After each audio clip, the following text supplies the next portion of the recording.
Yo, welcome. You're all welcome. You're all welcome. You're all welcome. Oh. Wrestling with the mic. Wrestling with the mic. Wrestling with the mic. Wrestling with the mic. Oh, wrestling with the mic.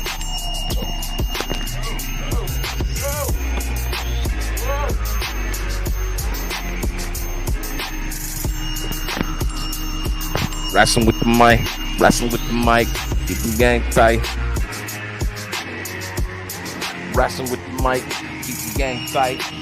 What up? Yeah. Hey, we got a hell of a show tonight. It's going to be a fantastic show. This show is educational. This show is entertainment full.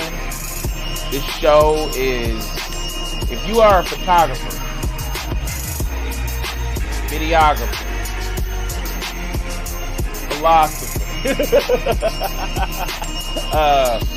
if your thing is in photography, videography, if your world is behind a camera, you're gonna need to tune into this show. You're gonna need to watch this show. We have a very, very special guest tonight. All right. So we're gonna rotate a little music, and then I'll be back with you in a second. Stick around for a wonderful episode, new episode of Crossfaded. Crossfaded, crossfaded, crossfaded, crossfaded, crossfaded, crossfaded, crossfaded, crossfaded, crossfaded. Mad they never made it. Mad so now they hating. They bad for how they paid it.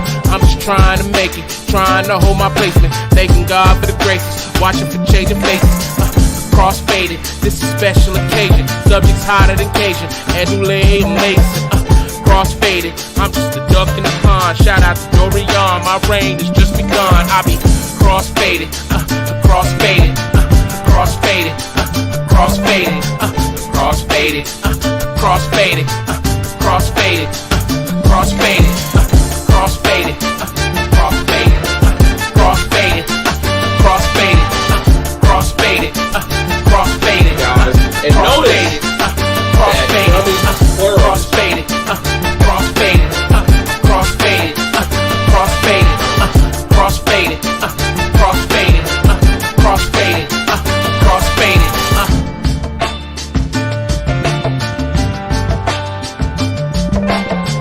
Well, you ready? Let's start the show.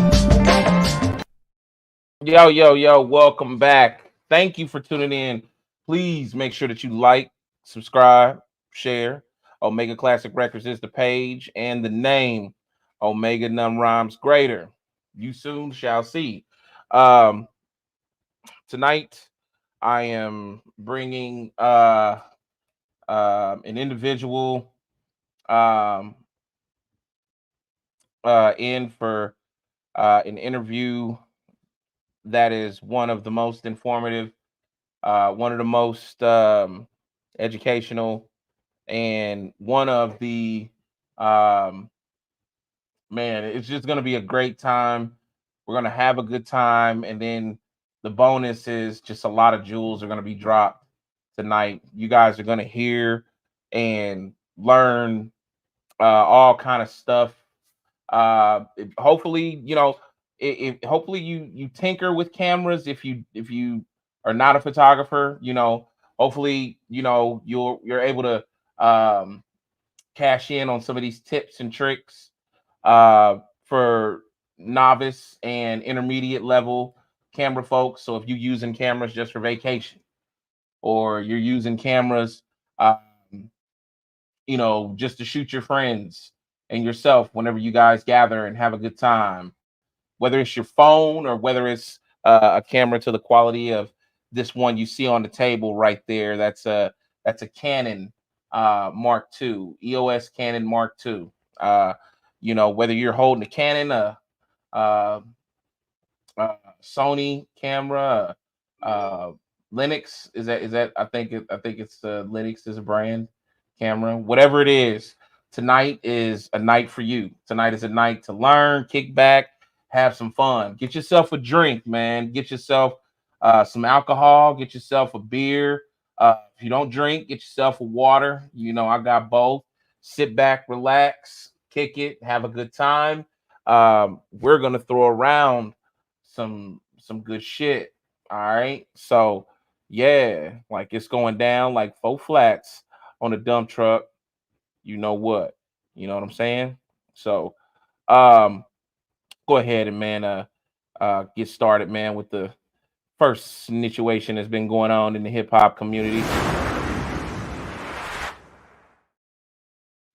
So super duper awesome news right here. As a matter of fact, most of our hip hop news tonight is coming from like an honorary place, coming from a place of um, man just being honored. You know what I mean? Um, for starters, Rakim and Scarface. Rakim and Scarface are being honored and gifted $500,000.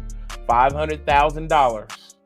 Okay, by I don't know who this organization is that's gifting this to them, but they're giving this to them for their legendary contributions to hip hop.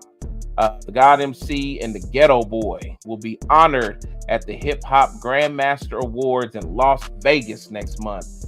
And as a token of appreciation for their services that they've contributed, they are also being given about $500,000 by said organization that's hosting this event. In addition to them, Nas, as a matter of fact, let me go to the beginning. Rakim looks set to finally be paid in full 36 years after releasing his and Eric B's critically acclaimed album, barring the same name. All right. Alongside Scarface, the iconic MC is set to be the inaugural recipient of a big grant from the Paid in Full Foundation. And now we can go backwards. In addition, Nas, Stout, Ben, and Felicia Horowitz, Rakim's social media post thanks Quincy Jones, his son QD3, Fab Five Freddy. You remember Fab Five Freddy, Yo MTV?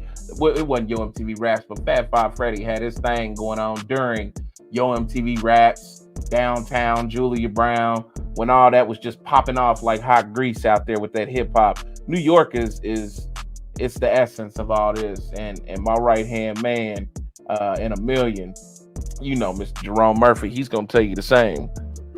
Give a clap to that man. You know what I'm saying? That man comes from the place where hip hop was originated, birthed, where hip hop was given to us as a gift from God out the sky, and some. All right. Think about what you would not have if it wasn't for hip hop, and then when you think of that, thank New York City.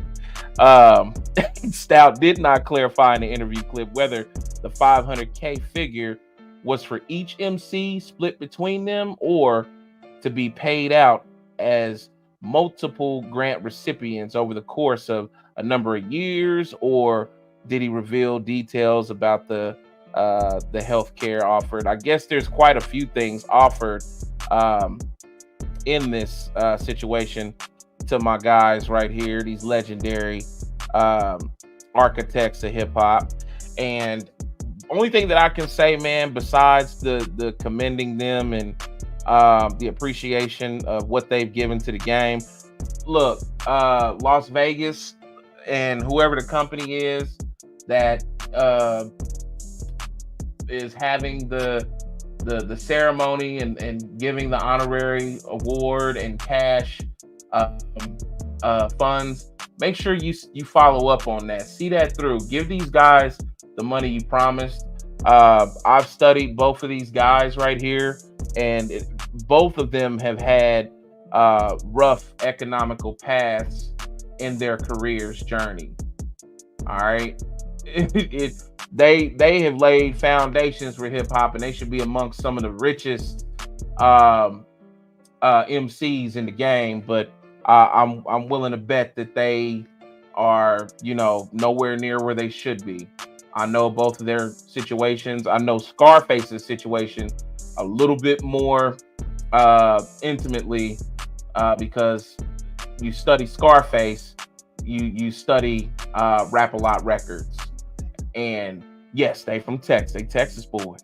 You studying Bushwick, you studying my man Willie D. To study Scarface, it goes to the roots, and Rap A Lot is one of those record labels that was at the roots, and folks was not fully taken care of as they should under the administration of Rap A Lot Records. All right. So, and Rakim, I know a little bit. I don't know a great deal as I do in comparison to Scarface's situation, but I mean, one thing I can say is Rakim a few years ago going and signing with Dr. Dre, and then that deal blowing up. It was some kind of creative differences, and I think some other stuff at play, and Rakim wasn't able to follow through with the Dr. Dre deal.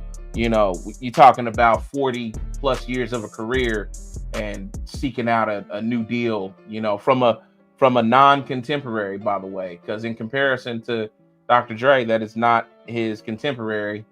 That's someone that is his, whatever you call the person is, predate before your arrival, So, yeah, that doesn't speak good, good elements, possibly. So, and then I've heard other things that I'm not going to mention.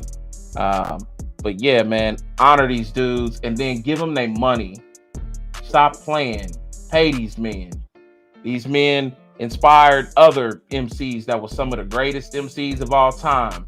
You don't have Jay-Z and how he rhymes if you have no Rakim. Rakim comes and rhymes a technique and a pattern and a style that did not exist, because before him you had Run DMC and you had that kind of delivery and that kind of word construction. You had Kane. You had Kane out there, but Kane had more of a party ethic, and Kane was like one of the few rappers that, in combination, was a dancer as well. And he danced his ass off, and you didn't think nothing punk about it. He was on some heavy D type of shit. But when it comes to that rhyming that we live on today as MCs, I ain't talking about the top 10 and the bullshit that you used to hearing when you turn on the radio and all the goofy stoofy shit. We talking about hardcore hip hop rhyming and rap. We talking about the stuff that you survive and live by, the stuff that you take notes on. Rakim is the father of that. It starts with him. All right. And then when it comes to Scarface, well, DMX will tell you best. Nobody will tell you better than him. DMX's favorite MC was Scarface. A lot of MCs that are foundational, they favorite MC was Scarface. Straight up. So give them their money as well as their praise. And don't play around with that, man. Seriously. Because we've been played with enough in hip hop. Like, tired of seeing legends broke. Tired of seeing legends hurting. Tired of seeing legends not able to feed their children. And they've made millions of dollars with hits and sent record executives' children to notable universities and Ivy League schools. And Tupac said it best, while the rich kids is driving Benz, I'm still trying to hold on to surviving friends. And it's crazy. It seems it'll never let up. But please, you got to keep your head up. Fuck that, man. Like, give these guys the honors and then turn around and give them the check. I hope they don't put it in installments for these guys, because that might be some insult to injury. As you all know, installments can stop. Installments can, all kind of goofy shit. So give them their money, man. If you can have an event in Vegas and, promote to the tone of what is this magazine? One of my favorite blogs, Hip Hop DX, and promote to the tone of Hip Hop DX advertisement. Um, you should be able to find 500K somewhere. So pay these men. Money on the wood, man, makes the shit go good. All right. So shout out to the boys, man. Give a hand, Scarface, and my man Rakim, Nas, and more. You know what I'm saying? All right. Um, man, we got some more good news. We got even doper news than that on the hip hop forefront. I could have talked about the goofy stuff that's at the top of the hip hop headlines. Krishan Rock and Blueface and their goofy battle with each other and their new boyfriend and girlfriend. But that stuff doesn't matter. We pride ourselves on talking about what matters and what's significant in the game. So, what other super duper hip hop news we had? My man E40. Now I gotta stop the music for this, man. E40 is being honored in his city for the first time ever by being given the key to the city and also naming the street that he lived on as kids with his sister Sugar T, his cousin D Shot, the whole clique. They name in Magazine Street. If you're an E40 fan, you know he lived on Magazine Street. Across with Magazine Street. You know the song. If you an E40 fan, they have now turned that street into I think it's E40 Boulevard. Man, you got to give him a hand for that. Like that is just above and beyond to go to the point of selling millions of records. And keep in mind E40's foundation was independent. So E40, he a lot of guys in the Bay were out the trunk. E40 was one of them. Too Short was out of the trunk. He was selling records and tapes out of the trunk. MC Hammer, that's Oakland. He was out of the trunk selling records out. Folks laughing and was talking shit about Hammer through the 90s and the baggy pants. And a lot of the niggas like Ice Cube and all the ones making fun, even Tupac made fun. Them niggas was signed to deals with record labels and they was getting advances and no other pay. Ice Cube up in the office at Priority Records tearing up shit with baseball bats and all that. Y'all probably seen it in the movie. No, I knew about this years before movies. I knew about Priorities Records, how they folded, how they had to sell out. The artists that couldn't get off the label ended up stuck in the hands of another record label with other executives that could care less about their career. Matter of fact, Youngbleed is one of them in that group of priority artists that was signed over because they were assets. They weren't released. Jay-Z was on the label at that time, by the way, as a footnote on Priority Records with Ice Cube and Youngbleed. And Jay-Z found a release. He got off Priority. He says it. As a matter of fact, you go back to album 1 or 2, what he say? Priority's dope wasn't right, so I had to switch factories. But nonetheless, um, through all of that, records out the trunk, doing it independent. E40 sought out his own distribution deal. And then here we are, platinum, multiple platinum, prestigious hits with songs with even Tupac, Scarface, Too Short. I mean, you name it. E40's own hits with the legends as well as the up and comers. Big Sean. I think 21 Savage. Uh, E40's on both ends of the spectrum. Sorry about that, you guys. E40's on both ends of the spectrum, and he doesn't ever get old. He doesn't ever wear out. That's the kind of career that you want in this game. That's the kind of career that's elusive to most artists. All right. So, man, this is huge. Matter of fact, let's go ahead and take a look at what he said himself about it.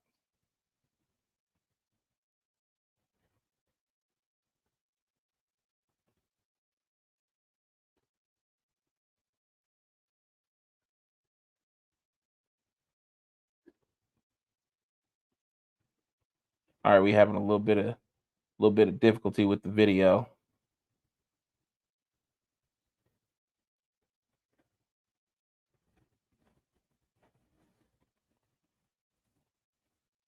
Sometimes that happens, man. These I have these videos drawn up, and then they sometimes may get a little stifled or whatnot.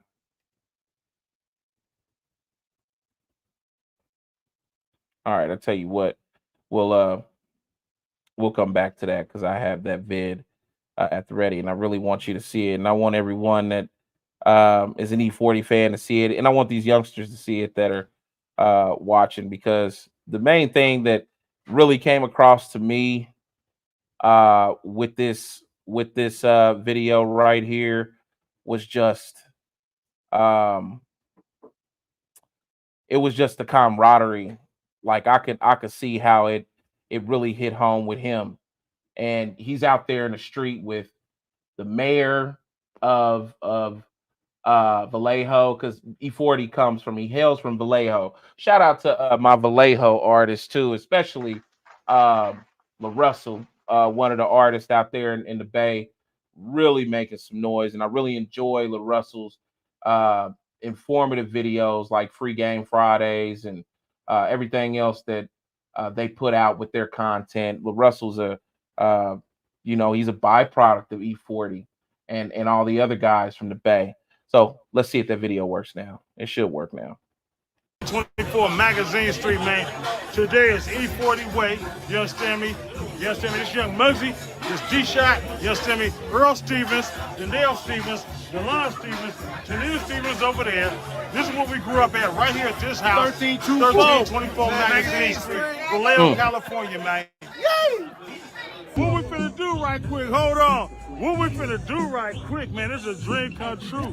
Y'all might have seen a picture of me way back in the early 2000s where I kissed this 3 sign right here. I didn't know this was really gonna happen. Oh my God. The Lord is great, man. Main Street.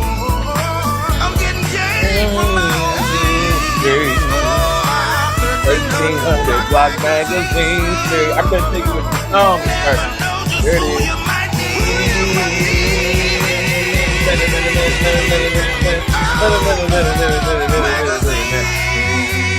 Magazine Street. Big baby. Well, look at the man. He's like, I'm over here with all these niggas. But nonetheless, out here celebrating with him. See that plane up there? If I can, you can. E40. That's a wonderful message to fly above the sky at one of your most honorary moments in your career. If I can, you can. You know, that's the kind of message that you want to give. That's the kind of thing you want to see with hip hop. I'm tired of seeing these young brothers killing each other left and right for nothing. Every song that come out now is shoot 'em up, you know what I'm saying? I'm fucking your bitch, he fucking your bitch. Um, uh, Shooting the ops, I'm killing the ops, I'm killing the ops. I'm like, man, y'all ain't talking about shit. It's niggas out here that can put in work that's getting blocks named after them. Keys to their cities.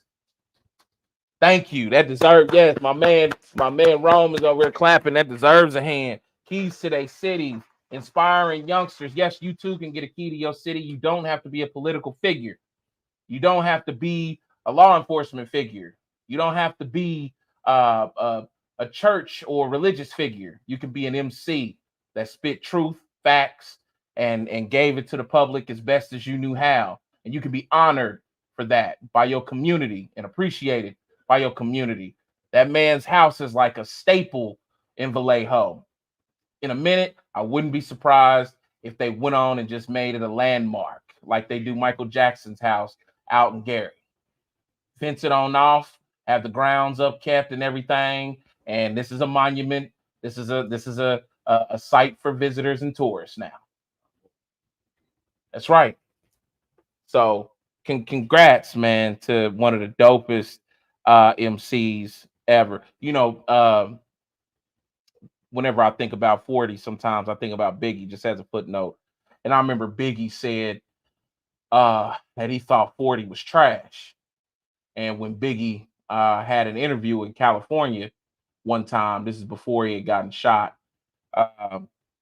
he went out to a radio station, and when he was done with the interview, he was met with goons outside in front of the radio station that were E40's goons, unbeknownst to E40, and they held Biggie at gunpoint in the car. And Biggie requested a call to E40, and one of them called E40, put Biggie on the phone, and Biggie told 40 he said he wasn't. 40 hates to tell the story. 40 has probably told it maybe once. 40 will tell you, I really don't care to tell the story, but I've heard it once. And he said, man, Biggie wasn't pleading, he wasn't begging, but Biggie just simply said, man, no disrespect. I know this is your hood, this is your territory. I'm not here to disrespect you. You know what I'm saying? And 40 said, man, it's all good. The youngsters they made that decision on their own. I didn't know nothing about it. And with that being said, E40 got back on the phone with the young goons out there and told them, hey man, y'all take y'all guns off that man and y'all let that man go. That's Biggie's first time out in California. I bet a lot of y'all didn't know about that story. That's a true story. True story. And they let Biggie go. And Biggie ain't said nothing else while he was alive about E40, did he? Not that you heard, I bet. So yeah, it just E40 has always carried himself with an honorable feel as an MC. That says a lot. Like to not brag or boast on that. You're talking about Biggie Smalls, one of the most revered MCs in hip hop, and it's not a notch under E40's belt to him. It's an unfortunate encounter, with a peer, and he wanted to make sure that everybody survived that encounter, and he did. I respect that, and that's what hip hop is about. It's about respect. It's about knowledge. It's about teaching. It's not about degrading. It's not about disenfranchisement, ignorance, gunplay, violence, death, money, murder, sex. Those are elements of it, like it's elements of any other form of music. What they tell you about rock and roll. Rock and roll is sex, drugs, and rock and roll. So hip hop has some of that too. Naturally, it's music. But what hip hop comes from is a foundation of honor and respect first. Don't ever forget, man. Broken glass. Every people pissing in the corner. Just don't care. You can't take smell, can't take noise. Don't forget, that's your origin. Don't push us, cause we're close to the edge. We're trying not to lose our head. It's like a jungle sometimes. It makes me wonder how I think keep them going under. That's hip hop. All right. I'll be back in a minute after this. All right. Stick around. My man back there like, good. Should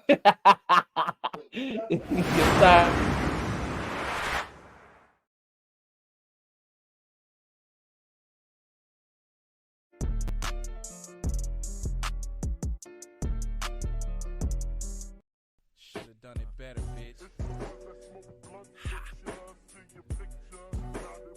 I just go, you know what I mean?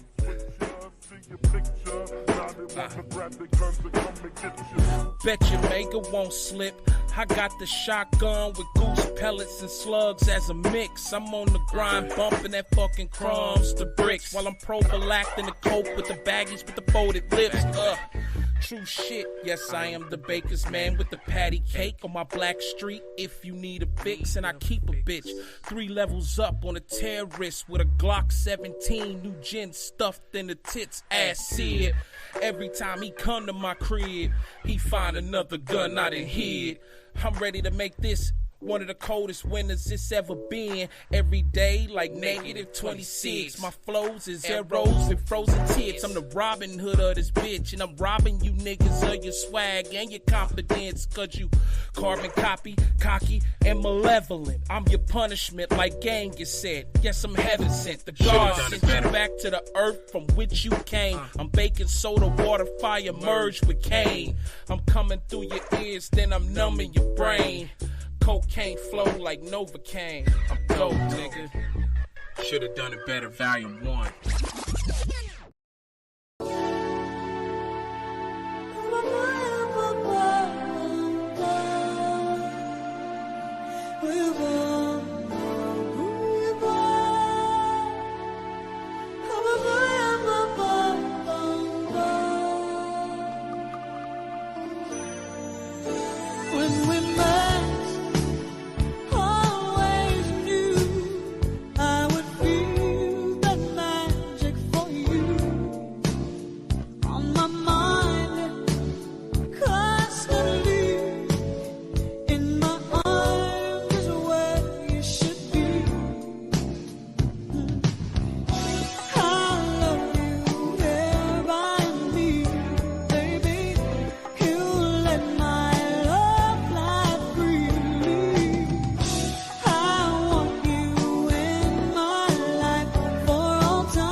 best city in the whole wide world. Say now I'm from a city in the Midwest, best city in the whole wide world. Say now I'm from a city in the Midwest, best city in the whole wide world. Hey, city in the whole wide world. Hey, city in the whole wide world. I got my go gadget flow. I got my go gadget flow. I got my go gadget flow. I got my go gadget flow.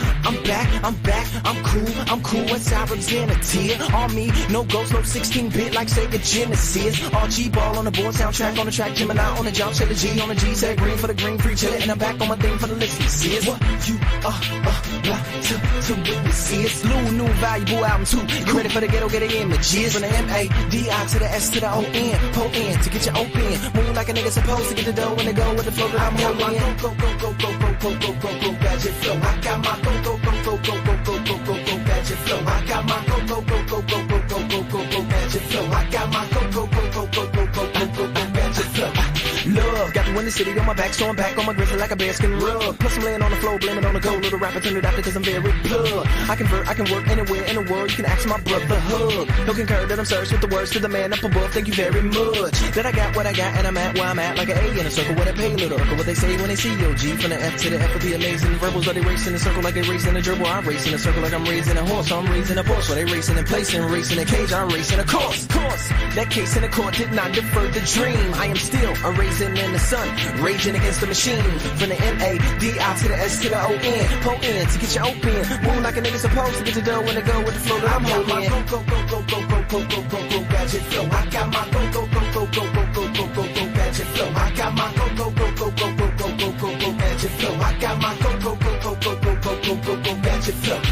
I'm from a city in the Midwest, best city in the whole wide world. Say now I'm from a city in the Midwest, best city in the whole wide world. Say now I'm from a city in the Midwest, best city in the whole wide world. Hey, city in the whole wide world. Hey, city in the whole wide world. Hey, don't hate on me. My tank gon' fill, your tank gon' eat. Look good on you, look great on me. Cause I'm a go, never go, S-T-O-P. Like, hey, don't hate on me. My tank gon' fill, your tank gon' eat. Look good on you, look great on me. Cause I'm a go, never go, S-T-O-P. Like, hey, I'm the boss. Rock Junior one time, now Baylor cost. Beyond clean, if you know I'm jeans. Little rap is sack, A's and mouth. I love my mama in the rhyming and she raised me off. 80s baby on fire like safety off. Got my being riding high since 28. Off of everything I spoke like an 84. And they in love with him and I'm in love with them. And we'll never ride dubs again, no we won't. Trying to get a butter rim, a little too short to dunk, so we don't. From the M-A-D-I to the S to the O-N, po-in to get you open. Move like a nigga supposed to get your dough when they go with the flow that I'm holding. Go gadget flow. I got my go gadget flow. I got my go gadget flow. I got my go gadget flow.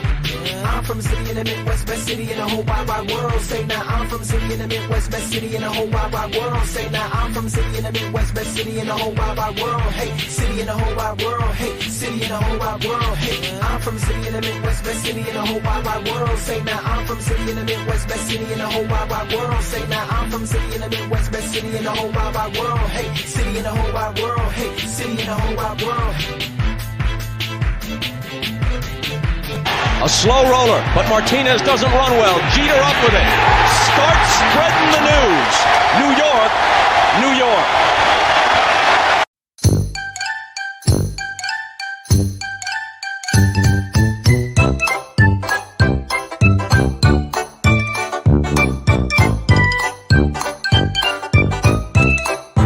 Here's the windup. Fastball hit deep to right. Way back there. Another standing ovation for Roger Maris. One of the greatest sights I've ever seen here at Yankee Stadium.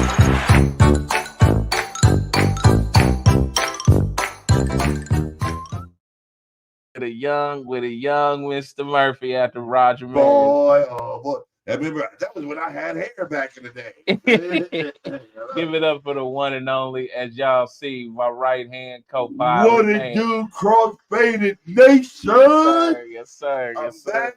I missed you guys. I was down, but guess what? I was not up, but I'm better than I was before. And we had sports come and go, but guess what? Cowboys, you Cowboy fans, y'all still suck. You damn Cowboy fan. And so the Giants, what? And this is for B-Right. B-Right, leave my Giants alone. We are the New York Giants. We play smash mouth football, which you Cowboys are going to find out, sometime soon when we play again.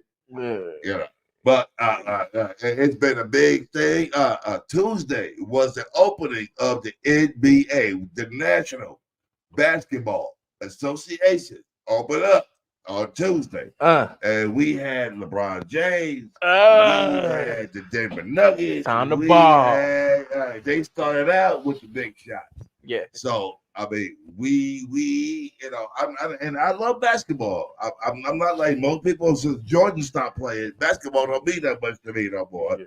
And I know a lot of people are the same way. Hey, Jordan ain't playing, epic. I mean, number 23. Number 23. He's the greatest of all time. I know what you say about LeBron. I don't care. Yeah. He is not the greatest. The greatest. We sat there and watched this man, Air Jordan, fly through the air and drive the nail home and win the victory. Be he sick, be he had the flu, be it, the food poisoning. That's right. Michael Jordan came out.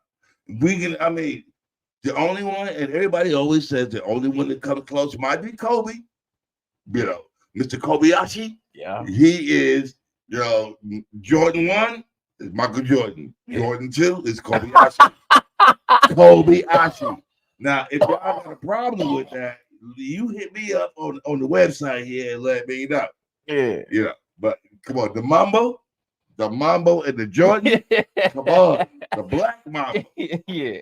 But we got it's all heating up now. We got football in full swing. Full swing. I don't know about the Cowboys, the Cowgirls, as we call them. But we saw a game last night. The other night, Monday night. Great game. It looked like it was going to be a blowout, but these boys came back. They came back and they got it. Minnesota and Miami. I mean, these are two best offenses and defenses in football. We got to see it on display. It was the first time that the first Monday night game was actually a good game. It was actually a good game. Tonight we have Tampa Bay and we have the Buffalo Bills. So if you got Amazon Prime, you got football tonight, ladies and gentlemen. If you don't have Amazon Prime, you ain't got no football unless you go listen to it on the radio. And the World Series keeps up on Friday, tomorrow. We got the World Series. We got the Rangers, and we got the Diamondbacks. Yeah. No, my teams ain't good. I don't really care. It's just gonna be a spectacle sport for me. If I ain't got the Yankees and I got the bet, I'm a New York guy, so I lean towards the New York team. And we were garbage this year, and we got eliminated this year. But we got the New York Giants, and we got the New York Jets this Sunday. So it's a battle for New York.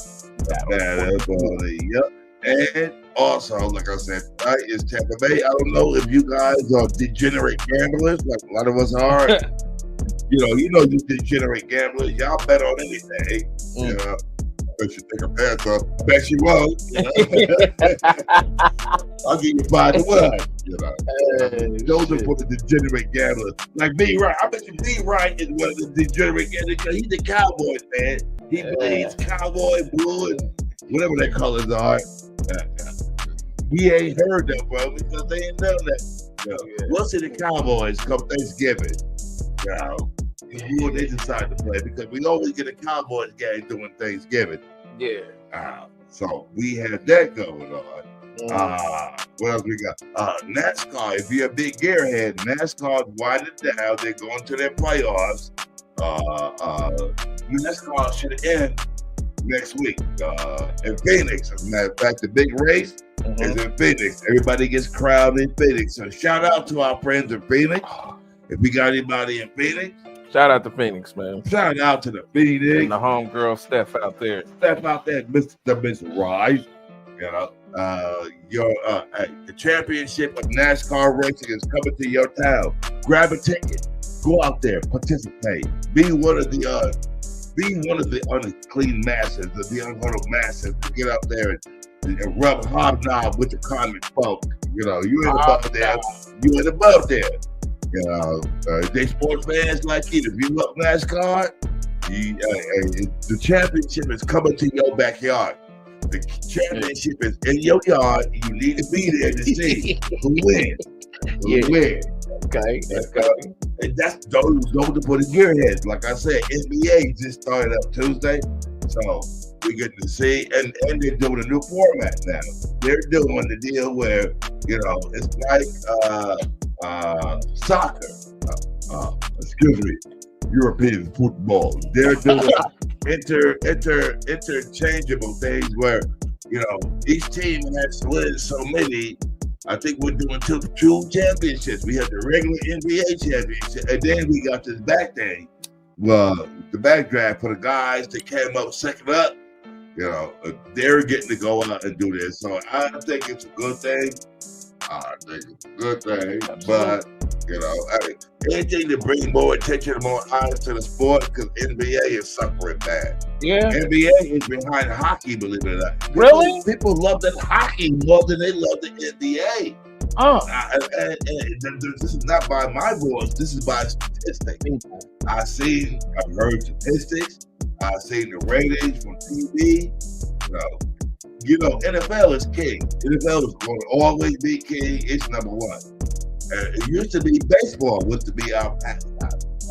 Baseball was our national pastime. Now remember, first is the NFL. People love their football. Second is the NBA. Third is your hockey, your sports, and all that stuff because it's a great area. But you need to pay attention and stuff, and the sports books. The sports now that betting is legal in the NFL and everything, you can make yourself some money if you're a degenerate gambler, like B. Wright. He put his money on them damn Cowboys, and them Cowboys are gonna come up empty. B. Wright, Unsheeping, B. Wright. Unsheeping. Let me know what you're talking about. What's the record, B. Wright? What's the record for the Cowboys right now? He's talking shit over here. Oh yeah. He says, first comment. He says, "While you talking, y'all finally won another game." So.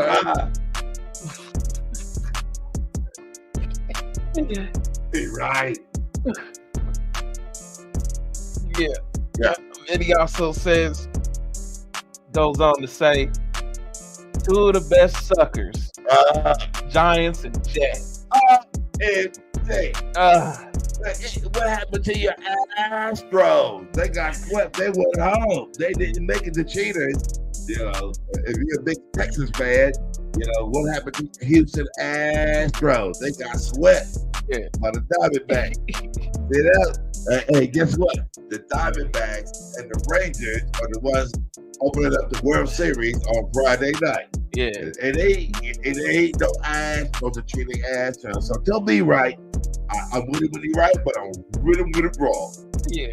He says, chiming in just now, I won my money off of you, sir. Remember.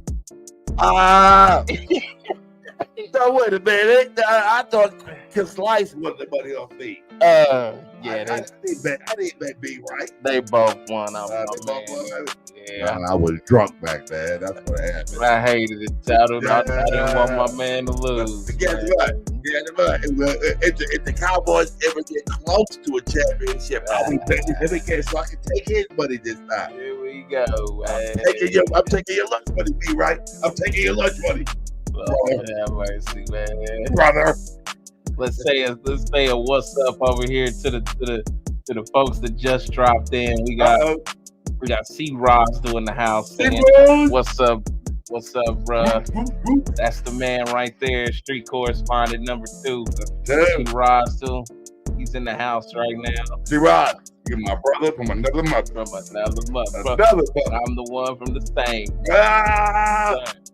And of course, you already know B. Wright is in the building. We ain't talking to B. Wright, that cowboy lover. He done spoke his piece. He said his thing. You tell me to go sit in the corner. Yeah. Yeah. Wait a minute. 100 championship. Wait a minute. There ain't been no championship in 27 years. Go somewhere and sit out, be right. Hey, shit. Go somewhere and sit out. We got the awesome who manifested this shit in the house. In the house with you. Is it? Well, I can't see who. It's probably Pat, I'ma assume. No. I don't want Pat. I want Lisa Montgomery. It could be her. I want to cook her clothes and wash her food. Go, Lisa. I think it's Pat. It's Pat, I don't want to cook your clothes and wash your food, Pat. Yeah, he says LSDJ, you have me cracking up, my guy. Yeah, it's Pat. Yeah, shout out to Patty, Pat. who manifested this, man. That's my guy. Go, Patty. My guy. Go, Patty. Yeah. Shout out to my man, Big Country Tom in the house. Big Country. Big Country Tom has a comment driven directly to you. Not me. He says the Yankees suck. Yes, they did. Wow. Yes, they did. That's why we're in the playoffs. That's why he came down to the final two teams, which is the Rangers and the team from Florida, the Diamondbacks. We didn't want Philly to get it because Philly won it last year. We want another team to get it. Yes, our Yankees suck, and hopefully we won't suck next year. Big Country. He's keeping it, 100 with you, Country Time. He did not back down, but he's getting real with you, man. We suck. We suck dirt water. Oh shit. And also dropping into the building, street team member number 3, A-Dog Williams is in the house. Not A-Dog. A-Dog is in the house. Give it up for A-Dog. I'm mad at you, A-Dog. I'm mad at you. When I grow up, I want to be like you, A-Dog. When I grow up, I want to be just like him. Yeah, that's my man, my big cousin. So he got cars, he got women, when I grow up, I want to be A-Dog. So he got one woman. He man. One good woman. Good man. Good man. I don't want to get you in trouble. Good say, big boy. Good say. You got one good woman, and you better get that woman because nobody else wants you, A-Dog. Nobody else wants your ass. B-Right says, let me know when you want to lose some more money. So, wow. B-Right. That's Glove, tough. B-Right. Look at me. The gloves. I'm taking the gloves off, B-Right. I'm about to take all your money. Yeah, that's tough right there. That was tough. The gloves are all B-Right. Oh my gosh. As a matter of fact, I'm on my way to Memphis to take your money. How about that? A-Dog says, oh shit. I come into cowboy shit talking. Yes, you did. Yes, you did. Hey, you better get your visor. You better get your hoodie. You better get your shield because the cowboy shit is flying left and right tonight. Yes, sir. I missed my cross-baited nation. I'm sorry I was sick. I was down and out for a minute, but guess what? I'm back. And I'm better than before. Not like the Cowboys, who ain't going no further, but I'm back and I'm better than I was before. Yeah, well, give it up for all of y'all and my man right here. That was a wonderful sports run right Yes. Yeah. Let me put it off with the sports. Like I said, NBA is on. If you love that, National Basketball Association, or as we call it, Bounty Ball. It started yesterday. You got full schedules. Check the nearest venue near you. There's got to be an NBA game going on tonight, tomorrow, and stuff until we heat until the World Series on Friday. And I'll be interested for our cross-faded fans. Although none of our teams in it, I know thanks to B-Right and A-Dog, I know my Yankees ain't in it. Well, is your team in it? Is your team in it? Who you got your money on? Do you like them Rangers or do you like them Diamondbacks? Let me know. I might take some action up on you because it's a best of 7. So it's a best of 7 starting Friday night. Going to lose some money. On the World Series. I put my money on the Rangers. I was gonna get ready to the New York Rangers. No, that's hockey. I put my money on the Rangers. Anybody want to lose some money starting Friday night? Holler at your boy. Sounds like he's laying a potential bet on the table, guys, with some baseball. So if I have any degenerate gamblers, B-Right. Hey, dog. Degenerate gambler. I got you. I will take your money come Friday night. Rangers. And Dog says, I'm rolling with the odds. Ah, my man. He's Dog is he's a motherfucking professional. This guy knows how to do it. He plays both ends against the middle, play the odds. I ain't mad at you, Dog. Yeah. You still gonna lose your money, though. Hey.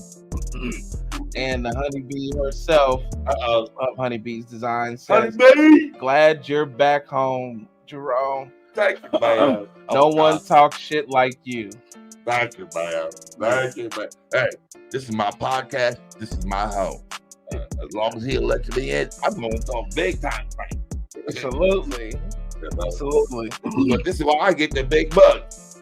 And I want Lisa Montgomery to check in. I want Lisa. I love her brother, but I want Lisa Montgomery to check in. Where's my Lisa? Yeah, man. I hope she's doing all right, but I'm glad that one half of the crew is here. But yeah, I haven't seen her in a while. We had the dynamic duo. Okay. We had the dynamic duo. Well, see, it's not. We had dynamic, but we didn't have the duo. See, that is the dynamic, and Lisa is the duo. Yeah. Come on, Lisa. Come on in. Come into the house, Lisa. Hey, shit. And that was you guys in sports. Yes, it was. Thank y'all. Thank y'all. It's long overdue, and we ain't done. You know, like I said, we're just heating up. It's a hot plate right now. B Right comes back. What did he say? He had to talk it because he's so full of it. Oh. All right, I'm getting in the car tonight. I'm on my way to your house right now, B Right. Leave the doors up because I'm about to kick your way. Degenerate gambler. Hey, shit. I love B Right. And Steve Roswell says, hey. He done chimed back in one time. Hey. Hey. Yeah, give it up for all three of my street team. Yes. My fam. Like you got all four in the house. And you got your Indianapolis street team. And you got your Memphis boy. Yeah. Where's C Right from? Cali? Is he in Cali? Oh. C Right. C Russell? C Russell.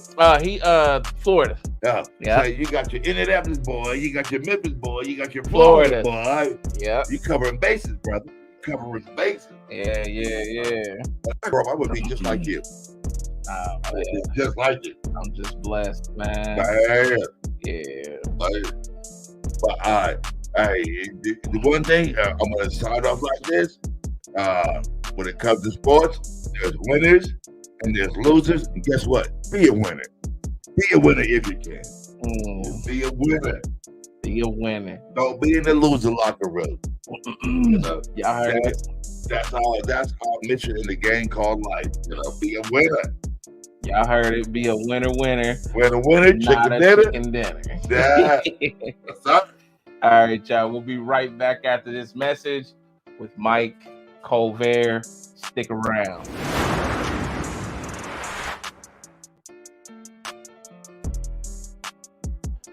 Rappers, producers, hip-hop entertainers, hit up CWK Promotions for any of your management needs. Promotions, booking, studio sessions, feature help, models for your music videos, and much more. Hit up Chris Kleiss with CWK Promotions. Booking from 15 to 30% cheaper. Models, $50 to $500 for your videos. Promotions of any kind. Studio sessions, ranging from $35 to $175, and features from $10,000 to $250K. Hit up CWK Promotions now.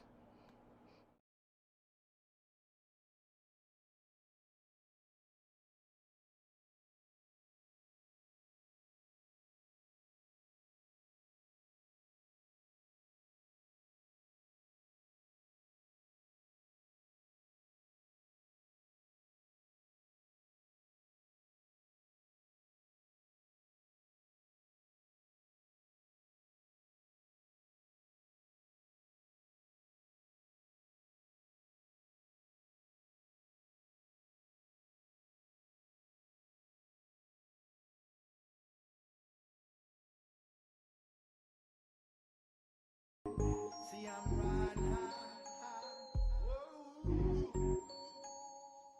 Kind of broke the scene, y'all. So all I got is fire. I got fire.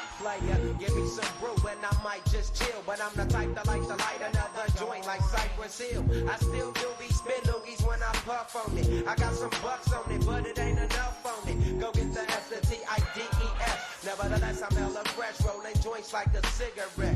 So fast across the table like ping pong, I'm gone. Beating my chest like King Kong. It's on, wrap my lips around the 40.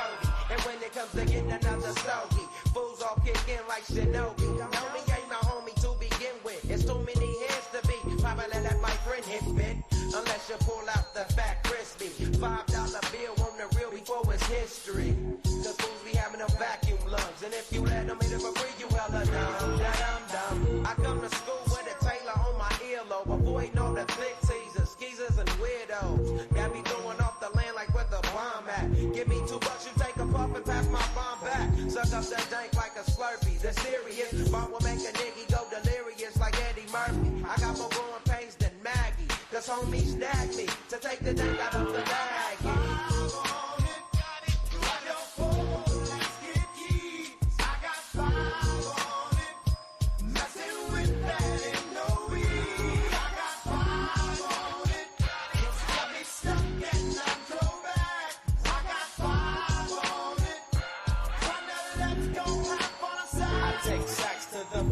Whenever I can, don't need no crutch, I'm so keyed up till the joint be burning my hand. Next time I roll it in a hamper to burn slow, so the ashes won't be burning in my hand, bruh. Hoochies get hit, but they know they got a pitch and bent. I roll a joint that's longer than your extension, cause I'll be damned if you get high off me for free. Hell no, you better bring your own slip cheap. What's up, don't babysit that? Better pass the joint. Stop hitting cause you know you got asthma. Crack the 40 open, homie, and guzzle it, cause I know the weed in my system is getting lonely. I gotta take a whiz test to my P.O. I know I feel cause I done smoked major weed, bro. And every time we with Chris, that fool rolling up a fatty. But the Tango race straight has me.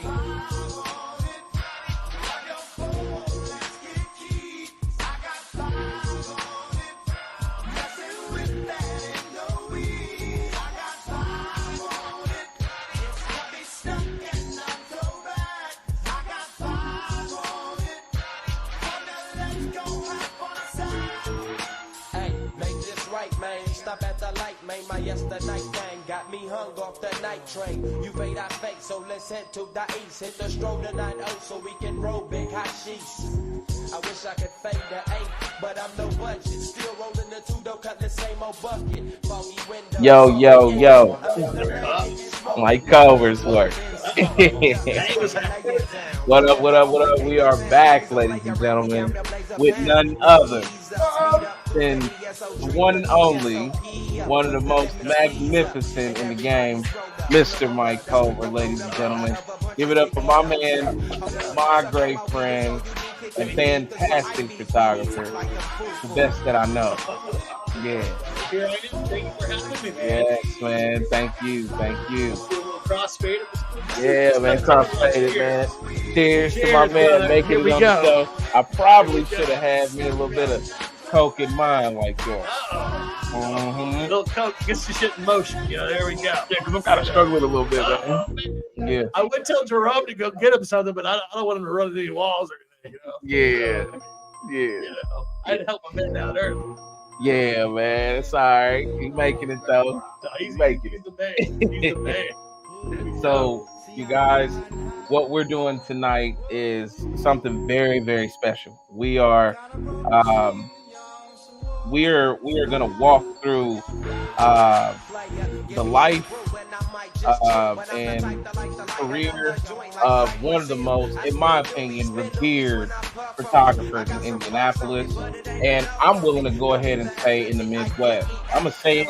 I'm one of those that, look, when you've covered so much ground and you've done so much work and you've encountered so many individuals, so many other craftsmen of the trade that you're in, and put it like this, it's the 10,000 hour rule. The 10,000 hour rule, I think this guy was a professor at a university. I can't think of his name, but 10,000 hours qualifies you to be a master of your trade.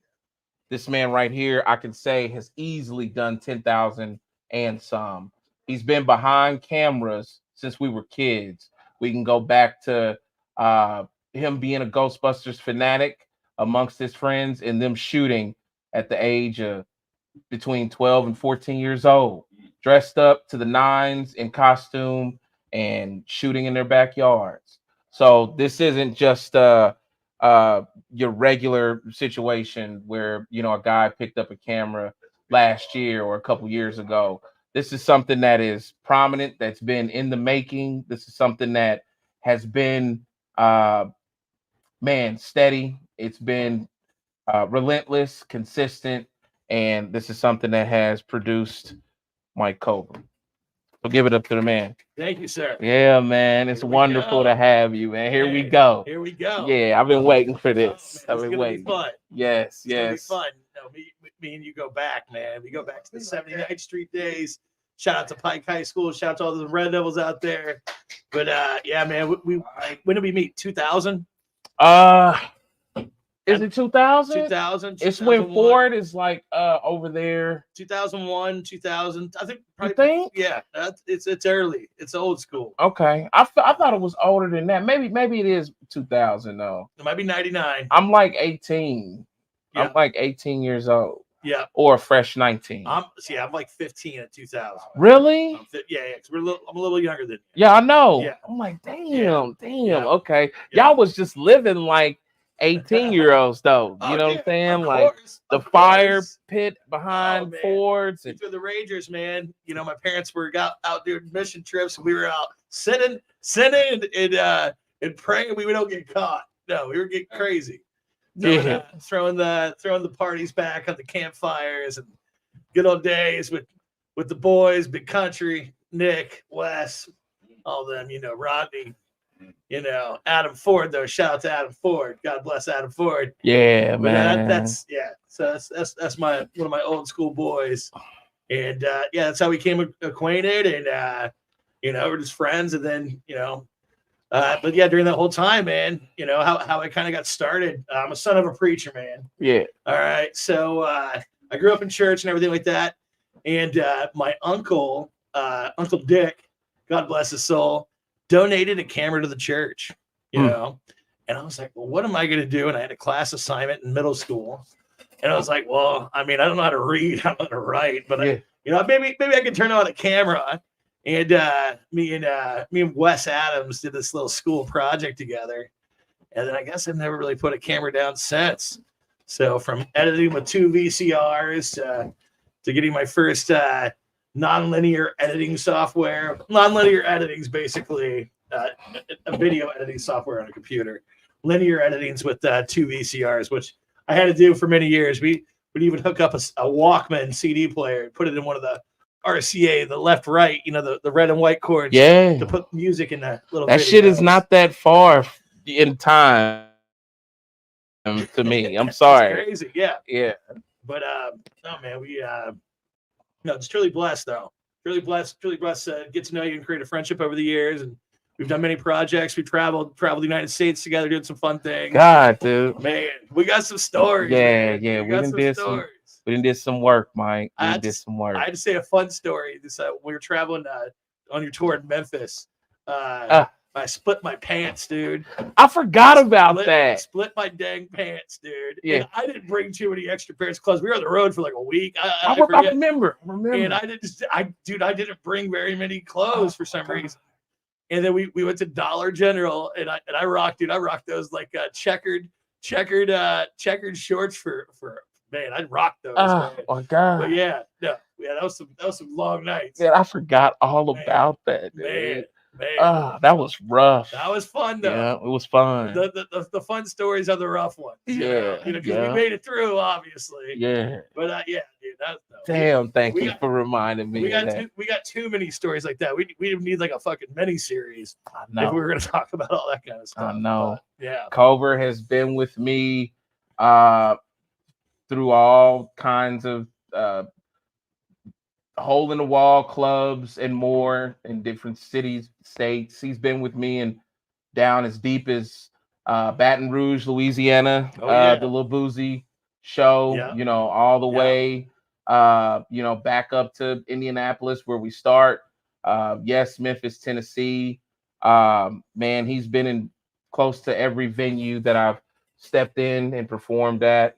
Some of my best shows opening for guys like Jadakiss and the Locks at the Marat. That was a great He's time. been there, man, and man, been just a constant. While I was growing my career, he was growing his as well, and we both were just able to stick to it and blossom, and then just watching his has just been phenomenal. So, what I want to talk about to open up, Mike, is just give them sort of like an introduction to uh, you know uh, basically coming into professional photography. Like if it starts with education, Yeah. I know it started as a passion, Yes. what you just described, Yeah. but because I know there was a school at play at one Yes. point. Yes.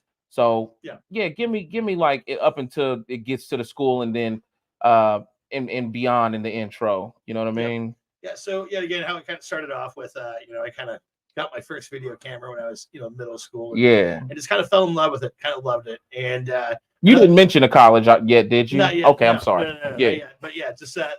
And I always kind of had a passion for photography and stuff like that. Like I can remember even like it was my first wrestling event I went to as a kid. I was in 6th grade, and I remember me and my mom went, and we actually had some good seats, but we just took photos on a disposable camera. Yeah. And I remember getting those photos back, and I'm like, I swear we were so much closer, but it looks like so much wider. And I always remember to myself, how can I get in there closer? How can I do these photos better?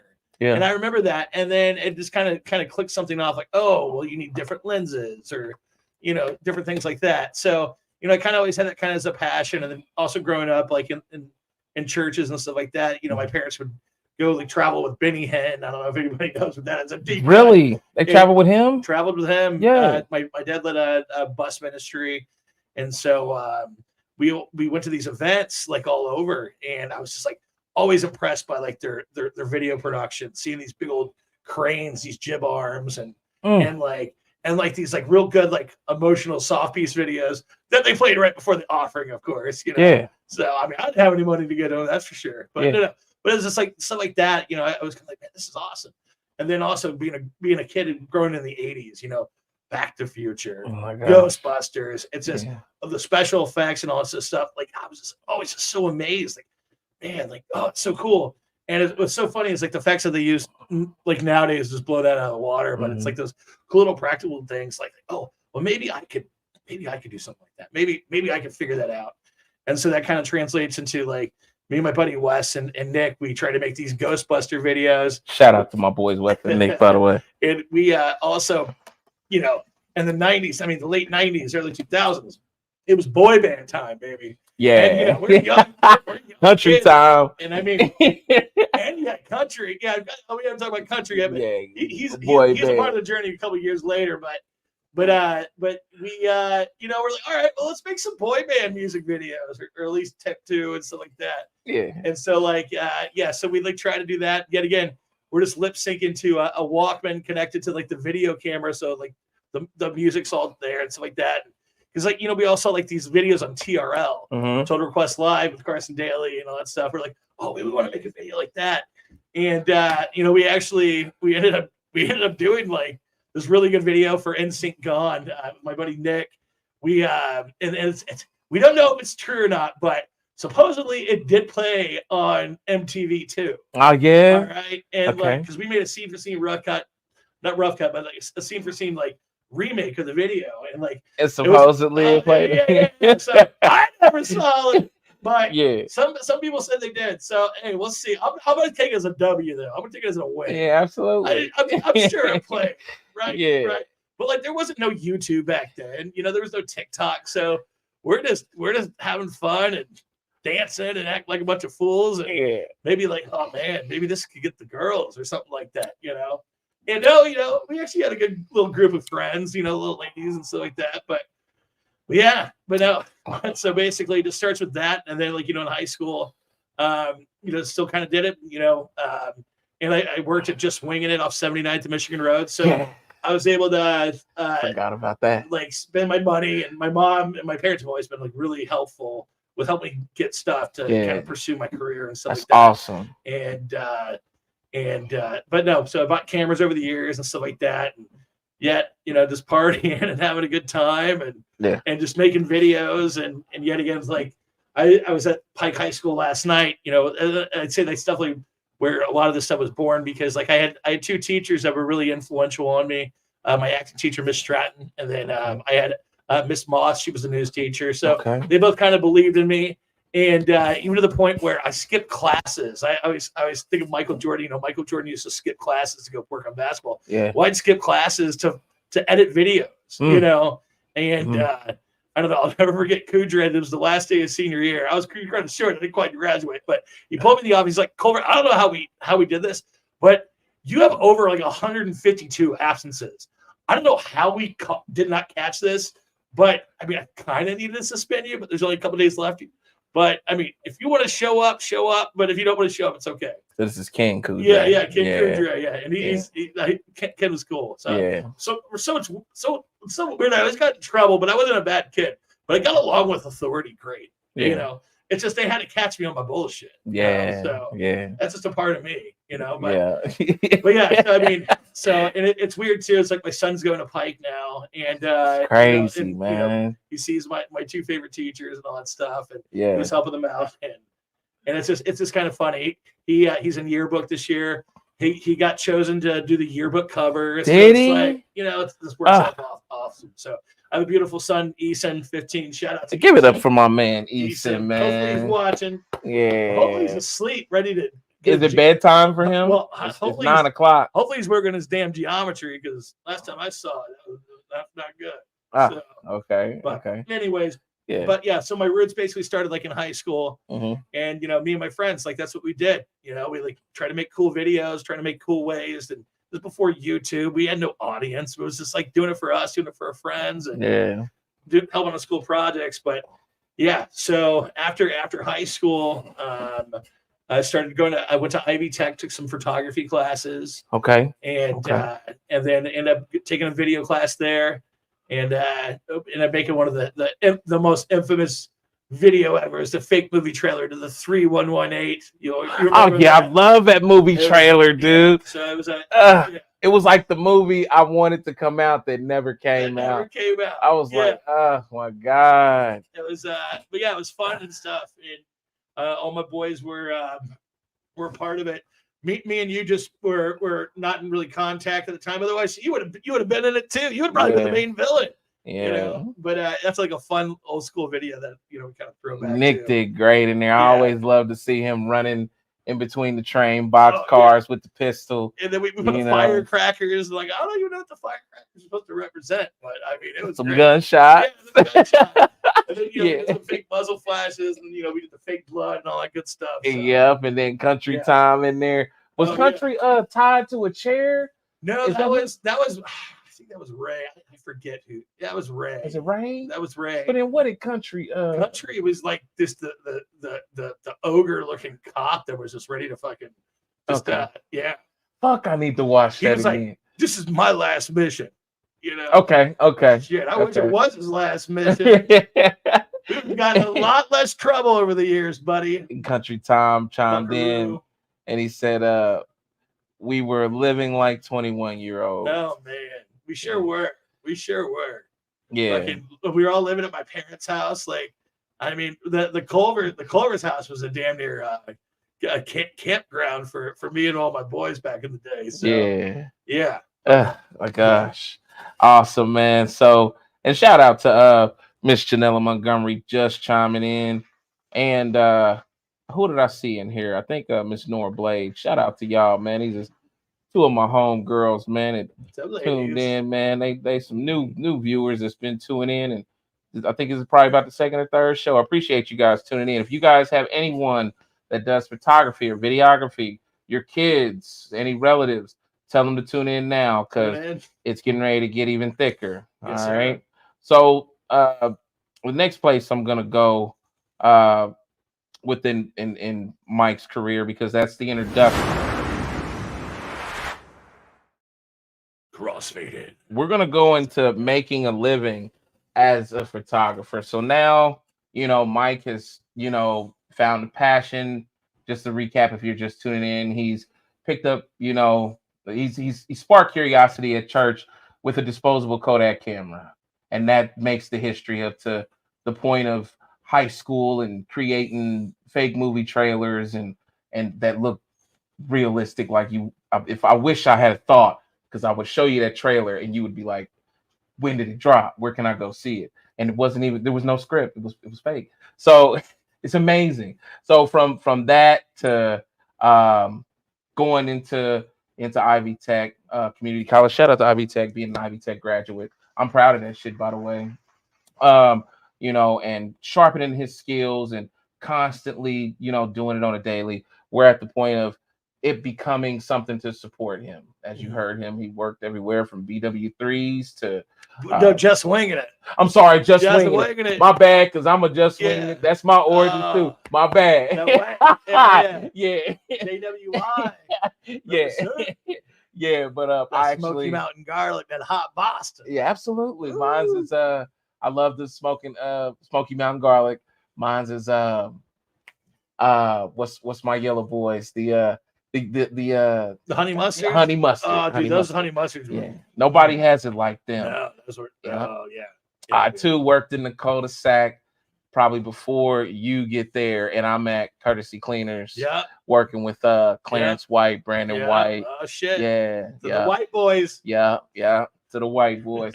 And shout out to, and God bless, Miss Dawn Callahan. She was my boss. She passed away. My first boss that gave me my first biggest responsibilities at Courtesy Cleaners, closing and opening that store, counting down drawers, making drops. Shout out to Miss Dawn Callahan. But yeah, I was working in that same cul-de-sac probably a couple years before that. But anyway, just a fun fact.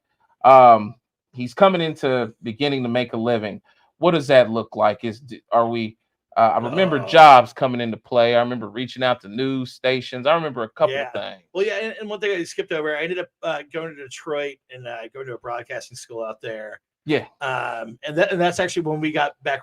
As soon as I moved back from Michigan, that's when we actually started getting reacquainted and started hanging out. Yeah. Again. Because I remember like a news trailer that you had done for so many weird things. I captured this thing, basically a motorcycle and a car accident. Yeah, I remember that. And I was the only camera on scene, and it was I was living in Broader. And I remember that shit. And then I ended up getting picked up like three different news networks. They all interviewed me. They all interviewed me. Yeah, it's I got all the footage too, and it's so funny. Like these news people had to because I mean this footage was harder to transfer back then. So I had all these news companies inside of our place that we lived off of College Avenue. And I mean, there definitely was some beer bottles and maybe some bongs around or something, but we got these news companies in here filming my computer screen to play right on air in the news. And that was kind of a real cool kind of thing that first happened. And I mean, it never really amounted to anything, but it gave me the exposure and gave me the confidence. Yeah. And I think that's one of the most biggest parts about this whole industry is having the confidence and being able to get in front of people and try to sell your product, try to sell yourself, really. And yet again, I've always been, you don't need to have the nicest camera, you don't need the nicest light, you don't need the nicest anything. Years ago, I had to talk to kids at a school, and I was like, you have a phone in your pocket. If you're really trying to make films and you're trying to make videos, it's right there. You can edit even on your damn phone. Yeah. You know what I'm saying? So it's just if you want to get into the industry and if you want to get involved, it's at your fingertips. You don't need the biggest, nicest $4,000 or $5,000 camera. You don't need no. I mean, I've always had a philosophy: balling on a budget, and just trying to make things out of the little things. And it's about who's behind the camera, not the camera. Relatively, you could use a $4,000 camera and it will look almost similar to a $60,000 camera. It's all about lighting conditions, how you're operating. There's so many things that people don't realize. Like your phone. And I will almost say this, even with video stuff. it's not about the video quality. I think video quality is getting less and less important. It's news gathering and it's audio. Yeah. Audio is so damn important. Yeah. Because I mean, if you have shit audio, you can't keep. Yeah. It's not gonna. But keep the thing is, attention. if you have shitty video and great audio, you still got a story. Yeah. You Still can know, hear. you know, it almost kind of helps it out. Mm. But yeah. No, but basically, you know, this industry. Well, his name was Dick Kernan, God rest his soul. He was one of our teachers at Specs Howard School of Broadcasting Arts I went to in Southfield. He was like, if you're ready to get rich, you're in the wrong industry. He said that. And, you know, because everybody thinks like, oh, you're in this, like, oh, man, you make tons of money. Well, it's not necessarily true, you know. The thing is that, but you got to have a heart for it. It's a passion. Yeah. You know, Yeah. it's and you know, I love money. I love spending money. I'm horrible at it. But there's just certain things that I've done in this industry that money could not replace these things. Like the experiences and the people I've met, the cool things I've done. I just have so many stories, you know, and it's just, you know, we're gonna get to some of those stories. So, first job, what's the first, or because understand, you guys, a lot of what Mike does is private contracting, right? Yeah. So it's like freelance. Yeah. So first freelance and first daily job, because I remember there was a point in time, but this is years down in time, where there was a place you were going to work every day and you were doing commercials, you were doing advertisements. That was about my first break, I would say. Okay, damn. That was my first break.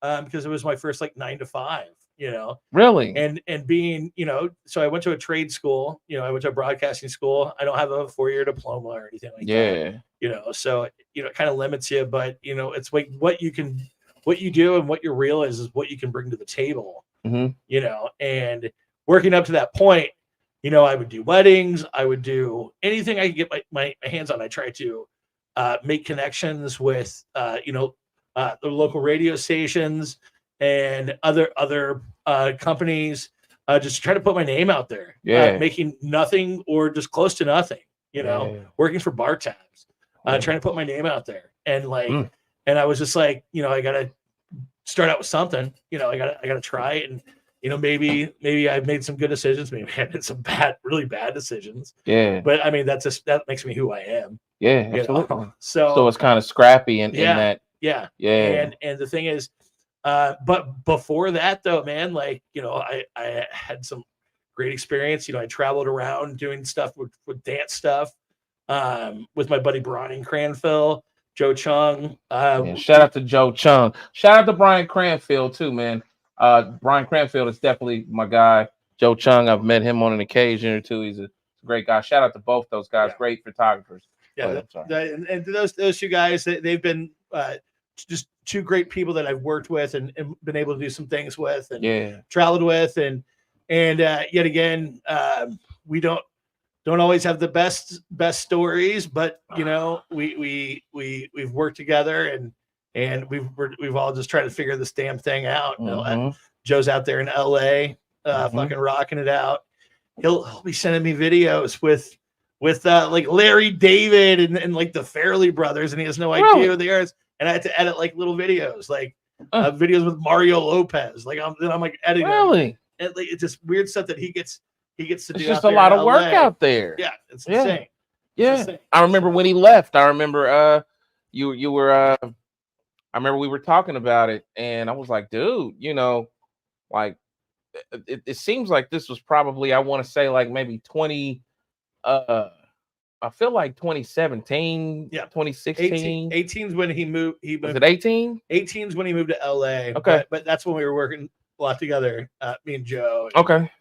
Yeah. And I remember he moved, and I know your thing was like, you know, man, I got E here. You know, I gotta hold it down for E. Yeah. But I knew that from coming through 20, I'll say like 14 up to 18, I had traveled a lot back and forth to California for music and business, and it's just an illustrious job opportunity situation. It's very opportunistic for contract work, like Culver. And for you rappers too, like being a rapper in California, I mean, I was seeing you could get on Craigslist, dude, and I was seeing like work for voiceover hire, work for background commercial, just to be a dude in a background in like a bar scene somewhere.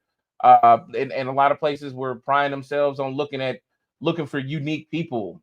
So, it wasn't going to be a problem to be in the background of a commercial, being a heavy set, black man. You know what I mean? They looking for that. They looking for an old white guy as well. They're looking for, a young, white girl, XYZ, and they'll literally list the casting call like that.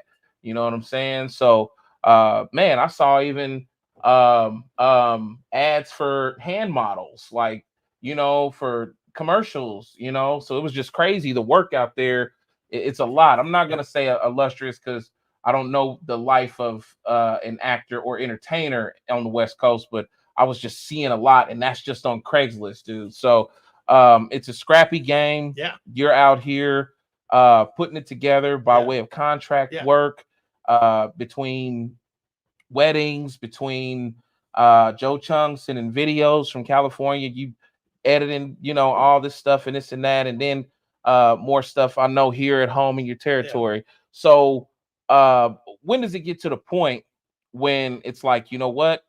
I don't have to work for another company anymore. Or if I do, it's a photography company, and when you're working in what you love every day. Like when does that come? When I got fired. When I got fired from my first the place break, downtown, my first little break, I forgot about that. I was the senior editor for a place. It's called Cantaloupe. We did a lot. That's right. Yeah. Senior editor, and the thing is, I was making more money. I was partying. I was being an idiot. I was calling into work and just. I just go through my struggle. The thing is, like, up to that point, I was doing freelance stuff and just trying to make things happen. Yeah. And then I finally got a little break. But yet again, I fucking worked my ass off for that company. It was kind of a lot of disarray. One of my bosses there, his name is Chip. Awesome dude. He, definitely one of my mentors. I haven't seen him for years.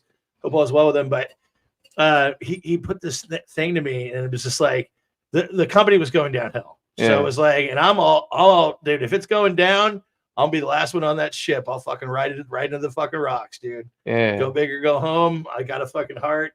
I'm gonna fucking I'll ride it to the rocks, dude. Yeah. And he told me some wisdom. He was just like, Mike, I don't know what's wrong with this company. It's like the lights are off and everybody's fucking each other. It just nobody knows who's fucking who. And sure enough, after that was said, it was just a few months before everything ended.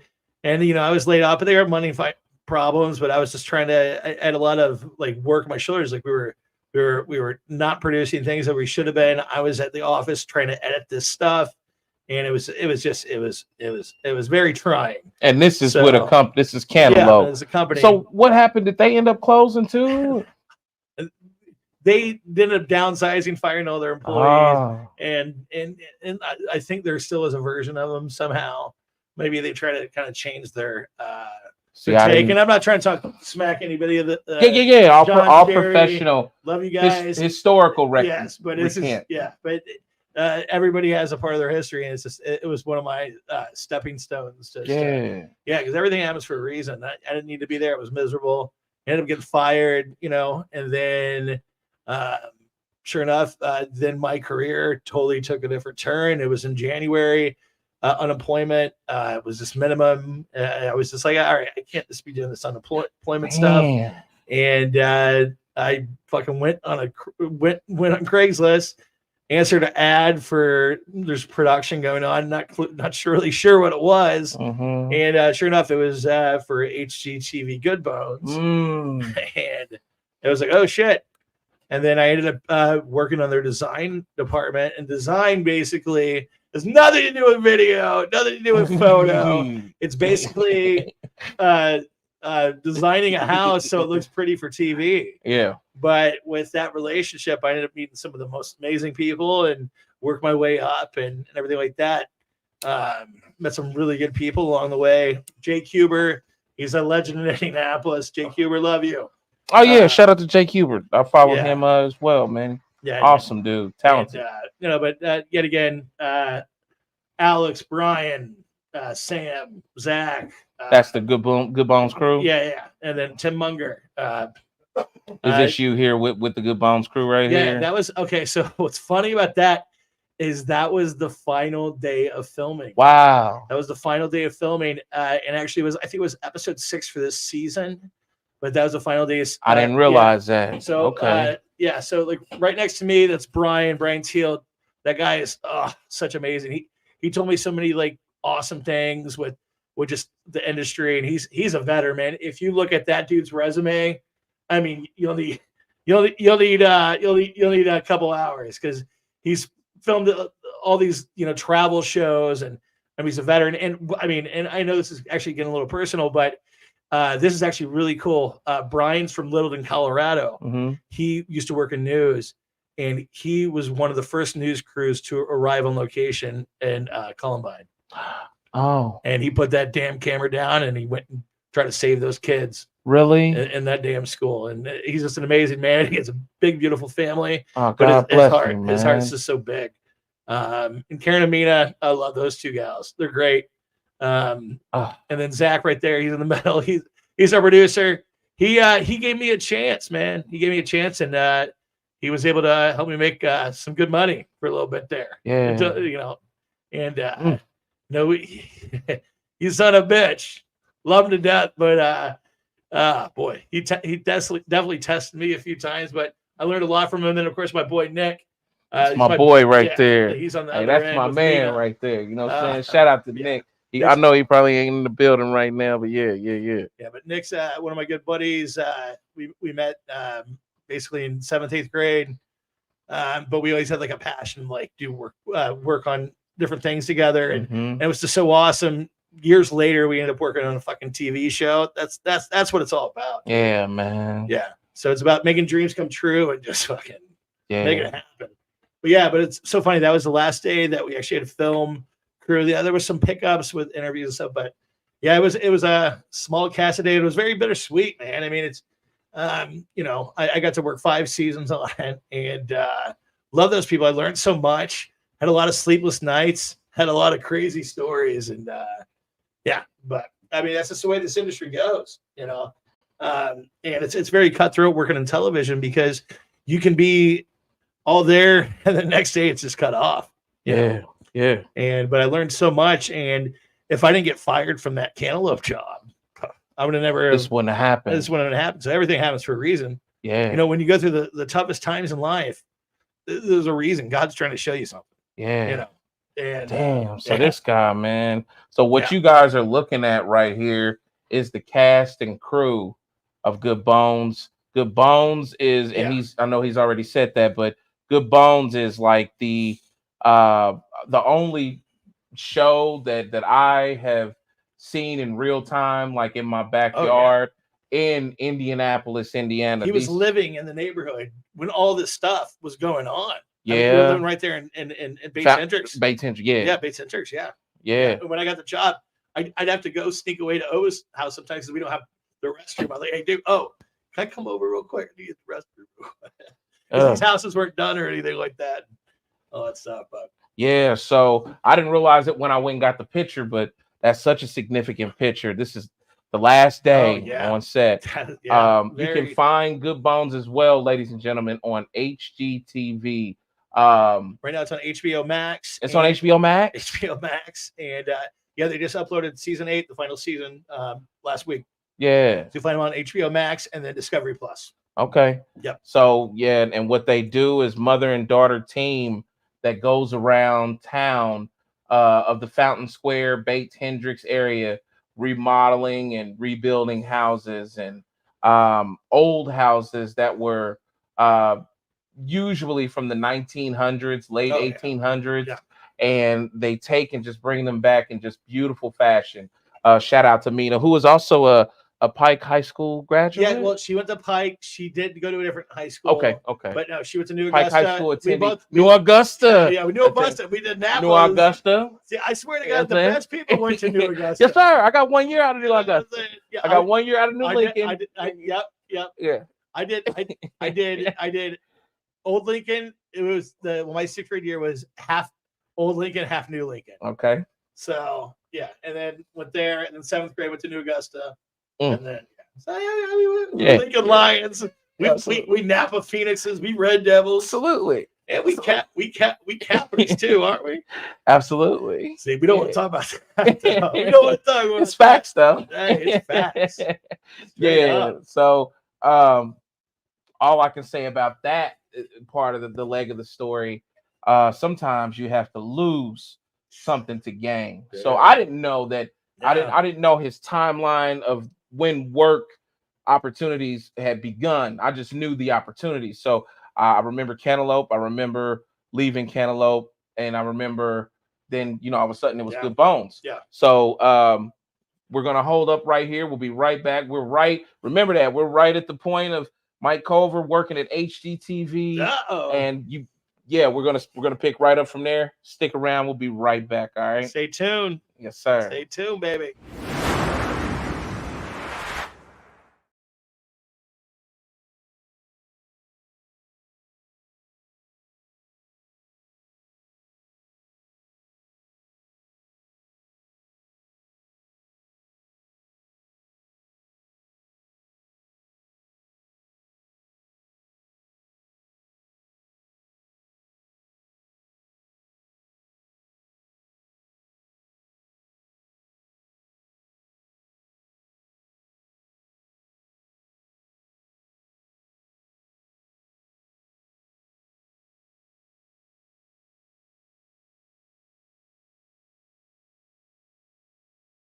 I'm wavy.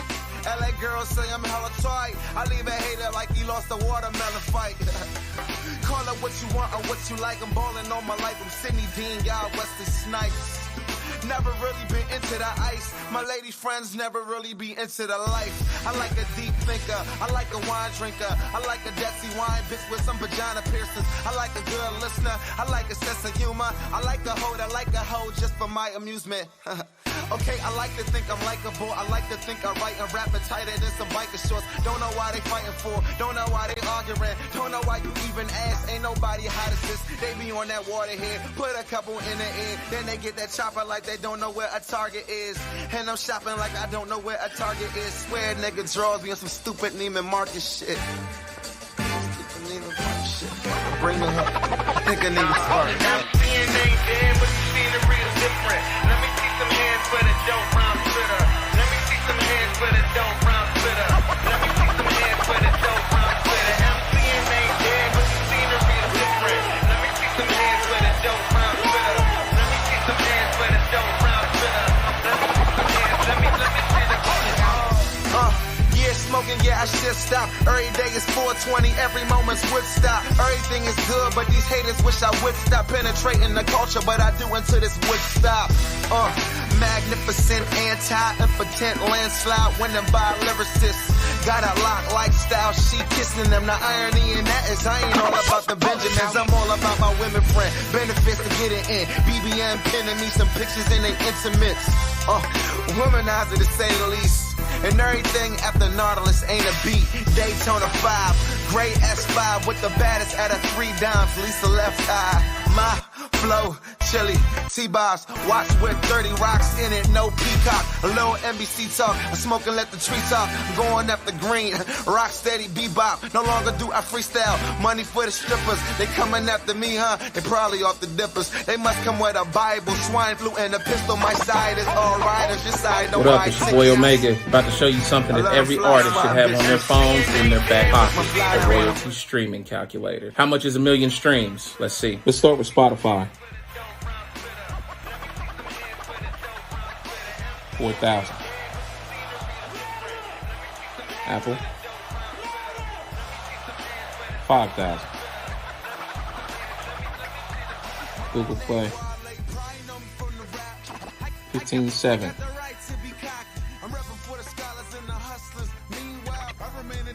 YouTube. 17.5. That's low. Title 12K. Keep that in mind, artists.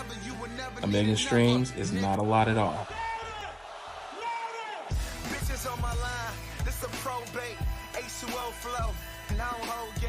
This is no trial, this a closed case. I swear my man flipping birds like a road rager. I'm no angel, my hoes like a Sega. Streets are raised too, I make them hoes skate. Don't let the flow escape, just let me float above. I'm blowing loud out the clouds, turned up, and these worth bucks. Fuck ifs and maybes, yeah, surf's up. Harlem hoes say I'm wavy. LA girls say I'm hella tight. I leave a hater like he lost a watermelon fight. Call it what you want or what you like. I'm balling all my life. I'm Sidney Dean, y'all Wesley Snipes. Never really been into the ice. My lady friends never really be into the life. I like a deep thinker. I like a wine drinker. I like a Detsy wine bitch with some vagina piercings. I like a good listener. I like a sense of humor. I like a hoe that like a hoe just for my amusement. Okay, I like to think I'm likable. I like to think I write and rap it tighter than some biker shorts. Don't know why they fighting for. Don't know why they arguing. Don't know why you even ask. Ain't nobody hot as this. They be on that waterhead. Put a couple in the air. Then they get that chopper like they don't know where a target is. And I'm shopping like I don't know where a target is. Swear nigga draws me on some stupid Neiman Marcus shit. Bring me up. Nigga need to start. DNA dead, but the scenery is different. Let me see some hands for the dope round Twitter. Let me see some hands for the dope round Twitter. Let me see some hands for the dope round Twitter. MCNA dead, but the scenery is different. Let me see some hands for the dope round Twitter. Let me see some hands for the dope round Twitter. Let me see the yeah, smoking, yeah, I should stop. Every day is 420, every moment's Woodstock. Everything is good, but these haters wish I would stop penetrating the culture, but I do until this would stop. Magnificent, anti-impotent landslide, winning by lyricists. Got a lock lifestyle, she kissing them. The irony in that is I ain't all about the Benjamins. I'm all about my women friend. Benefits to get it in. BBM pinning me some pictures in they intimates. Womanizer to say the least. And everything after Nautilus ain't a beat. Daytona 5, gray S5 with the baddest at a 3 dimes. Lisa left eye. My flow, chili, T-Bobs. Watch with 30 rocks in it, no peacock. A little NBC talk. I smoke and let the tree talk. I'm going after green. Rock steady, bebop. No longer do I freestyle. Money for the strippers. They coming after me, huh? They probably off the dippers. They must come with a Bible, swine flu, and a pistol. My side is all riders. Your side don't buy tickets. I let them fly swatting bitches.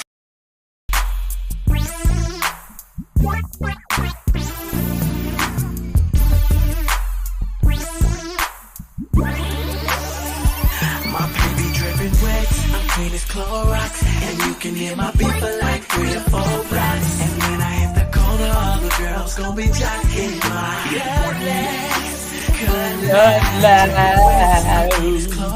Man, Mr. Hey in the house. Hey in the house. We are back.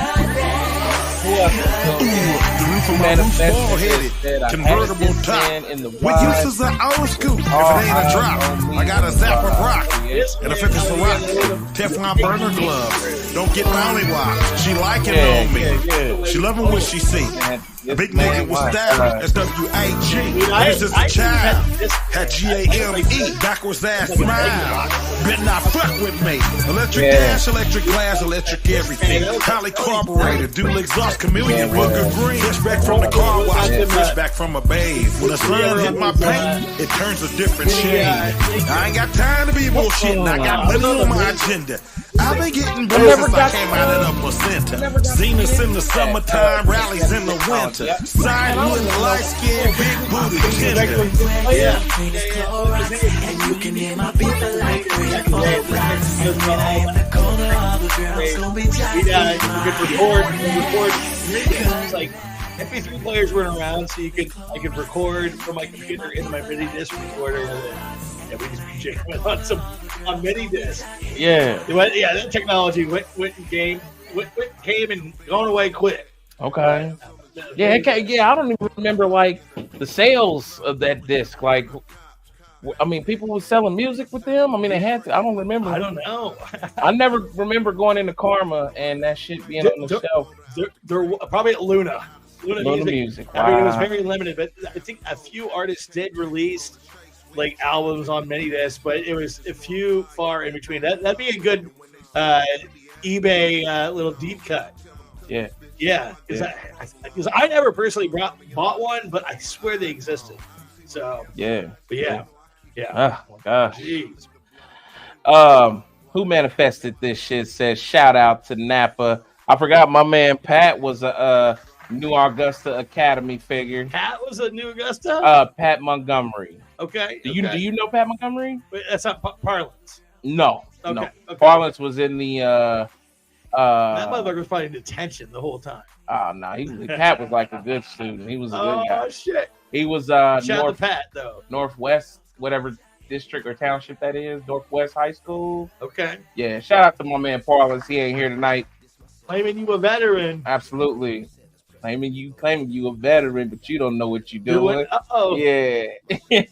So shout out to who manifested this, my man Pat. He also says, we won't lie. We at Napa, we set state records. We Our sure picture's did. still hanging in there. State record for what? I don't know. Well, the thing is, we embodied all the Pike like super basketball teams and shit At New Augusta? Yeah, I mean, dude, what year? I mean, I was at year 1, so I 90s. No, I mean, okay. We're talking about the 03, the 01 championship All right, team. okay. The 98 championship team, maybe because like New Augusta started, I think like in 96 or something like that. Something like that. So, yeah.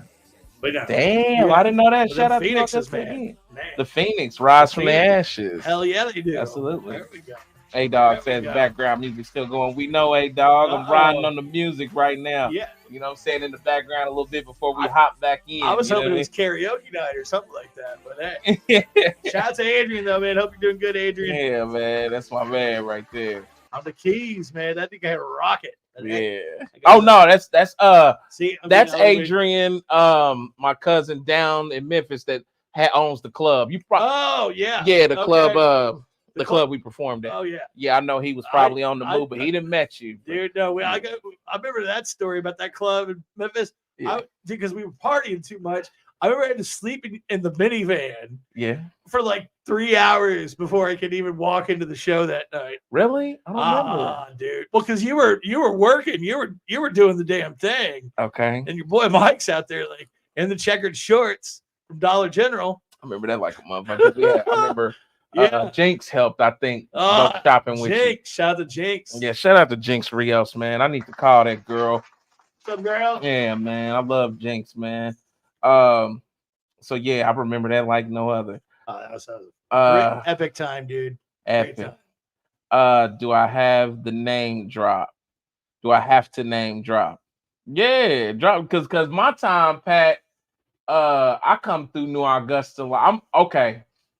Middle school played out for me like so. I got into Lincoln in 6th grade. I was in the old Lincoln Middle School. Yep. That's the one with the tiers, the right, 2, 3 tiers. 71st and Zionsville Road. That's right. Bats in the motherfucking ceiling and the roof and the whatever. So, but I get to see the transition. Bruce Wayne was up in that shit. On dude. everything. Always real deal bats up there in the attic, man. So, but we transition from that to I get to go to New Lincoln, like 7th grade year. So I'm the first 7th grade class in the New Lincoln, and then I get to do because all right, here's how that happens in like it's in a 4-year period of time because I end up flunking 7th grade. I didn't flunk, but I got held back because of that makes. I was expulsion. I was expelled. Oh shit! What'd you get expelled for? Was that a different episode altogether? I believe it was habitual offenses. Ah, shit. Yeah. The habituos, man. Habituos, man. Get you. Yeah. Dude. And Mr. Did you remember that detention room at the old Lincoln? That was like you go upstairs and it had the windows up there, and you go up there. There's enough for about 7, 8 desks. I went in there one time and I knew I never wanted to be there again. Yeah, I was in that motherfucker all the time. I hated it too. Like I didn't enjoy. I didn't celebrate. I was in there, and then you had And you in the class, the bell would ring, and people, you could see bodies going across the hallway. Oh, yeah. This is you looking at the third floor, and I would look over the window and be like, shit, you know, I'm shitty I ain't out there. So Mr. Bond, wait, Mr. Togg or Mr. Bond? Who's our principal? At Lincoln, Mr. Bond. I didn't have Mr. Teague. Is it Teague or Togg? Whatever. Togg. I had Bond. Togg. You're right. You're a sec. Yeah. I had Bond in New Lincoln. Okay. And because I had his son Bond Jr. We were at Lincoln at the same time. It sounds like it. I was in 6th grade. And I was in 8th. Okay. Yeah. Perfect. Yeah. Okay. And Mr. Bond Jr., shout out to him, super cool. He was my social studies or history teacher. And his father, Mr. Bond Sr., is the principal. Oh, shit. Yeah. Okay. So, but yeah, man, little Lincoln history. If you ain't Lincoln. go to Indianapolis schools, you'll Lincoln know. Lions, dude. Yeah. Hey, dog says, yep, Jinx. Yeah, Jinx was the girl, man. Shout out to her again, man. Poor Jinx. She had to deal with me snoring though in those hotel rooms, man. I was sawing logs, dude. Yeah, man. God bless her. Yeah. All right, so back to it, man. So here we go. We have found our stride with Good Bones. And reluctantly, the picture that I dig up happens to be the last day. How ironic. Yeah. I mean, I didn't realize that. I must not have read the caption to where I got it from. So picking up and gaining, consistency with Good Bones leads to where next? Well, okay. So when I started the first season that I started working on there, it was technically season 3. Mm-hmm. Basically, I started meeting just the people that I wish I would have met years before. Yeah. And they started, hey, well, I know this person that does a lot of things in production. And then I ended up seeing a whole other side of production that I've never seen before in Indianapolis. So this isn't going to the weddings. This isn't doing corporate little things. This is actually the real side of production of Indianapolis. Yeah. So then I started working, got to know some people, and they referred me to other people. And then I started working on like some other really cool shoots. Mm-hmm. So I'm trying to think. It was my buddy Matt that I worked with on Good Bones. And it was just that season, he already kind of knew people, and he had this aspiration to actually move to LA. Yeah. And he actually ended up moving to LA after that season and ended up being one of the main stars on a ghost show for the Travel Network. Yeah. But he introduced me to a few people, the people that I needed to get to know.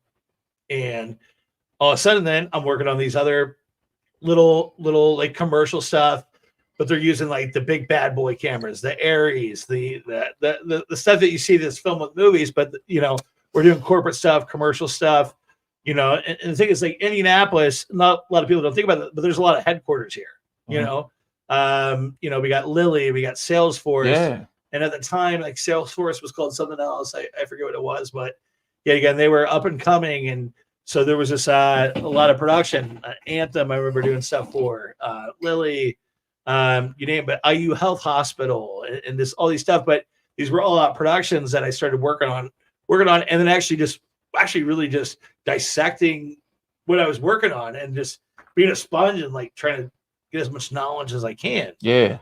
Because I'm working with like industry people, and so these people I met, like, they had like just crazy resumes. And basically after working on a bunch of these little small shoots, and then you kind of get put on a list. So I was basically doing a lot of production assistant work. So basically a production assistant, it's definitely one of the lower jobs, on a film or a TV set, but they're the people that makes the magic happen. What do they do? So basically all the fucking grunt work. So if it's anything with helping pick people up, helping talent when they get to set, I remember a couple times you brought donuts and things. I mean, being a part of food, taking food orders. I mean, anything you could think of, going shopping, picking up things that are needed for their production, like the tons of things. And that's kind of how I started off, is just a production assistant, and I was loving it. I was a little older than the fresh 18, 19-year-olds, but I was a little seasoned, I guess, which is not bad, dude. you know, and and this opened my eyes, and I got to end up working on like a lot of cool projects. So, you know, I know your description for this podcast, you talked about the Van Jones shoot and this different stuff like that. And it's all about being proactive too. Getting the email, and then emailing those people back. You know, just trying to create communication. And that's just as good as we are, because I mean, there's a lot of these people have like dreams, like go to LA. Oh, I want to work on this. Or Atlanta was a big hit, you know, for the last few years because they had like this big film incentive, you know, with Walking Dead and then Stranger Things and all this stuff.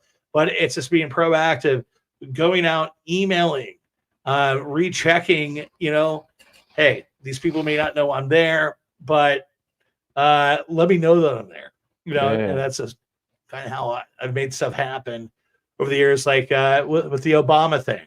I told the story the other year, earlier this week. So Obama came, it was 2015. It's here, right? Yeah, and I heard it on the news, and I was like, well, shit. Well, what if I email the White House? It was I went on the website for presses. I wrote up this long email, and trust me, I'm not a writer by any means. And thankfully, I have an awesome sister and brother, Matt and Angie, which have also been two amazing parts of my career. Oh, wow. That's one of the photos. Yeah. That I took. And that's straight from camera too. Like that was a photo of a photo right there. But that was one of my coolest moments, dude. I basically wrote this email out, and I'll never forget waiting to hear back from that email. I was like, oh my God, that'd be so awesome if I can get a response back. And sure enough, they responded back.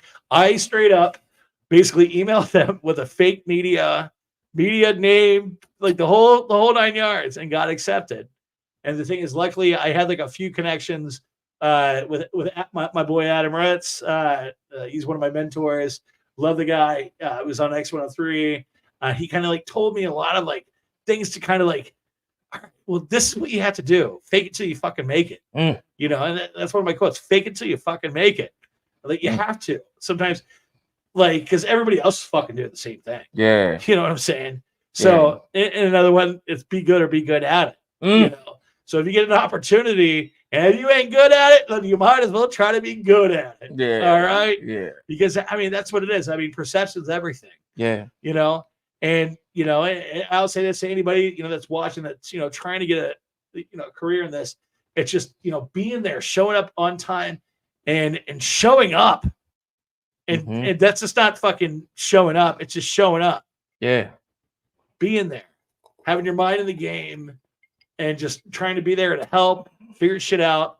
I mean, that's just kind of, you know, how things have worked out for me, man. It just, you know, we have good days, we have bad days, but the thing is you show up, you have your mind in it, and you want to make an effort. You're not here just to be here. You're not here for a check. Shit, if I was there for a check, I would have showed up a bunch of times, dog. You know what I'm saying? I was here because it's a passion, and that's what's so important. And you know, I try to say the things to my son. He's 15, you know, and I mean he wants to get a job, you know, and I'm like, you know, well, maybe a job's just not quite important. When I had a job when I was young, I got introduced to a bunch of shit I probably shouldn't have been introduced to. But what was important is I had a passion, and you know, if you got those young kids out there, they don't want to hear from its parents as like, oh, you should do this, do that. But you know, sometimes like just do suggestions and this, you know, you know, it's hard because I mean, we didn't want to hear from our parents when we were kids. Yeah, you know what I'm saying? We want to figure out our own life for each other. But you know, yeah. No. So if you guys watch the channel, I released a video probably maybe about a month ago, and it's dealing with a music manager that manages some grade A artists with record deals with major record labels. Oh yeah. And they asked him what was his biggest challenge, and he said, well, the biggest challenge is getting these artists to understand that they're in business, and the simplest things like answering your email, being trivial. He says, how do you not answer your email? How are you in business and you're missing emails? So as you just heard, he created the opportunity space by being prepared, by good communication, and then by professionalism, showing up on time, being there, and being productive, all the way down to the level of grunt work with a PA, personal assistant, showing the fuck up, showing up. So lock that in. I hope my man Zeke is watching this right now. Lizzo,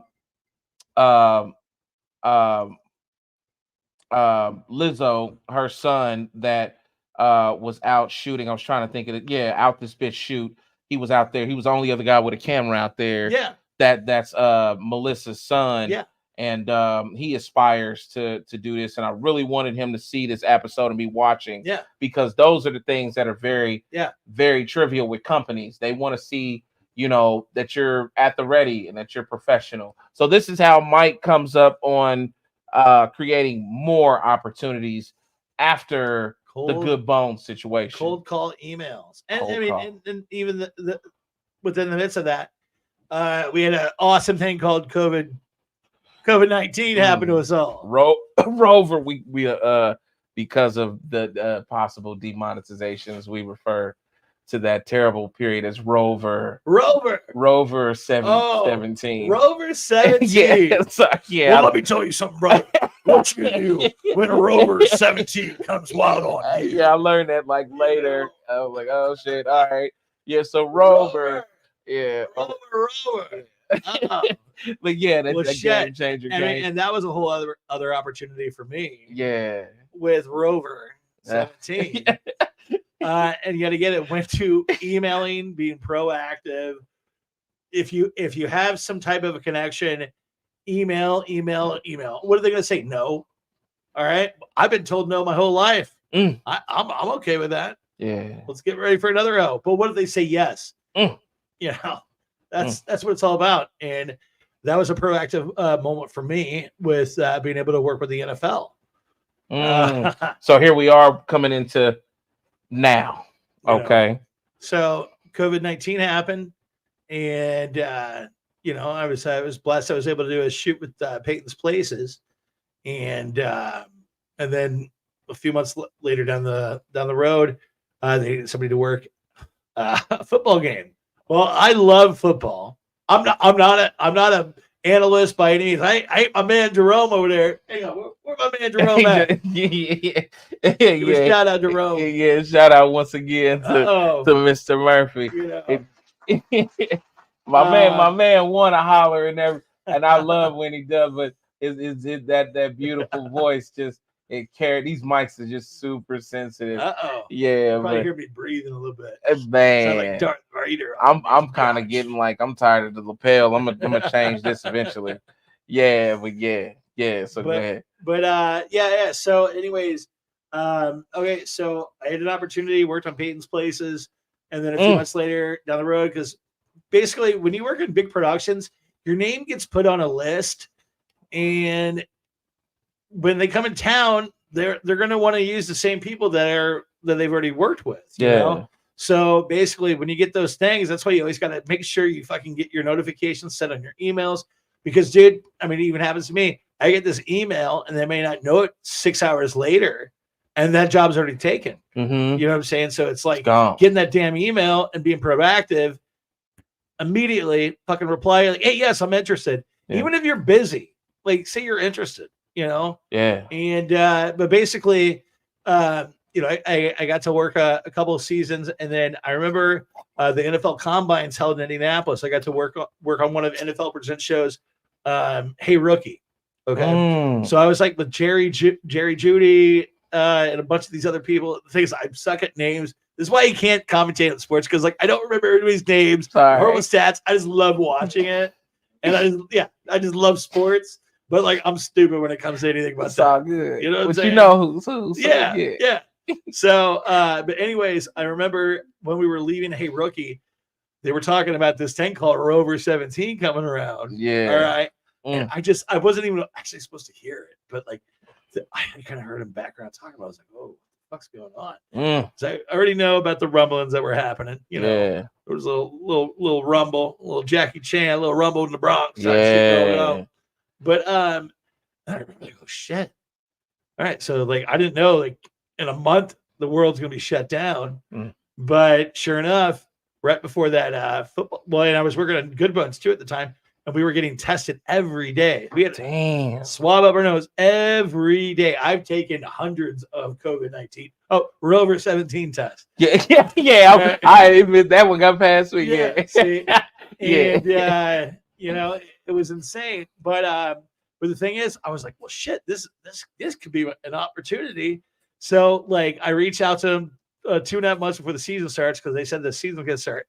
So I'm like, hey, just to let you know, I'm available for all Colts home game seasons. I mean, home games this season. I get tested every day through my job, and I'd love to be a part of it. Just let me know if I can be an asset. And then ever since then, I've been able to go to every damn Colts home game. Yeah, so it's being proactive, taking advantage of opportunities, and not taking advantage of the situation, but taking advantage of opportunities. Yeah. You know, when I mean, it's on Sunday, I was on the Colts sideline. And you saw that little Pat McAfee, little funny little thing. Here we go. Look at that. All right. So of course it's all funny and jokes and games, but I see Pat every game because I just constantly run around the sidelines with like I'm with actually one of the best. I support Kalen Scouts. He's been with NFL Films for over 25 years, and he's an amazing man. He's been teaching me some things. And but it's opportunities like this where I'm doing my best Superman pose and Pat McAfee's pointing his boomstick at me, you know. So yeah, that was a horrible call on the refs, but it's little things like that make me smile and it's kind of be like, hey, you know, yeah. Does that mean I'm a millionaire? No, but I'm definitely fucking cool for the day. I'll tell you that much. And that's cool. It's Are you wearing a mask? No, I'm not wearing a mask. Okay, it looks like it was going to. Okay, yeah, awesome. See, country said that mask. No, I wasn't wearing a mask. Okay, the only mask I wear, I'm always wearing a mask. Yeah, you always got to wear a mask. A metaphorical mask. Not a metaphorical mask. Yeah, yeah, that's awesome, you guys. And then you're looking at this is just this Sunday. This is Colts versus who was that? Cleveland Browns. Yeah, Cleveland and Culver just happens to get an accidental point out from Pat McAfee. Shout out to Nick though. Nick was like, dude, you got to watch Pat. He was like, he's the one that pulled this up, and I love it. So it's awesome, man. Yeah. So where we are right now, we're at the present time. So we come from picking up a Kodak camera in a church with curiosity into high school, coming into middle school, coming into fan films, high school, full on trailers, college, sharpening the skills, honing the skills, trying to master the craft. Second level of college in Detroit, once again sharpening the skills, mastering the craft, stepping out into the world, scrappy contractual opportunities, pop-up accidental videos on the news stations for being at the right place at the right time, job opportunities with companies like Cantaloupe, and all the while still scrapping weddings, music videos from yours truly and other artists, and more, and continuing and cool opportunities too, man. Like, so this is one of my funnest stories. So opened up for fucking Bubba Sparks one night. Yeah, dude, opened up for Bubba Sparks, and for some reason it was yet again about being outgoing. I walked to Bubba Sparks and said, hey man, you want photos tonight? Omega set this all up. He opened up, fucking killed it. And then I went over to Bubba Sparks and was like, hey man, do you want photos, for your show tonight? And he was like, all right, yeah, man. And then he was like sober at the point. So I went to his dressing room. He had like all these free booze. I just got annihilated. Did he? I never got to go in there. See, I did. Well, and this too. This is a little deep, dark industry secret. Yeah. okay, like in some of these venues, there's not place for talent to use the restroom with there not being fans. All right, so I had to play guard for Bubba Sparks taking pisses in his little VIP room. He's Really? like, yeah. And I got cool with the dude real quick, and he was sober as fuck. So I just kept on pounding all of his booze. So when it was time to fucking kill the fucking set, like he's like, "Are you coming up on stage with me?" With like, yeah. And then he kept the fucking. I took over his profile picture for like 6 months. Yeah, this is Bubba Sparks, man. Yeah. And Bubba Sparks, man, that dude had some bangers. Yeah, he did. Get some bangers. World renowned bang. Ugly. Yeah. I wish I had it at the ready. I'd play it right now. Yeah, dude. Yeah, man. That was one of the greatest nights of my life. And me too. Opened it up and killed it. And being at the ready. That opportunity, because I don't know if I ever got to tell you how that happened, but just in correlation with Mike and readiness, I was on my way home. And as you guys know, I own a roadside assistance company. At this time, I was working for another company. I wasn't a business owner yet. And I had just finished my shift. I had done my last call, and I had band practice. And band members were set up, and they had begun band practice, and they were waiting for me at home. So I'm on my way home. I get a call from none other than Ace One. Shout out to Ace One. Ace One. Ace One is a great friend, dope, prominent MC out of Bloomington. He's like Bloomington's statesman. He's like Ace the One, Godfather rapper. Bloomington. Him, Stack Black, Arjuna, Stack Black. Yeah. Shout out to all of them dudes. But Ace One in particular calls me and he says, Omega, what are you doing right now? I said, man, I'm on my way home from work. He says, all right, look, do you want to open up for Bubba Sparks? And I said, yeah, hell yeah. He said, all right, well, it's in the next hour. I said, the next hour? He said, yeah. He said, can you get here? And it's at the Vogue. I said, the Vogue? First time that I touched the Vogue. First time. If you don't know about Indianapolis theaters and venues, the Vogue is prestigious. Prestigious, however you want to pronounce it. The Vogue has held occupancy for some of the greatest musicians. Amazing art. Chris Cornell. I mean, comedians alike. Lots of people have been there. Yes. Yeah. It's like Naps. That was perfect. It's like Indianapolis's Apollo Theater. Yeah. So you know, I've seen everyone from Master P to DMX to Jaron Benton, Ritz, Tech Nine, Bone Thugs and Harmony on this stage, and here I am in a dirty roadside assistance uniform, getting asked, "Can I come and jump on one of the most prestigious stages of Indianapolis?" Yeah. And in an hour's notice, and he murdered it. And he says because the guy that was originally doing the show had to cancel. I said, man, I'm there. I went home.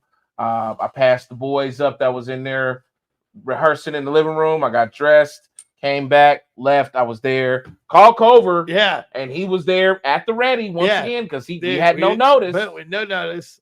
And we had one of the greatest shows. And that's about showing the fuck up. It's about showing up, being ready, answering the call. Whether the call was the phone or whether it was the email, you got to answer the call being an independent contractor of any kind. That was me being an independent contractor as an artist, and him being an independent contractor or freelancing photographer. Give me an opportunity. And both being ready. Gave us both opportunities. Yeah. So fucking just fucking kill it. And meet Bubba Sparks. Like I'm in the back having a beer outside with Bubba Sparks, taking pictures. Like wonderful, man. That was wonderful. That was an amazing night. Yeah, man. So amazing night. Readiness. Okay, so yeah, we're at that point where we're at the NFL films now on a daily basis. We got everything from Pat McAfee acknowledgments, well semi-acknowledgments, and meetings with Avengers on field. So we're there right now on a daily basis. Now the next thing that we're going to get into before I get into the because that was the crux, that was the most important part of the story. But before we go into cool down, I want you guys to stick around to encounter the cool down. That's the cool down, Mike Colver and who, which is amazing. But before we get into that, we gotta go over just a handful of tips and tricks for these novice and medium, experienced or experienced photographers that are watching this, hopefully. And if not, folks that are of those photographers passing on the word. I mean, so you're gonna get some awesome information. Yeah, man. Absolutely. If nothing else, you'll be able to pick your camera up on vacation with your phone up. And do better. Yeah. So stick around. We'll be right back. And 2 ticks quick to the tick on your dick. Be right back. Yo. How would you like to get a pair of Jordan 11 Cool Grays for $15? Yes, I'm dead serious. That's right, get these Jordan 11 Cool Grays size 7 wide for only $15. Dead serious, $15. There's 4 steps to winning them. First, go to your YouTube page. Make sure that you subscribe to Omega Classic Records. Go to Cash App, pay your $15 fee at that handle right there. Comment done under this post and tune in to the next episode of Crossfaded. Right there, pay your Cash App fee. You see it right there, Kicks Casserole 33. If you do not watch the episode of Crossfaded, you will not be able to win if you're not present. There's only 25 slots available, so make sure that you get your slots. Stop. I know you're thinking this shoe isn't my size. I don't have anyone to gift it to. It's too small. It's too big. That's okay, because guess what? You're getting $230 some odd worth of return on your investment for $15. Keep that in mind. This shoe is also an investment. Also, you get a cool Crossfaded t-shirt and another special gift that I haven't mentioned yet. This is crazy. $15. Have you ever bought some Jordans for this cheap, especially 11s? Nigga hungry. Open your eyes. Happened like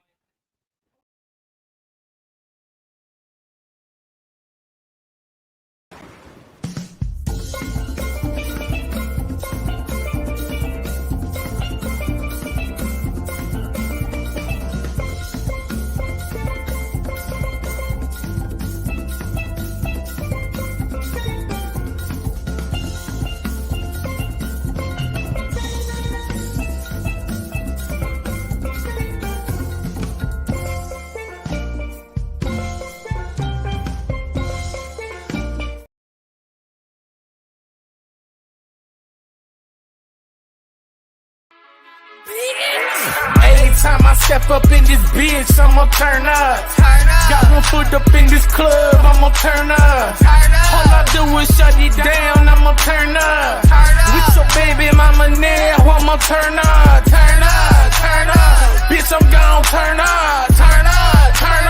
Bitch, I'm gon' turn up. Bitch, I'm gon' turn up. Bitch, I'm gon' Rappers, producers, hip-hop entertainers, hit up CWK Promotions for any of your management needs. Promotions, booking, studio sessions, feature help, models for your music videos, and much more. Hit up Chris Kleiss with CWK Promotions. Booking from 15 to 30% cheaper. Models, $50 to $500 for your videos. Promotions of any kind. Studio sessions, ranging from $35 to $175, and features from $10,000 to $250K. Hit up CWK Promotions now.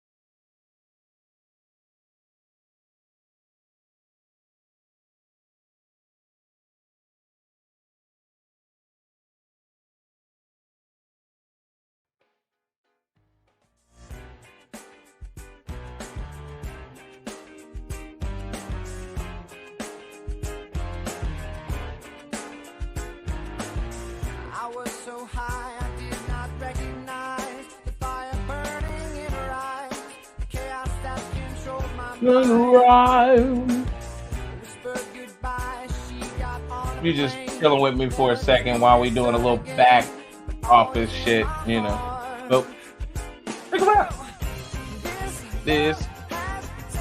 Taking his cross. She said goodbye anytime before.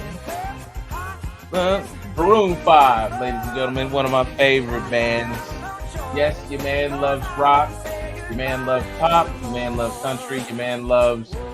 I don't know. I don't have a love for bluegrass. Maybe because I don't have any, to my knowledge.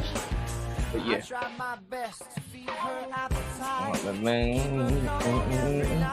Oh, I'm sorry. Yep, we need to do that. Right. We still here with you. Hang out. You fix.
Light nigga, dog nigga, faux nigga, real nigga, rich nigga, po nigga, house nigga, feel nigga, still nigga, still nigga. I like that second one. Light nigga, dog nigga, faux nigga, real nigga, rich nigga, po nigga, house nigga, feel nigga, still nigga, still nigga. OJ like, I'm not black, I'm OJ. I'm OJ. Here we go. All right, we got the second camera rolling. Okay. Don't fuck with me. Here we go. So we just put it back in, but I want to bring some awareness to this.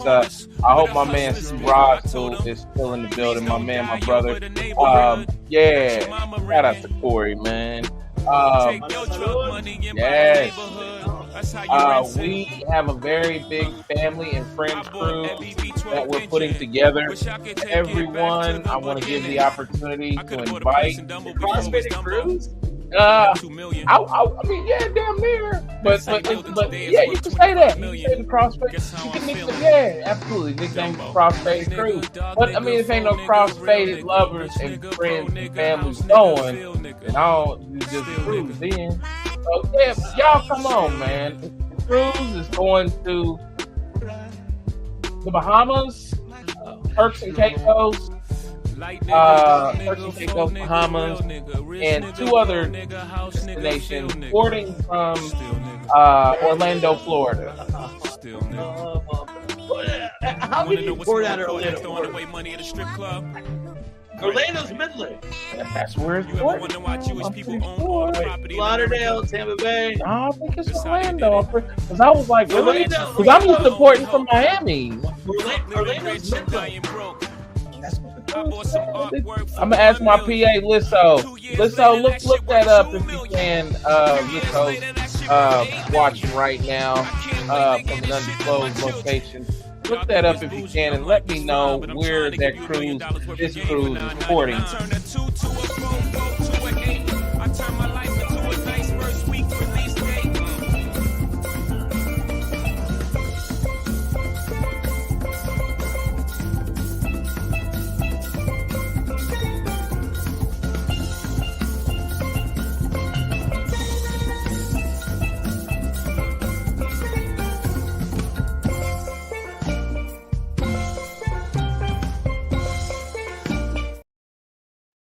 Hold on, play it one more time. So it says starts at 7:25, but it's really like 5 something.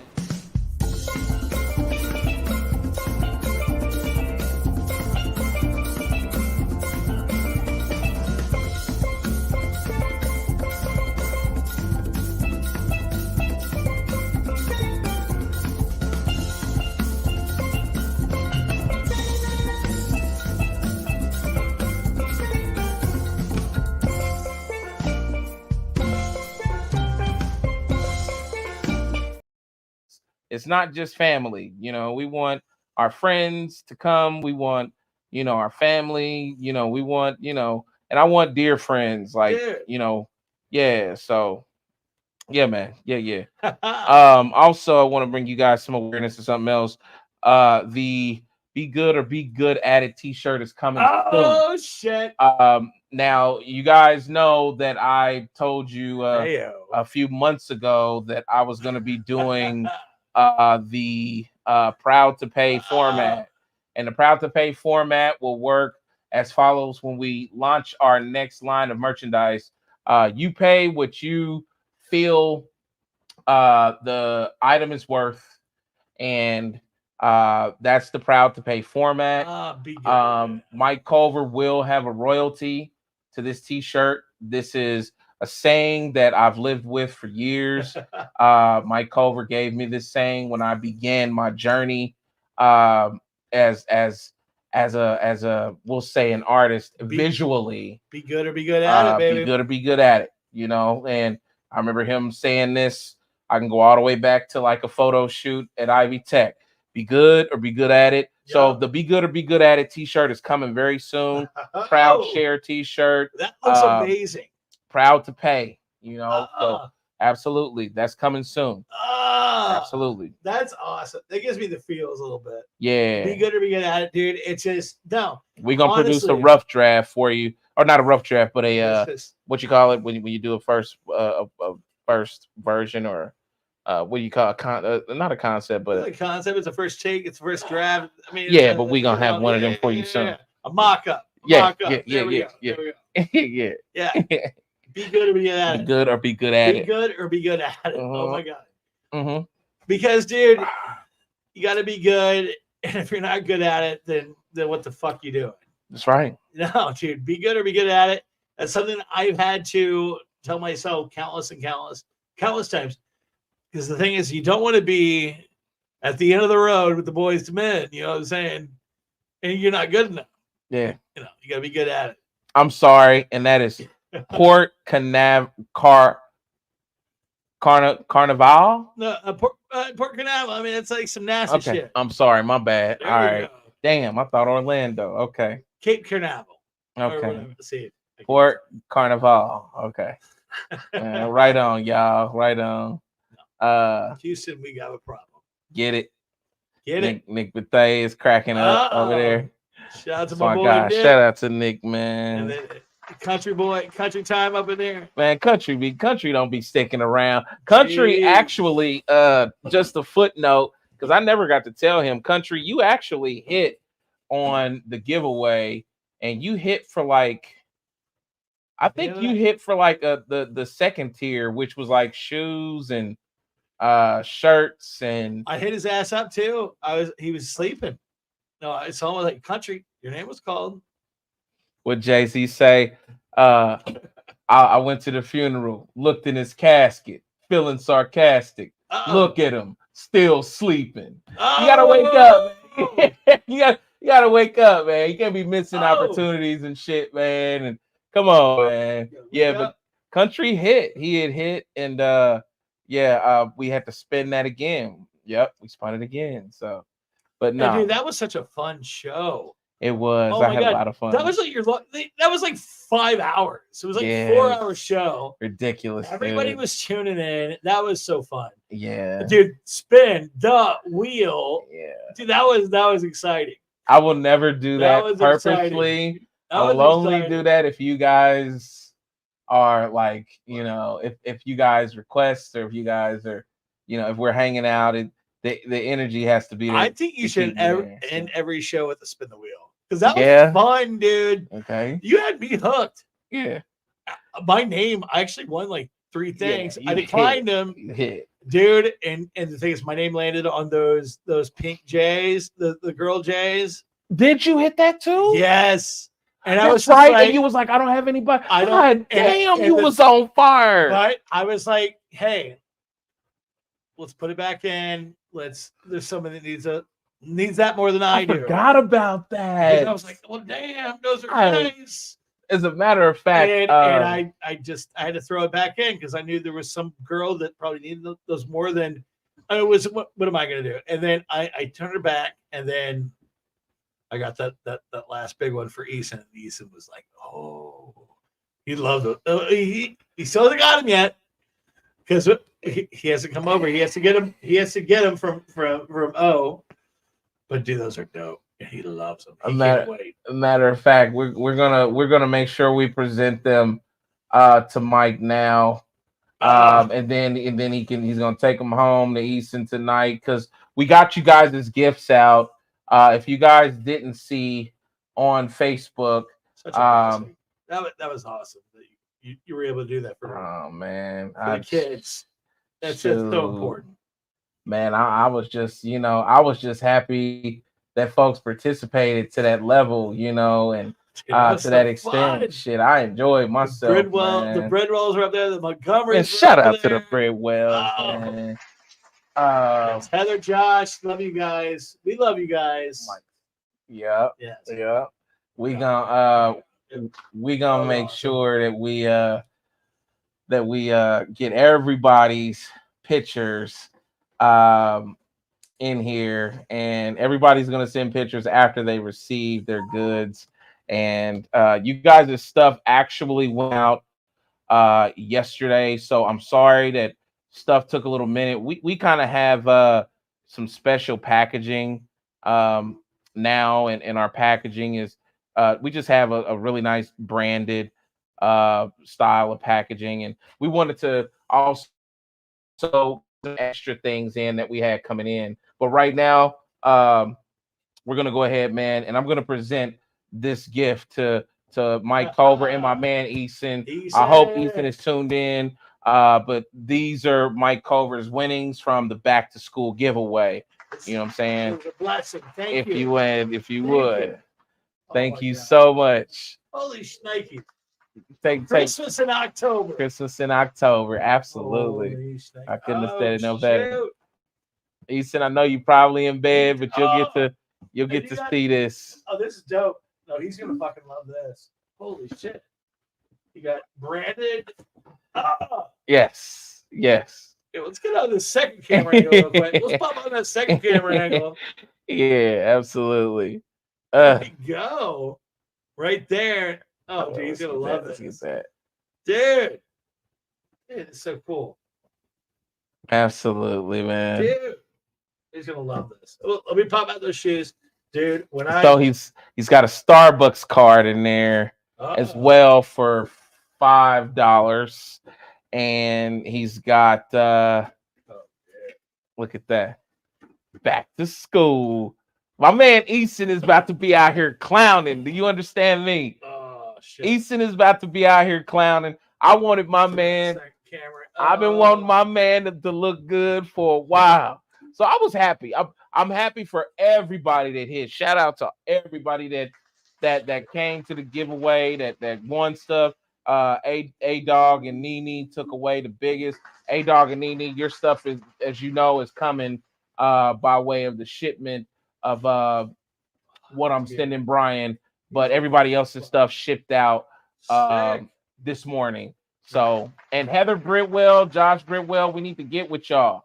Love the Bridwells, dude. Love the Bridwells. They're extended family for myself. Yeah, I love them, man. There's 79th Westchester crew. Josh and both Heather, beautiful people. We into the extended family too. Her brother Zach and wife Faith and their whole family. Love everybody there. Shout out to the Bridwells, man. Absolutely. We go way back, and they're just beautiful fucking people, and we have a lot in common. This is where we grew up, and just the love we have with each other. I mean, we look at remember that drive we did for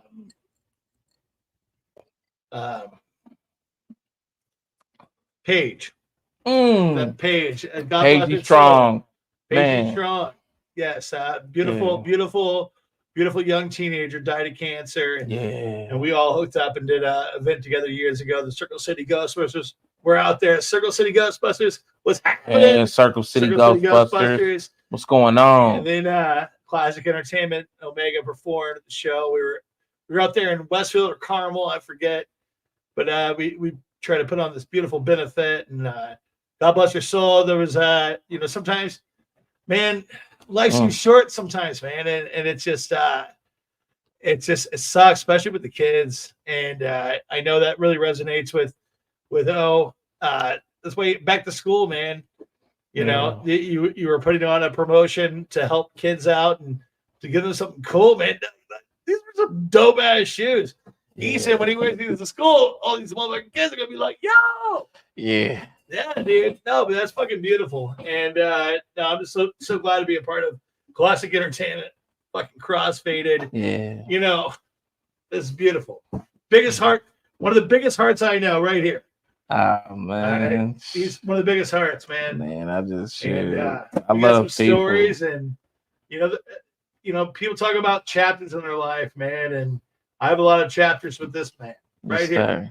Yeah, right here. Easton's a good boy, and Easton, like I said, I know you're probably sleeping, but dude, you deserve it and more. I text him because he texts me, and I don't know if you know, but he texted me and he told me thank you, man, and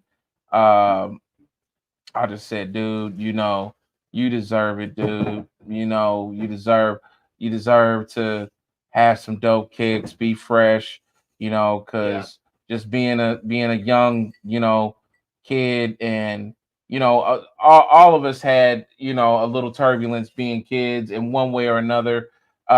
Mike has been a great dad, but just like any other parents, there's no books to parenting. My man Jerome says that, he always says, there's no book to this, you know what I'm saying? Manual. Like I did the best I could with what I had, and I stood in pocket, and I feel like that was Mike being a young father, you know what I'm saying? And he done the best he could, and even shout out to Easton's mom. I know she's trying to overcome vices and be better, and I'm sure she'll get there. But Easton stayed in pocket, and I just told him you deserve it for staying in pocket. I looked at your prom pictures, you look fantastic, you and your little lady, so you just deserve them, man. You know what I'm saying? So I was happy they won.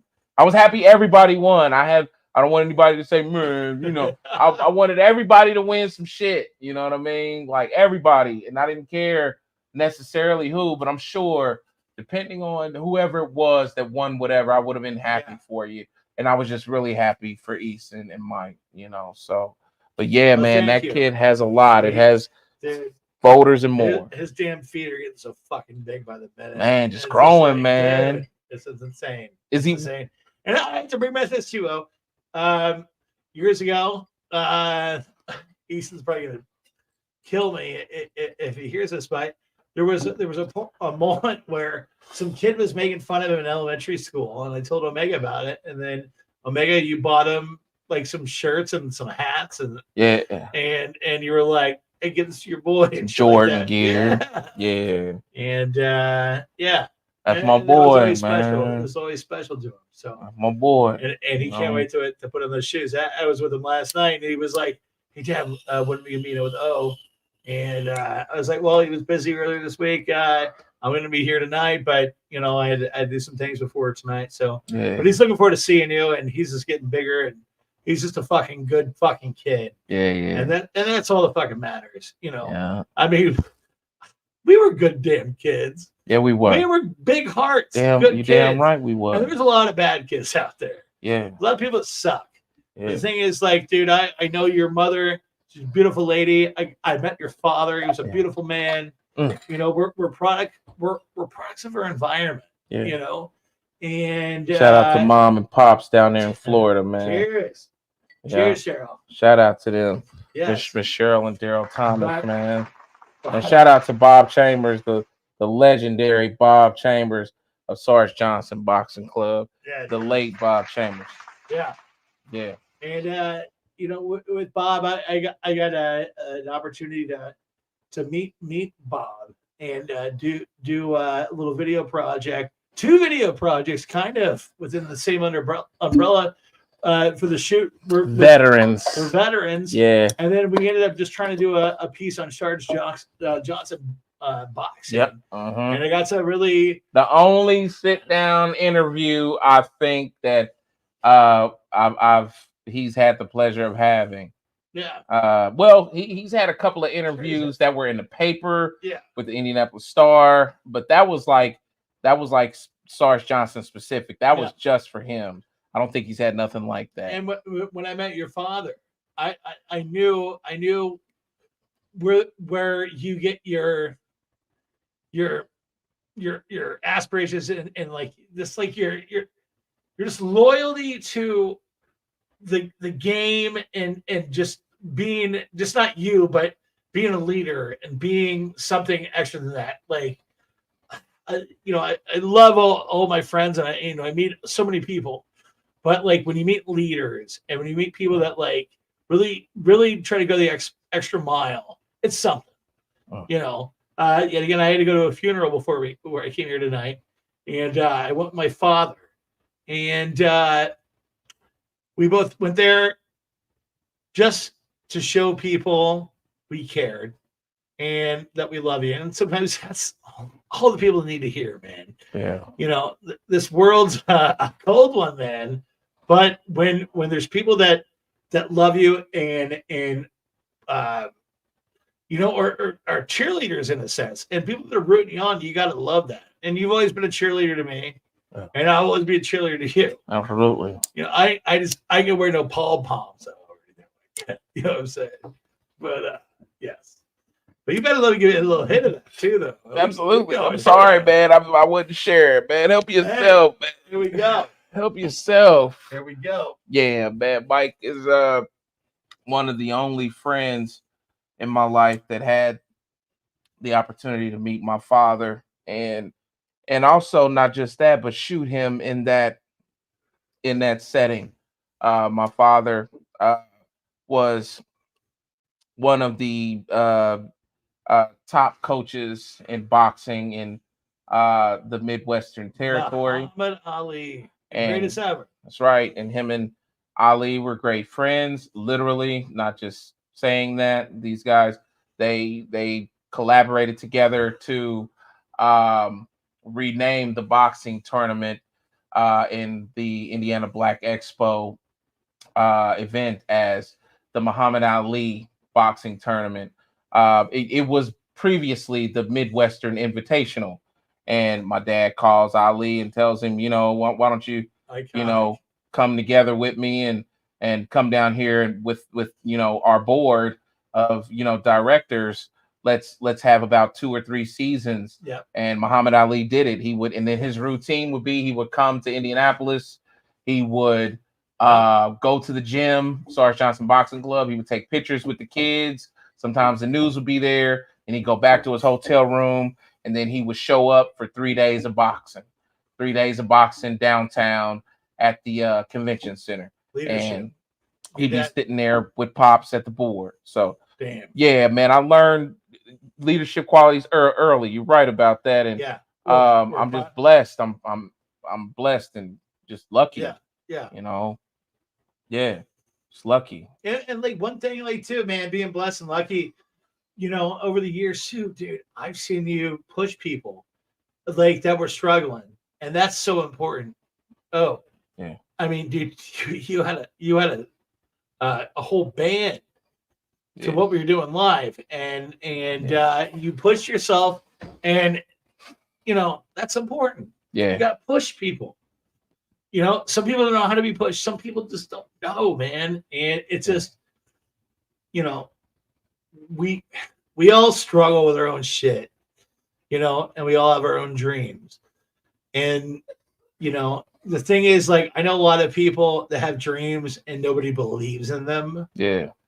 Well, damn. We're lucky because I've always believed in your dream and you've always believed in mine. Always, man. And that's special. Yeah. That's special. I want you to know, because I don't know if I've ever said, but you know, when this all kind of really began, because I come to you in terms of drugs, you know what I'm saying? Like when I knew others around you before I had really came into you, and I come into you terms of drugs, you know, with weed, and I'm doing this. And we both are teenagers, you know what I'm saying? Weed and and I'm selling weed and this and that. Yeah. And, but once, you know, I got serious about, you know, my craft. Yeah. I came to you not because, you know, I knew you and you had a camera and you were somebody I had, you know, a relationship with, but I seen the talent. I seen what you were doing with the camera, and I didn't just, you know, pick somebody with a camera or a friend with a camera. I was like, you know, he's dope, you know, and I believed then before I had really had enough belief in myself. Yeah. You know what I'm saying? So I just wanted to say that because you are the company that you keep. Yeah, absolutely. And you've been just as dope with a camera as you know, I mean, honestly, as I've been with a mic, but and I really I'm serious about that because you know, I've seen and stood next to greats in my town and legends as well. And growing up as a kid, you know, with my father and dealing with boxing, it's very similar to even the venues that we, you know, perform at. We share venues with other boxing companies, but you know, growing up with that,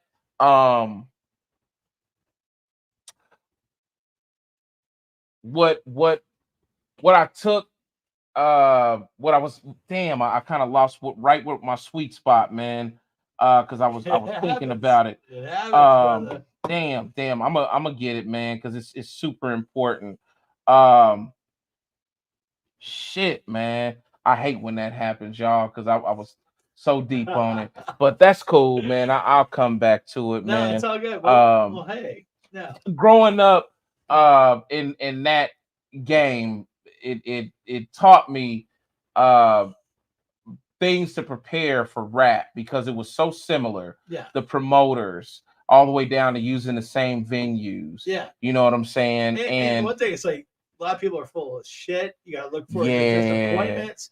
You gotta you gotta look at things that like, man, like people will say things and try to get you into things, and then it may never happen.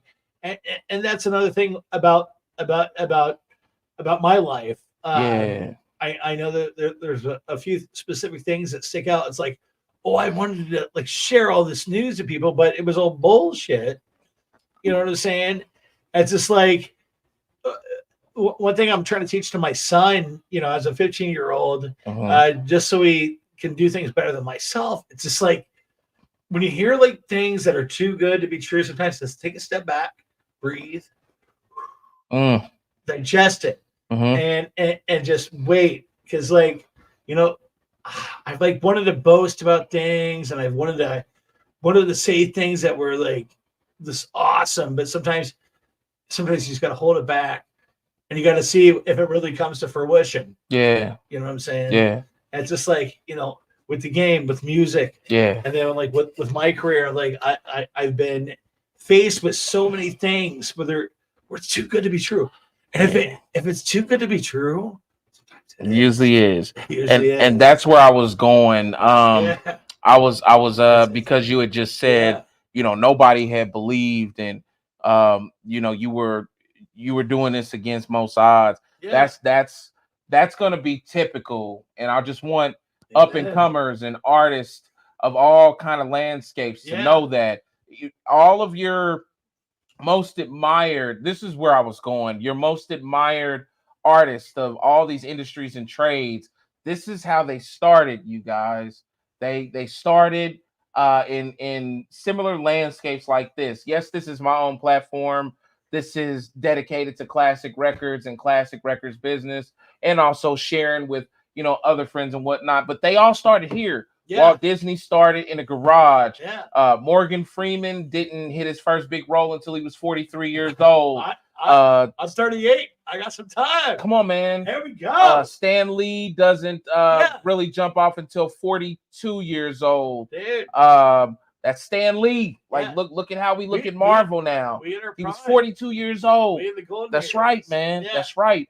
Vera Wang, she doesn't this is where I was going. She doesn't take off, Vera Wang, fashion designer. She doesn't take off until her 42nd year. Come on, man. You know what I mean? Time's out there. You got to perfect you got to keep going, and you got to be consistent. You know, you got to answer emails. You got to show up. Yeah. And Mike always, like, sometimes I fuck up. We all do. But then you got to put your pants on and then fucking go at it again. That's right. And I would show up on Mike's, you know, clock and where he was helping me, or, you know, sometimes I would go see stuff he was doing. Mike always got better. Mike always had better equipments. I pull up on Mike, and one day he's got a jib arm, and I'm like, what the fuck is that? And I'm learning about, you know, stuff from him. Jib arm is this thing that like goes up like this with a camera and can see aerial shot over you. And these were before drones came out. Now drones so now drones do all that now. Damn. So the jib arm is useless now. Well, not necessarily, because in certain situations, if you're doing jib arms for where there's people, you can't fly drones over people. So okay, all right. So all right. technically, there's still a need for it, but no, a drone will give that all. I mean, and we've tried everything. Like, well, from all of our videos that we've done, like, we've tried drones, we've been in time machines, we've been in, you know. Mike kept getting better, like, with his craft, better equipment, the first skills. The first music video that we did, Trade Day. That was the first? That's first. Shit. And Lawrence, the first one we did. Okay. And remember we were using your convertible. Oh fuck! Yeah.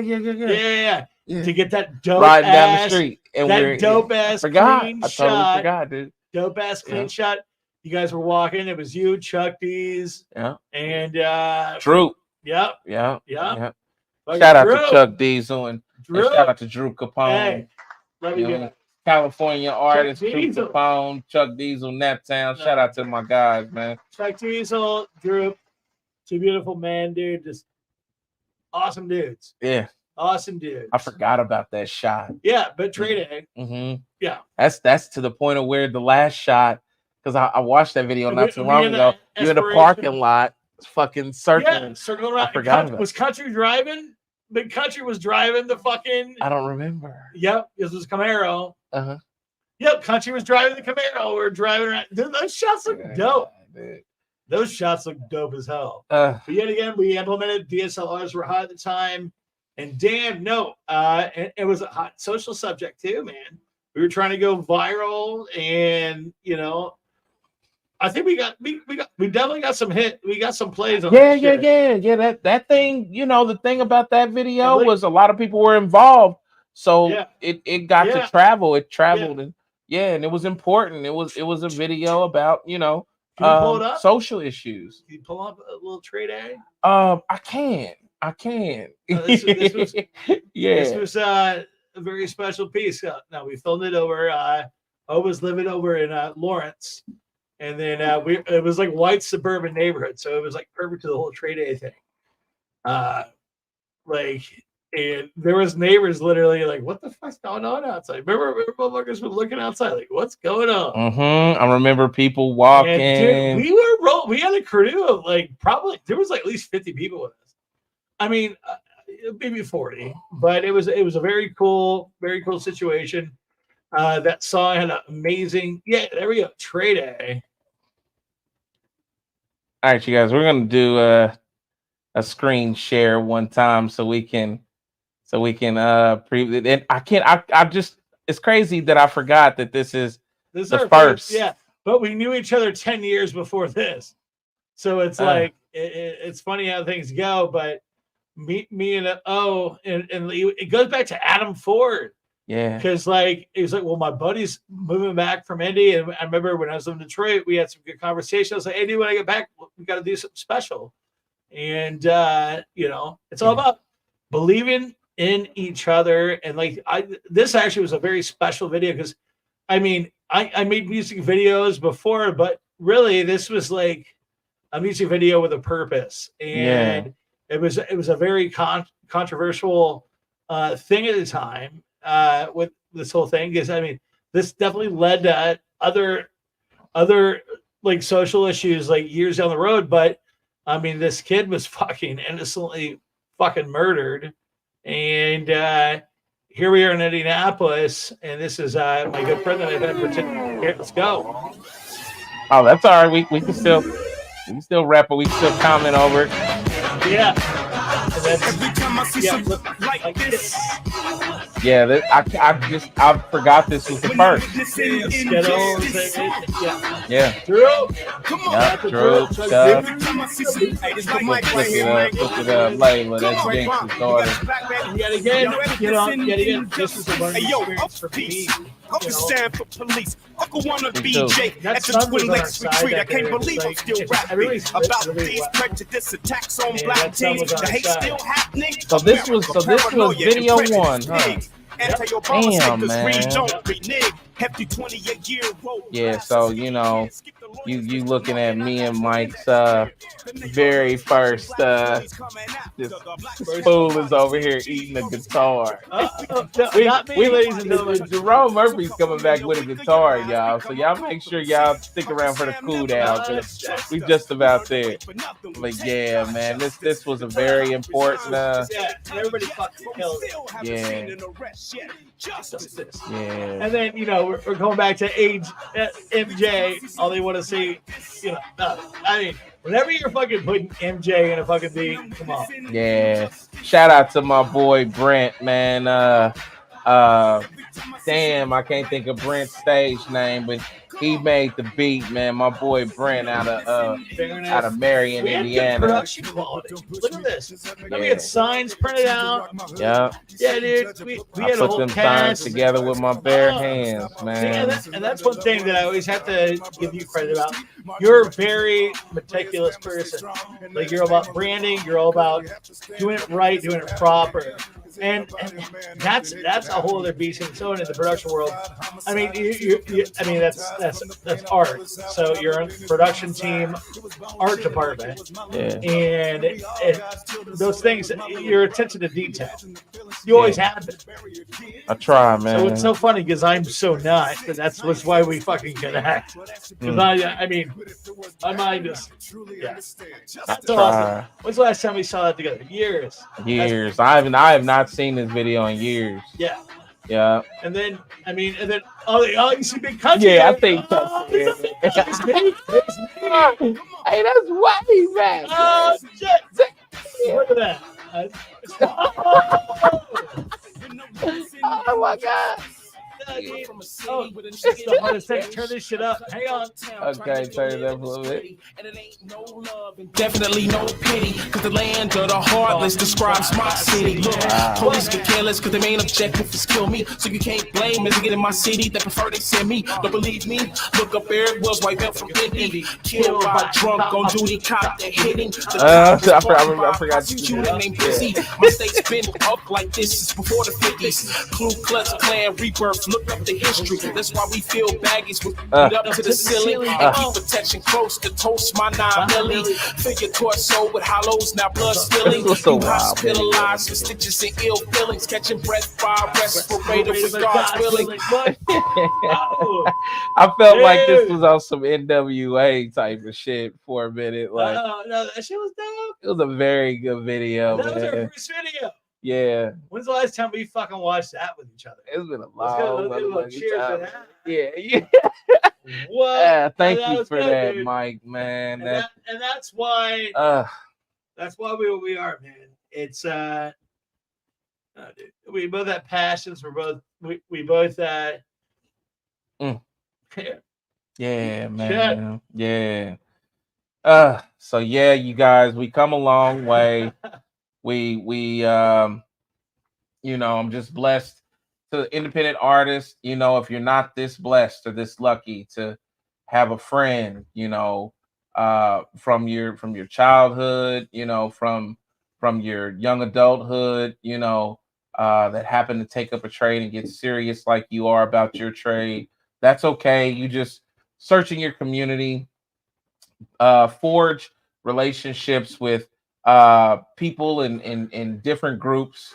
Just continue to work and continue to just progress yourself and put yourself in the right places at the right time. Because I'm just blessed to have this dude. Not everybody's that lucky. No. And I'm lucky to have people like you in my life. It goes both fucking ways. Thanks, man. All right.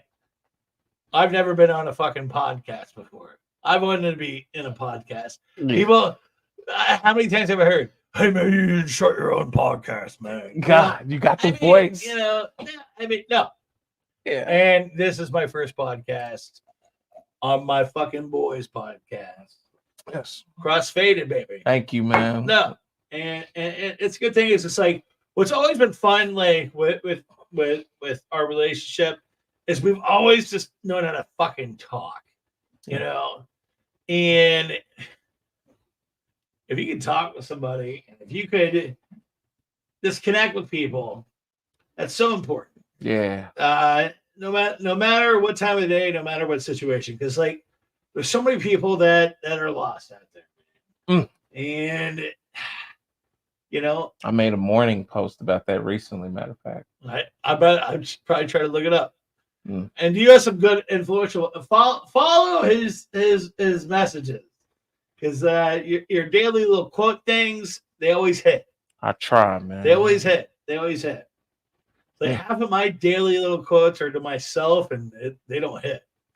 But when I read those little messages, I'm like, all right, Thanks, man. Because life, dude, life fucking, life gets you. Yeah. And always, it's not how hard you can hit.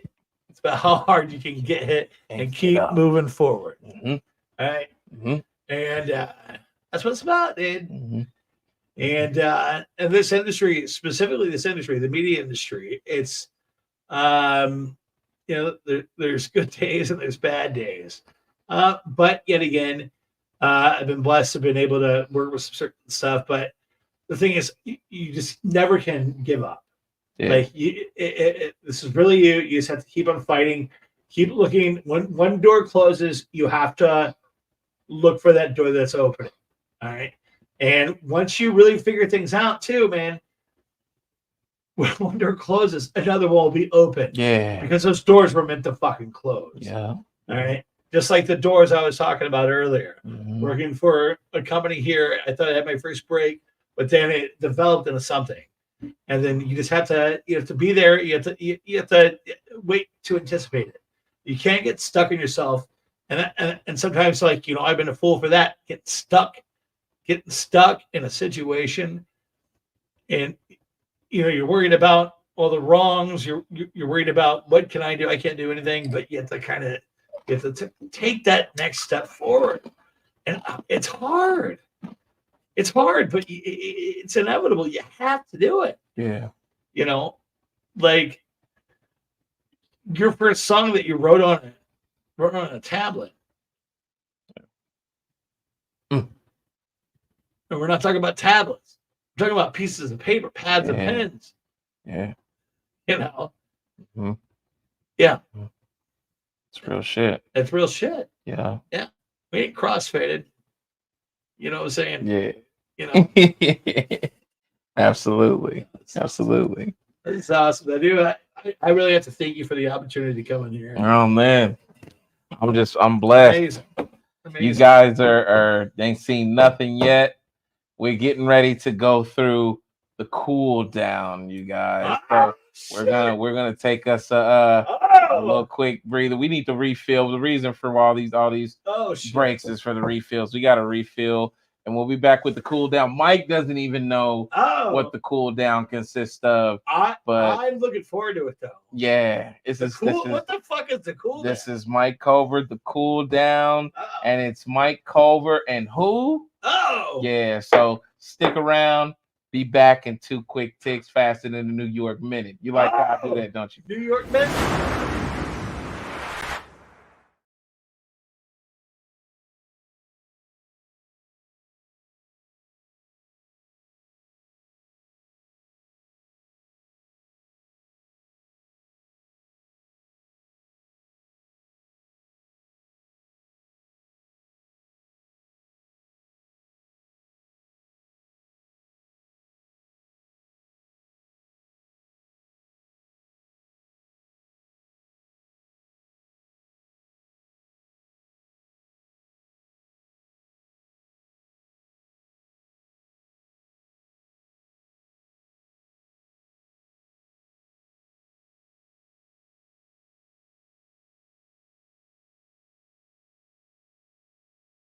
Stand ready for the hate drama for you niggas to endorse that, you know what I'm saying? Omega, 06. Hell no, it ain't no way out. If you in the game, better stack your clout before you get put back out. By the way out, if you in the game, better stack your clout before you way out. If you in the game, better stack your clout before you get put back out by the hands of another nigga, or by the handcuffs nigga, or by the Crown Hill Cemetery grave digger. Get the picture. Maybe I need to paint it bigger. Maybe you get it when a straight bullet hit you. Maybe you get it when you wake up to the hate pistols in your face. Niggas asking for the safe. Let another human being make your whole world quake. Till your Air Force One start to shake. They tried to make him make it that way, but that nigga wouldn't break. He stood by his own strength, and God's sake, weeded out the snakes, fakes, rats, and the dogs. The whole time avoided the capture by the hog. Followed the street laws. Self-educated with educated thug music. I spit back at y'all. Y'all don't hear me though. I'ma see the meal before I die. That's why I hustle. You niggas wanna run up and try to take mine. I better fuck you. Give a fuck about the past. I'm living for the now. So fuck you. I'ma see the meal before I die. That's why I hustle. Come on and test. I'm daring all of you niggas. My girl hangs waist with a chrome face and an easy head trigger. Ready to serve the nigga. She loaded with talent. Wanna see her act? It's simple. Open up in the chamber by just cocking back. I keep a team of revolvers and automatics. And when shit gets drastic, my weapons gonna look down as mavericks. Hate for shit to get tragic, but it all depends on what you asking. Don't start no static. We can both be left with satisfaction. The class I'm in is top of the line. So I increase my grind, and in due time, I know I'll shine. Cause I'ma get mine. So I kept in mind, just keep it true and just thrive. And that's for my rhyme. Just keep it bustin' like a 9. But until then, I roll BRYCO. It's my best friend with a back up a 10 and one in the barrel. We left it several. A shotty with goose pellets and slugs. This federal debt. You know friends, just promises I'm sending through. Fuck you. Before I die. That's why I hustle. You niggas wanna run up and try to take mine. I better fuck you. Give a fuck about the past. I'm living for the now. So better fuck you. I'ma see the meal before I die. That's why I hustle. That's why I keep it.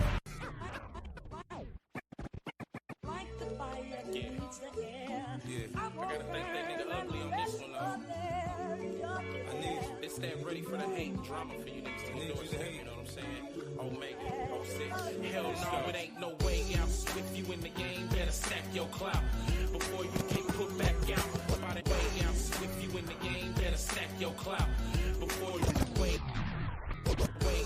If you in the game, better stack your clout before you get put back out by the hands of another nigga, or by the handcuffs, nigga, or by the Crown Hill Cemetery grave digger. Get the picture? Maybe I need to paint it bigger. Maybe you get it when a straight bullet hit you. Maybe you get it when you wake up to the hate pissed down in your face. Niggas asking for the safe. Let another human being make your whole world quake till your Air Force One start to shake. They tried to make Omega that way, but that nigga wouldn't break. He stood by his own strength and God's sake. Weeded out the snakes, fakes, rats, and the dogs. The whole time avoided the capture by the hog. Followed the street laws. Self-educated with educated thug music. I spit back at y'all. Y'all don't get me though. See the meal before I die. That's why I hustle. Run up and try to take mine. I better fuck you. Give a fuck about the past. I'm living for the now. So fuck you. I'ma see the meal before I die. That's why I hustle. All right, so what I want to talk about tonight is why are your friends so annoying? It doesn't make any sense. These are the people you have picked to be with. You're like these people, and yet everything that they do, you're never going to the right restaurant. I keep my friends close, enemies on a leash. Like me and my haters is literally Siamese. I can define me, but if I let my friends do it, they tell you I'm some bipolar hard drug user. The J gets smaller, I'm left in my zone. No surrounded by an entourage, I feel like I'm alone. A long way from normal, I try to keep it cordial. I made some new friends, meet recording and touring. Shout out to my nigga, it's now for a nigga. Though some niggas back home ain't proud of a nigga. They don't see my vision, grown man mission. They all see my life from a childish position. I'm the mouth of the district, nobody work harder. My heart is in the monument, saliva's in the harbor. So tell me, all my followers, am I wrong for barking? Let me tell you something, brother.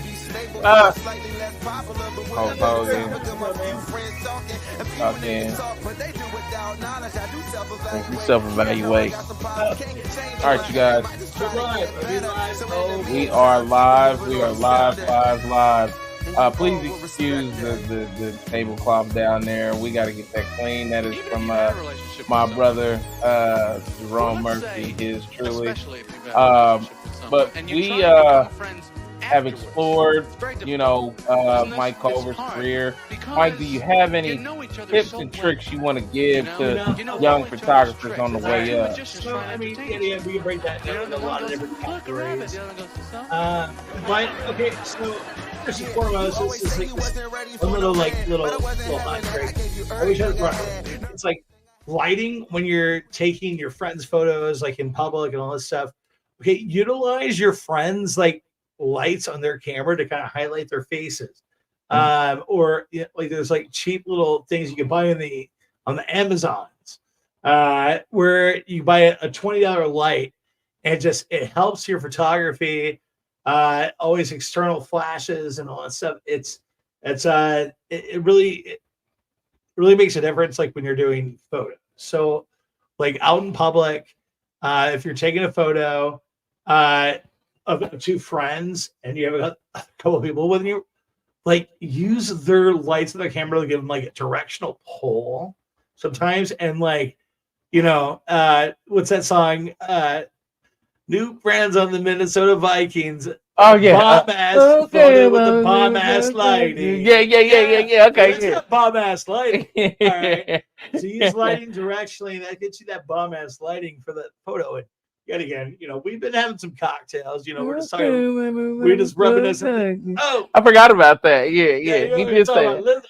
It's real shit. Yeah, but like directional lighting. Yet again, I mean, we have some lights up here for this podcast. Yeah. And I donated into the program. Absolutely. And they're wonderful lights. To give us These lights made a world of difference, and I thank you so much. Yeah. You know, lighting's everything, and light is everything. So that's one tip. Okay. Lighting is everything. So never use an on-camera flash. Like, and then the flashes of your camera suck on your phone. But if it's off-center light, you know, going at an angle, it will illuminate like facial structure things and make it look pretty. You know, me and O's like actually get some really dope ass photos. Going back to the Ivy Tech days, I had a few hours to get a talent, and then we ended up making that dope little promo with the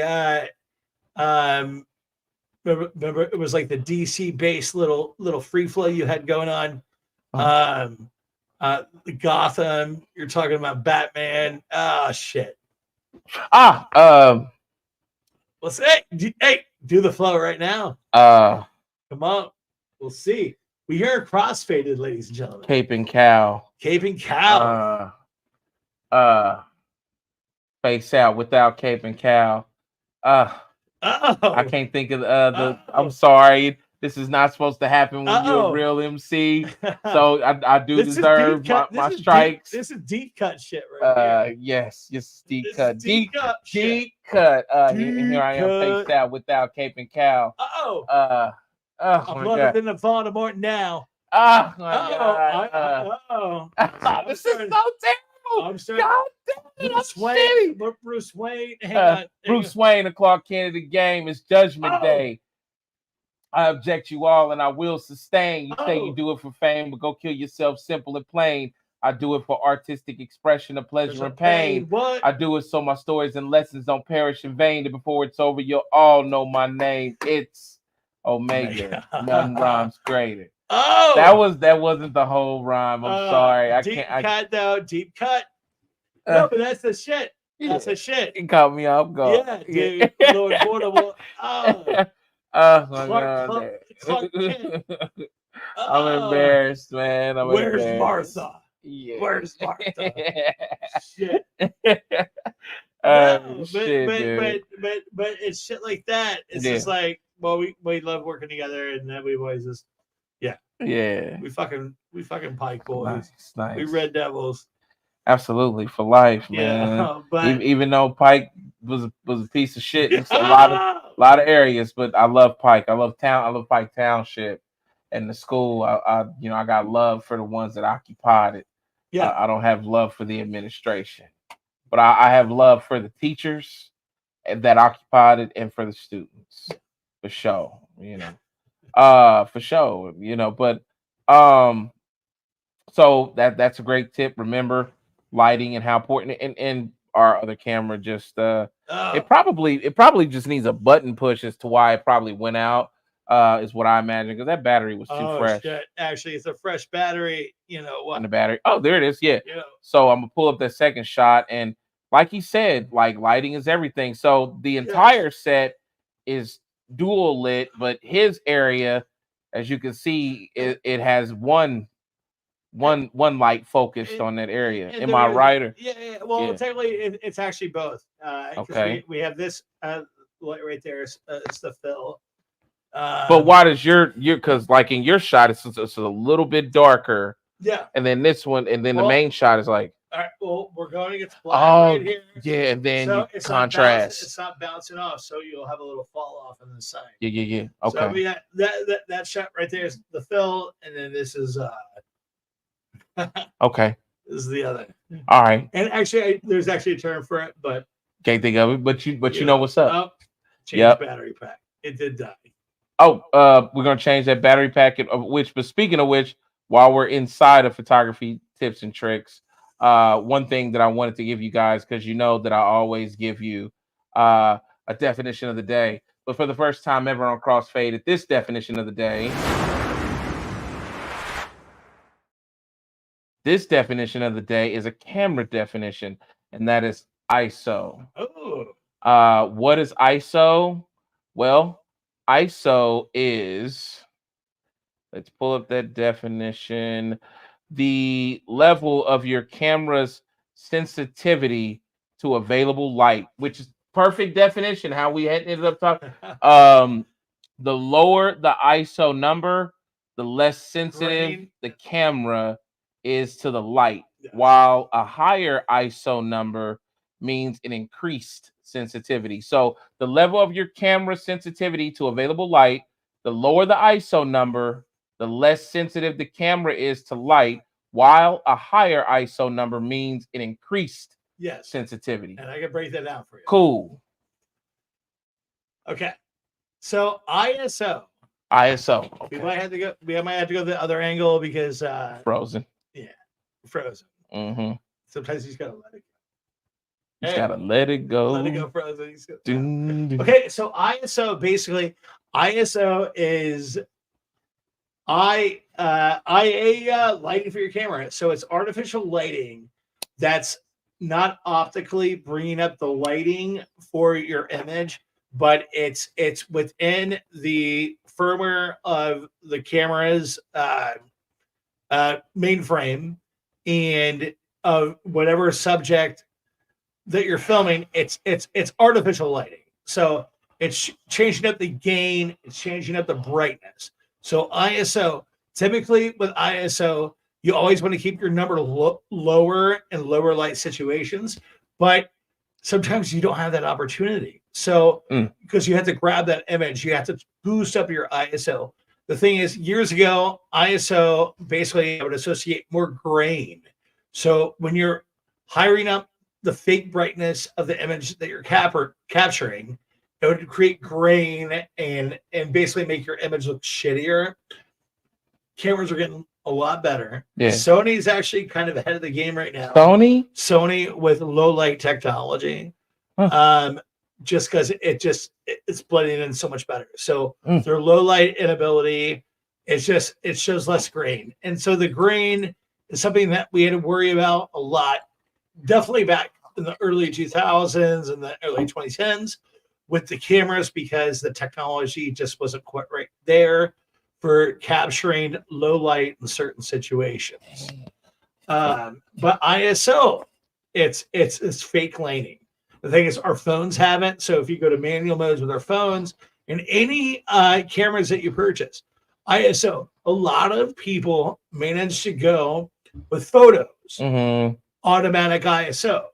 It's a little bit different with video, because if you go automatic ISO in video, when you're filming, you can be filming one thing and then turn the other way, and then all your shit will look all discombobulated and like different because it's auto ISO. And when you're filming, you're not just capturing an image, you're filming over time. So I had this situation actually yesterday. Wow. Where I was doing a drone shoot and I had auto ISO. And yet again, I was just trying to do a certain move with capturing a house. And then the lighting changed and then everything just kind of looked like shit. So it's manual settings are always the way to go. Photo is a little different with ISO because it's literally trying to help you with getting the best image quality possible. But you also can always do it in post. So yet again, if you have a DSLR or if you're brand new and you're new, you have a camera. Auto settings are sometimes an easy way to go when you're shooting photo, but video, always try to set the manual settings because anything could change it, and you don't want that out of your hands when you're trying to edit it because it will fuck you over. And yet again, I make mistakes. I made it yesterday when I was doing a video, and then basically all the lighting changed on my clip, so my clip was unusable because it was just like all the information just switched automatically. Yeah. So, damn. Automatic could be your friend, be your worst enemy. Same with audio, with video too. So this is something with capturing audio on video. Always go under. Even with video too, with exposure, always go under because you always can push that up. But once your audio is way too loud, you can't fix that. Once your imaging is too bright, you can't fix that. You lose details. If it's too dark or it's too low, you can always bring that up. But if something's super bright you can't bring back that information. Yeah. And same with this loud. So if like we're recording a song like you can't no, bring that down. No, you have to yeah, re-record. You're already fucked. Yeah, you've already you've already lost information. So dark you can lighten, but too light you can't. Yeah, it's over. Yeah. Damn. So okay. Always under shoot, under record with audio. Yeah, that's what. Yeah, I remember having that. I trained myself for that. I once had a booth when I built my studio out. And the best booth I had was in the house on Campbell Drive. Oh, Remember yeah. that house? Yeah. I put a screen in there so you would. The artist would make sure they wouldn't peak. Love that house. And you could see. I love that house.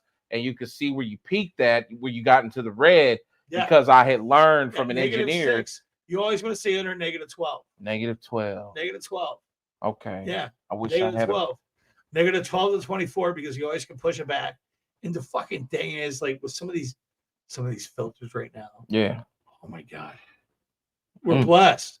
They like save the fucking day. Like there's an AI vocal filters. Are you talking? Yes. Yeah. There's even for this podcast, we can take over audio from tonight. Go to I'm an Adobe subscriber, so Adobe is where I edit everything. So yeah, I love Adobe. Shout out to Adobe, man. Yes, I love Adobe. Yeah. That is one of the industry standards. All right.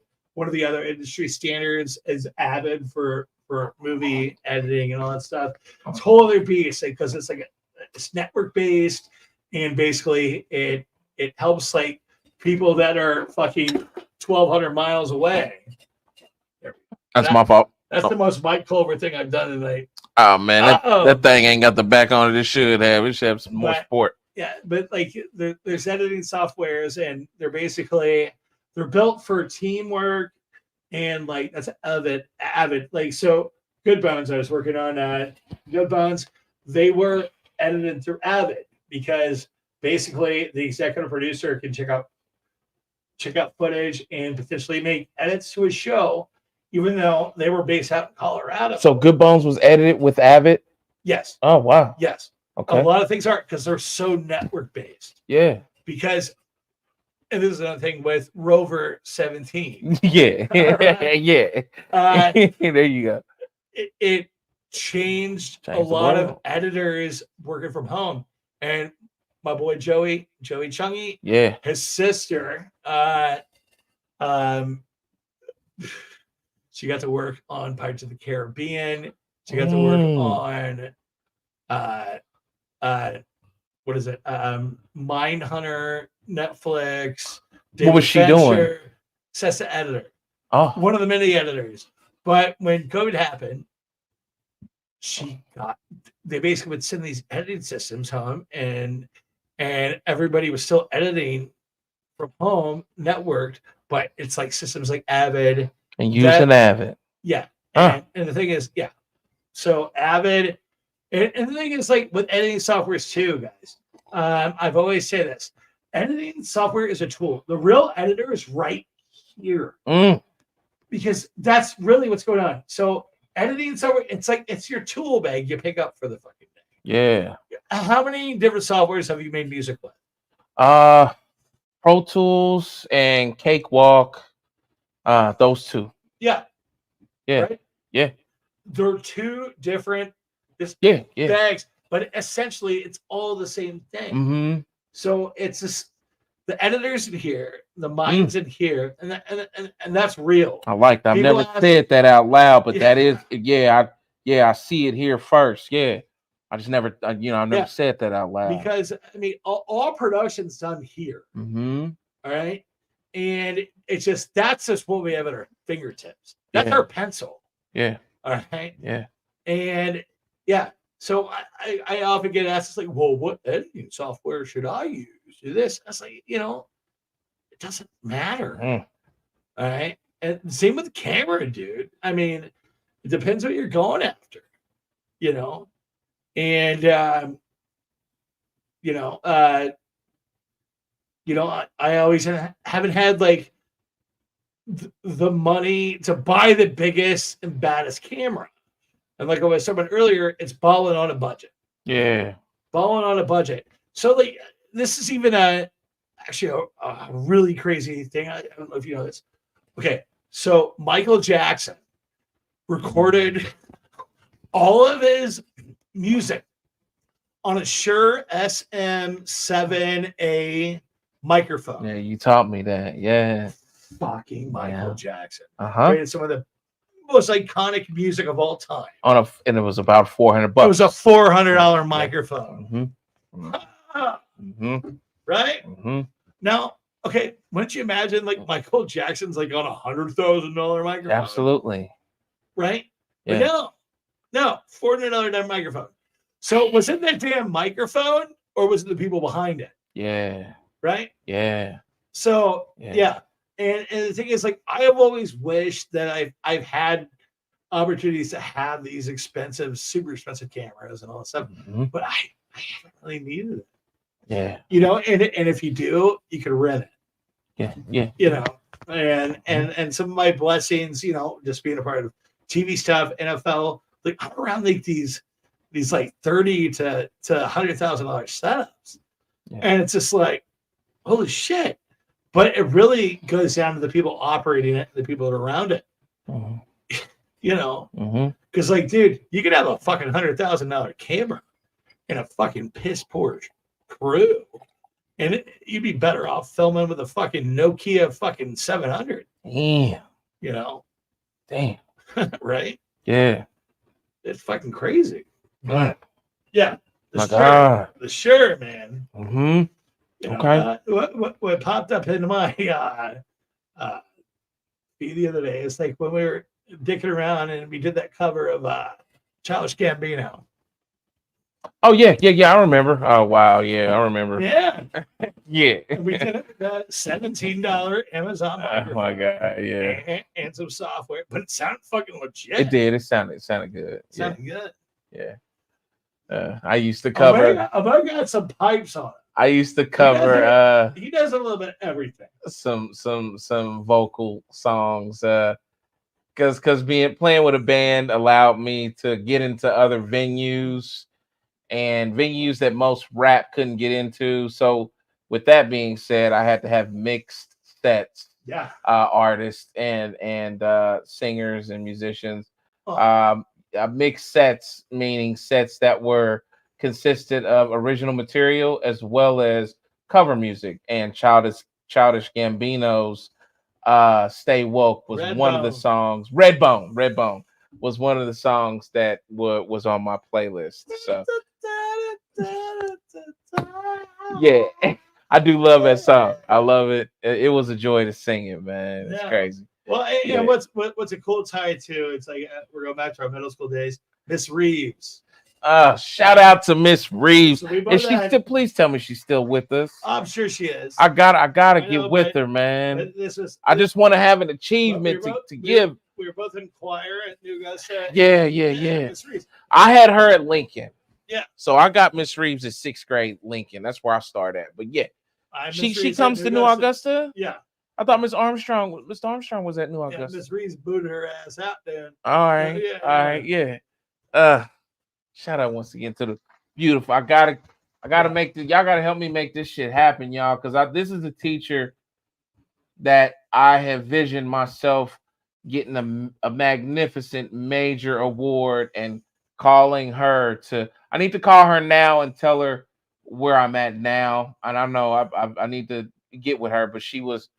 Man, Miss Reeves drove me. Yeah. She drove me. You know what I mean? So, yeah, another story. But yeah. We got too many stories. Yeah, too many. Oh my God. Too many. But that's what fucking true friendship's about. Yeah. That's what I love. This is awesome. Cross-faded. All right, y'all. So those were some photography tricks and tips. Give it up for my man. We getting ready to go through something called the cool down. All right, Mike Colver and Who.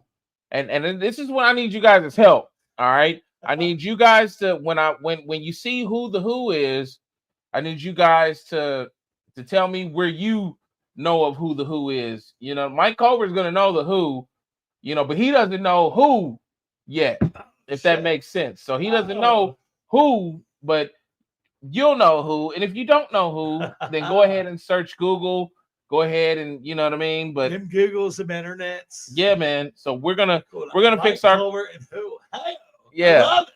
Yeah, so we'll be right back. 2 quick ticks. Stick around.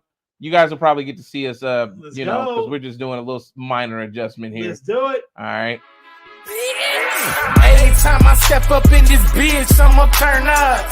Got one foot up in this club, I'ma turn up. All I do is shut it down, I'ma turn up. With your baby mama now, I'ma turn up. Turn up, turn up. Bitch, I'm gon' turn up. Turn up, turn up. Bitch, I'm gon' turn up. Turn up, turn up. Bitch, I'm gon' turn up. Turn up, turn up. Bitch, I'm gon' turn up. Somebody, you know, that doesn't believe as they should in themselves. So push me back just a little bit more. We're gonna go back towards like that poster board, and oh yeah, that's perfect. And going and a little bit more towards your right is where you want that lens to cap bringing you more into the picture. That's perfect. A little bit left, and then yeah, perfect. When he comes, he can just hop right in. They'll hear his voice if he's sitting right there. Yes, I'll take another whatchamacallit. Y'all getting to see us backstage right now. Stick around.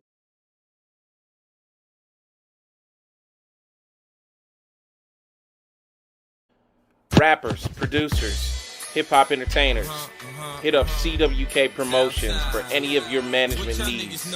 Promotions, booking, studio sessions, feature help, models for your music videos, and much more. Hit up Chris Kleiss with CWK Promotions. Booking from 15 to 30% cheaper. Models, $50 to $500 for your videos.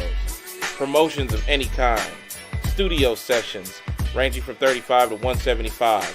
And features from $10,000 to $250K. Hit up CWK Promotions now.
It's not just music, it's classics. Okay, I got some game for you. I got some game for you. I got some game for you. Omega versus Omega. I got some game for you. See, that's $1 million song right there. So tell me, really, don't you think it's fucked up when niggas be twisting shit into submission, forgetting that it won't be as the mission, letting pussy take over the brain? There could be some other things, regardless of what you call it, a chain reaction. Dissatisfaction to the game, the pocket and partner, cause he didn't get into this marijuana or drug business, just be bullshitting while you on the sideline with your fake pimpin', nigga. Please listen. I understand that niggas got hella shit up on their mind, but man, you can't let it affect the grind. Too easy to look back after you done fell all the way off and be like, damn, motherfucker, do that. Now, you losing all of your money, man, you losing your dough. This next blow is worse, man, you losing your hoes, you pawning your jewelry, you pawning your clothes, you selling your whip, so now you need to ride the road. Oh, I seen it before. Niggas fall flat on their face from trying to reach grace, dead on the floor. I said it before. Those that are mind, body, and soul should be prepared for the woe. Go ahead, let it go. Whether it's the shots of electrical, lyrical watts, I live from the foe. I'm bred for the cold. Saint Bernard like pedigree, but really I'm a pit to the bone. All OG strains here, no clothes. Too many niggas writing other niggas' flows. My style's mine, nigga. Go get your own. Go get your own. Go get your own. That's why niggas better mind they own. Keep a nickel needle, my heater, miss sending you home. I call it a chrome, a gun, 2 piece of a tone, a Roscoe, gang, y'all, go roll over, a burner of biscuit. All me shutting you down quick. Coming up out the hostel with this minimal second. Shot to your legs. Throw back, feel away. This homie, you fucking with niggas that got a gun bad. Fuck you off. What kind of sense does it make to respect you when I got no regards for the law? I ride with the cars. I drive a nigga shot at my door for 1 cent. Did you ever think Omega would pause? No. A trained criminal rhymes insane, cynical. People thinking that Omega would never remain lyrical. Now that's pitiful. Give me a minute minimum. I'm ending them as soon as he step into my continuum. The third element. I'm eating them seeds alive that don't deserve to rhyme, lacking intelligence. This is relevant to all of those who oppose me. This a rap, the rap's vigilant delegate. Game for you. I got some game for you. I got some game for you. Man, we got the game for you. We got the game for you. We got game for you. Classic entertainment, baby. Omega. Yeah. Game for you. One and only. For you. Ooh.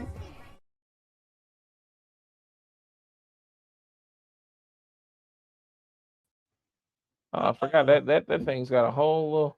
And the Back from the Future promotion. You guys gotta excuse me. I haven't seen this video fully in a long time, so I didn't know all that was on here. Back in time. All right, we are back, you guys. Yeah, so I need you guys' help. All right, and what we're getting ready to do right now is something that is called the cool down. Okay. I'm curious what the cool down is. What is the cool down? What is the cool down? Okay. I was talking to you earlier, and you're like, "Hey, I got something special tonight." I do, and this deals with. This is about you. And it's a cool down in the sense of us kind of decompressing after a hell of a show. But for Mike, it may not feel like a total cool down. It may feel like a little pressurized. I hope not. I hope not. So I'm worried about this.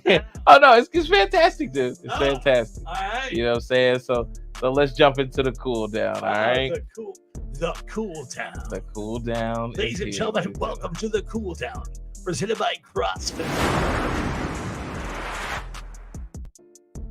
Okay, you guys. So, what I'm gonna do is I am going to present a photo. Oh Lord Jesus! And this photo, it'll have a name attached to it. Let's go. And in that name, Mike Colver will tell us the story behind the photo. All right. So some of these people you're gonna know, some of them you might not know. I love this. All right. But I'm looking over here. He has a big screen over here that I'm looking at the show. So I'll be looking over there. That's all right. Hang on. All right. So the cool down. Oh shit. Let us begin. Here we go. So who is and the story behind this? Oh Lord Jesus. Oh my God. Actually, there's a lot of story behind this. Okay. So right here, I have a Macho Man shirt on. Mm-hmm. This is at Carb Day. All right. And this actually is like one of my first carb days. So this potentially was 2013, 14. And that's Dave Smiley right behind me. So 99.5 Smiley Morning Show. Dave Smiley. Dave Smiley. My guy right there. I love this guy. And shout out to producer Will. I didn't forget you, Will. I could never forget you. I love Will. Nah, dude. And Tony. Is Tony. Oh, Tony's still there. Of course. Okay, cool. Yeah, cool. And then Nikki. You can't forget about Nikki. Nikki is in the building. Well, not in the building, but in that building. And then we got to throw it up to the old school staff. Let's give it up for KJ. KJ, man. She was gone when I came back around KJ. 2. Yeah, absolutely. She's just an awesome thing. And then Mr. Paul Poteet. Paul Poteet. Devastatingly disastrous. Yes. Yes. No, shout out to all those people. No, honestly, and this was a part of like fake it till you make it, dude. Like I reached out to the Smiling Morning Show. My brother, actually, I love my brother Matt Colver. Shout out. Hope he's man, Matty, man. My man. Shout out to Matt Colver. Yet again, I've been so blessed with an amazing brother and sister. Yeah, you have. That just would never stop trying to like help me like motivate myself to try to do different things and different jobs and all this stuff. Like my brother and sister, they're fucking just amazing.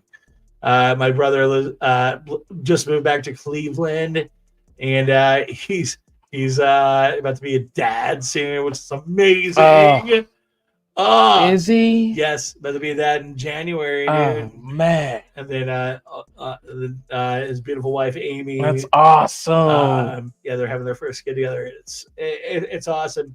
And then of course my sister out there in Michigan with Joe, and then I've never met her, but shout out to her, man. What's her name again? Angela. Angie. Angie Colver. I know it's not Colver no more. She's because she's married. She's amazing. Yeah. Angie Walsh, her husband Joe. Shout out to Angie Walsh. Beautiful. They're beautiful kids. Kirsten and Aiden. And yet again, when I was going through some shit, when I went to live out in Detroit, went to broadcasting school. I'm trying to figure some shit out. I was able to spend some awesome time with both of them. Yeah. Well, all of them. So yeah. But yet again, with all the things I've done, my brother and sister have always been a backbone. And it's just like, geez, when you have supporters, when you have people that really care and they're behind your back, it helps. Absolutely. But it sucks when you disappoint them though too. Yeah. I mean, it's all right. I give you a little crazy sometimes, but they're there through thick and thin, Yeah. But But anyways, that photo, that was at Carb Day. Actually, there's a lot more to that story. That was my first Carb Day over there with the Smiling Morning Show. Is me and Brandon Smith were there, and fucking country boy. Country town. Yeah, but it's cool. But great opportunities. I've been able to do some fun things with the Smiling Morning Show. I've randomly got to hear them shout me out on the radio sometimes, and it just makes you feel good. Absolutely. It's amazing. All right. Okay. The cool down. The cool down. I'm taking the cool down. Absolutely. Oh, Absolutely. shit. Okay, so what we got for you there? So What's next? What is going on? Oh shit. We will say what is going on right here. Oh my god. Well, that's Reggie Wayne. That's fucking Reggie Wayne. Shout out to Reggie Wayne. He's about to get in the Hall of Fame. Hall of Fame, Reggie Wayne. Dude, I have a couple stories with Reggie. Okay. It's kind of funny. And this kind of takes it back old school, where I was kind of forgetting the dream. So I got back from Indianapolis going to broadcasting school. Okay. The thing is, you get back, you got to do what you got to do to make money. So I went back to the restaurant industry, and I started working back for Ted's Montana Grill.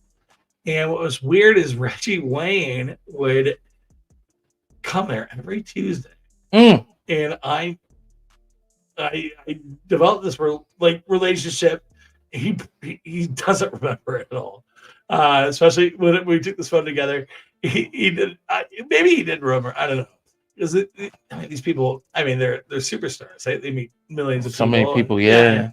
But I remember I used to have talks with Reggie Wayne. But the specific picture was when Jim Irsay threw his pre-concert before the season last season. And it was funny is I actually told Reggie that story that I used to wait with him before he took this picture. So that's kind of special. No. But Reggie Wayne, dude, fucking Marvin Harrison, Reggie Wayne, one of the greatest receivers of all time to me. Yeah. Oh my god. Yeah. This is when I had. Let me change the angle on this because I want y'all to see me and hear me. This is when I had respect for the Colts. When you talking the Peyton Manning era. Yeah. All right. Before that, the Jim Harbaugh shit, the Captain Comeback bullshit. Nah, man. I didn't have no claim to that shit. And then after Peyton, so basically pre-Peyton and post-Peyton, fuck the Colts. You hear me? But when it comes down to Reggie Wayne, Marvin Harrison, dude, when you talking Bob Sanders, you talking about Tony Saragusa, you talking about, come on, man. Dallas Clark up in there. Dallas Clark, Cato June. Come on, man. Robert Mathis, Marshall Faulk. During that time too. Come on, man. Yeah. Come on, man. Edrin James. Yeah. Yeah. That was where my respect was. Even though they were too conservative, still throughout their, but they got the ring out of that conservative format and that formula. Oh, Nonetheless, you're just finally showing love to the Colts. man, I've been loving them. Oh. That's the Colts. But this shit after the fact, Andrew Luck is like, he's like on some namaste type of shit now. Yep. He don't touch footballs no more. He's not even about to be at the crib with a football on the couch throwing it up in, Andrew Luck. He changed. The Colts broke that man. He is a broken man. He's the broken. non-existent offensive line broke that man. The line? The line, because there was none. Ursay broke that man. That man now wears shawls and motherfucking tapestry clothing, and he's like namaste with the motherfucking microdosing, woven bracelets and shit. Crafted bracelets. Yeah, he's on some whole spiritual experience type of shit after fucking with the Colts. You either left and went and got a ring somewhere else, Marshall Falk, Tony Saragusa, Eric Dickerson. I mean, that's old school. That's what Eric Dickerson. I don't know if who else left? Peyton Manning. Yeah. Left and went and got a ring, or you lost your mind. Yeah. That's Indianapolis in a nutshell. Yeah, absolutely. Yeah. All right, what's next? We'll come on. Okay, so you don't want me to be on them too much, dude. I'm still heartbroken over last Sunday. Jesus Christ. I know, man. I'm sorry. Browns and, oh shit. All right. These are two throwbacks. Throwback. Oh my god. Steve Zahn. That thing you do. Steve Zahn. Fucking yeah. Oh, I forgot he was in That Thing You Do. Dude, That Thing You Do is one of my favorite fucking movies. Yeah, it's a great movie. Dude, great movie. Amazing. Tom Hanks, right? Yeah. Touchstone film. Absolutely. Just remember, Absolutely. Yeah. That's young Steve Zahn. That's before comic Steve Zahn. Yeah, no, slapstick. One of the first roles, but this is what we got to start him. So, all right, so this is at Pike High School. What? It's at Pike High School. What is he doing at Pike? All right, so I got into dance competitions. So me, Brian Granville, Joe Shong, actually Nick actually helped at a dance thing years ago. Even my buddy Ray. So basically, Steve Zahn's daughter was performing as part of a dance studio, and I was in charge of editing these videos and all that stuff. And I heard the talk like, fucking Steve Zahn's there, and I'm like, oh my god, I fucking love Steve Zahn. Like That Thing You Do. That's my thing. You do. Oh, you doing that thing you do, breaking my heart into a million pieces, like you always. On everything. I tried so hard. I love that. I love that movie. That's a banger, dude. Okay, so anyways, I heard Steve Zahn there, and I was like, dude, Steve Zahn's here. So, and then he walked up to the booth. He's like, oh yeah, I need to buy these numbers. I was like, I can't charge you. Like, yeah, okay, whatever you want. Yeah, just tell me the numbers. Boom. I'm like, he's like, I want to give you money. And this legitimately, I was like, no, I can't charge you. Yeah. And then ended up, that photo was after me and him and his little boy at the time just talked for like 20 minutes. And it was just so cool. And you see the picture, it was just, it was taken from a shitty cell phone at the time. And dude, it was so cool because he was like, so like real, and he was there with his son, and I was there with the son. And I remember just talking like, have you guys ever been to Indy 500 or anything like that? He's like, no. And like the thing is that they lived up in Lexington, Kentucky. Okay, and this is a deep cut too. All right. So they lived up in Lexington, Kentucky. Okay, so his wife's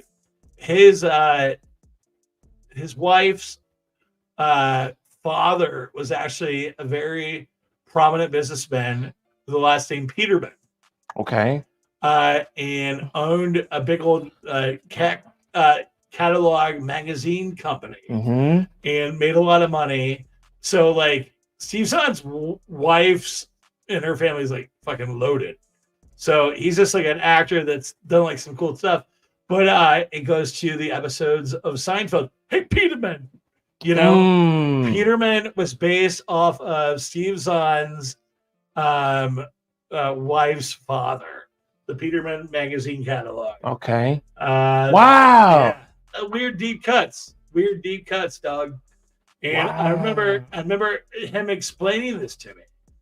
And it was like a real talk, like that I had with him for 20 minutes. And like, one thing is, if you meet a celebrity, you might talk for 15 seconds, and that might be 10 minutes. I talked to this dude for 20 minutes. Yeah. And it was just fucking weird. But like I was like, I don't know. It's a very cool moment. I have like so many of these weird moments that I don't know how the fuck they happened.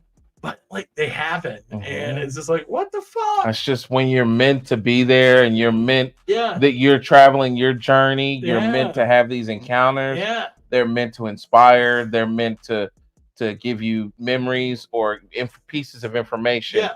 What I want to make sure, once again, referring back to the up and comers, musicians, whatever it is that you're, like I said earlier, whatever your craft is. You're going to get these signs and these signals along your journey. Just keep going. Those are signs for you to keep going in that format. Those are signs for you to let you know you're on the right path. Or as Lizzo says, that's God talking to you. Yeah. Yeah, that's God. That's Steve Zahn. If you don't know who Steve Zahn is, go look up movies that some of your biggest box office films, like National Security with Martin Lawrence. Yeah. Go look up, like he just said, that Thing You Do. Yeah. And that's like a smaller film, but look up Steve Zahn, dude. Yeah. Steve Zahn has done tremendous films with some of your most notable actors. Yeah. A lot of them from Adam Sandler's group of people. They're people. They're just like us. Absolutely. Like, and I know Nick's tuning in. I have to share Nick's little story right now. Nick, he did worked at this gym, and he ended up playing basketball with R. Kelly for like a few days. And we talking about my man Nick. That's him on the far left. Yep. Yeah. Nick, over there in Good Bones. Yep. One of my best friends. He's playing basketball with R. Kelly. R. Kelly. Oh. He actually has a lot of other little stories, but he was doing. He was trying to get into management at this gym, and then basically R. Kelly just pulled up his fucking tour bus and just fucking held tight for like 3 or 4 days. And then so my boy Nick ended up playing basketball with him like a numerous amount of times.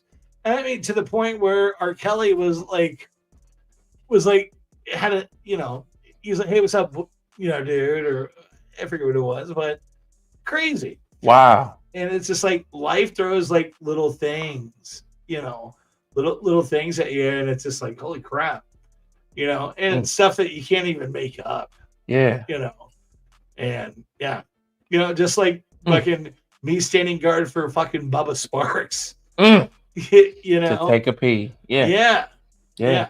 And then I mean, even with the Youngbleed stuff, I mean, Youngbleed, how you do that there? I'm going to Texas. Shout out to Youngbleed, man. Shout out to Youngbleed. Hope you're well. Bleed, call me, man. Call me. We need to talk. Call me, man. Yeah. Yep. How you do that there? Absolutely. North Texas in the young nigga. We don't care. What? All right.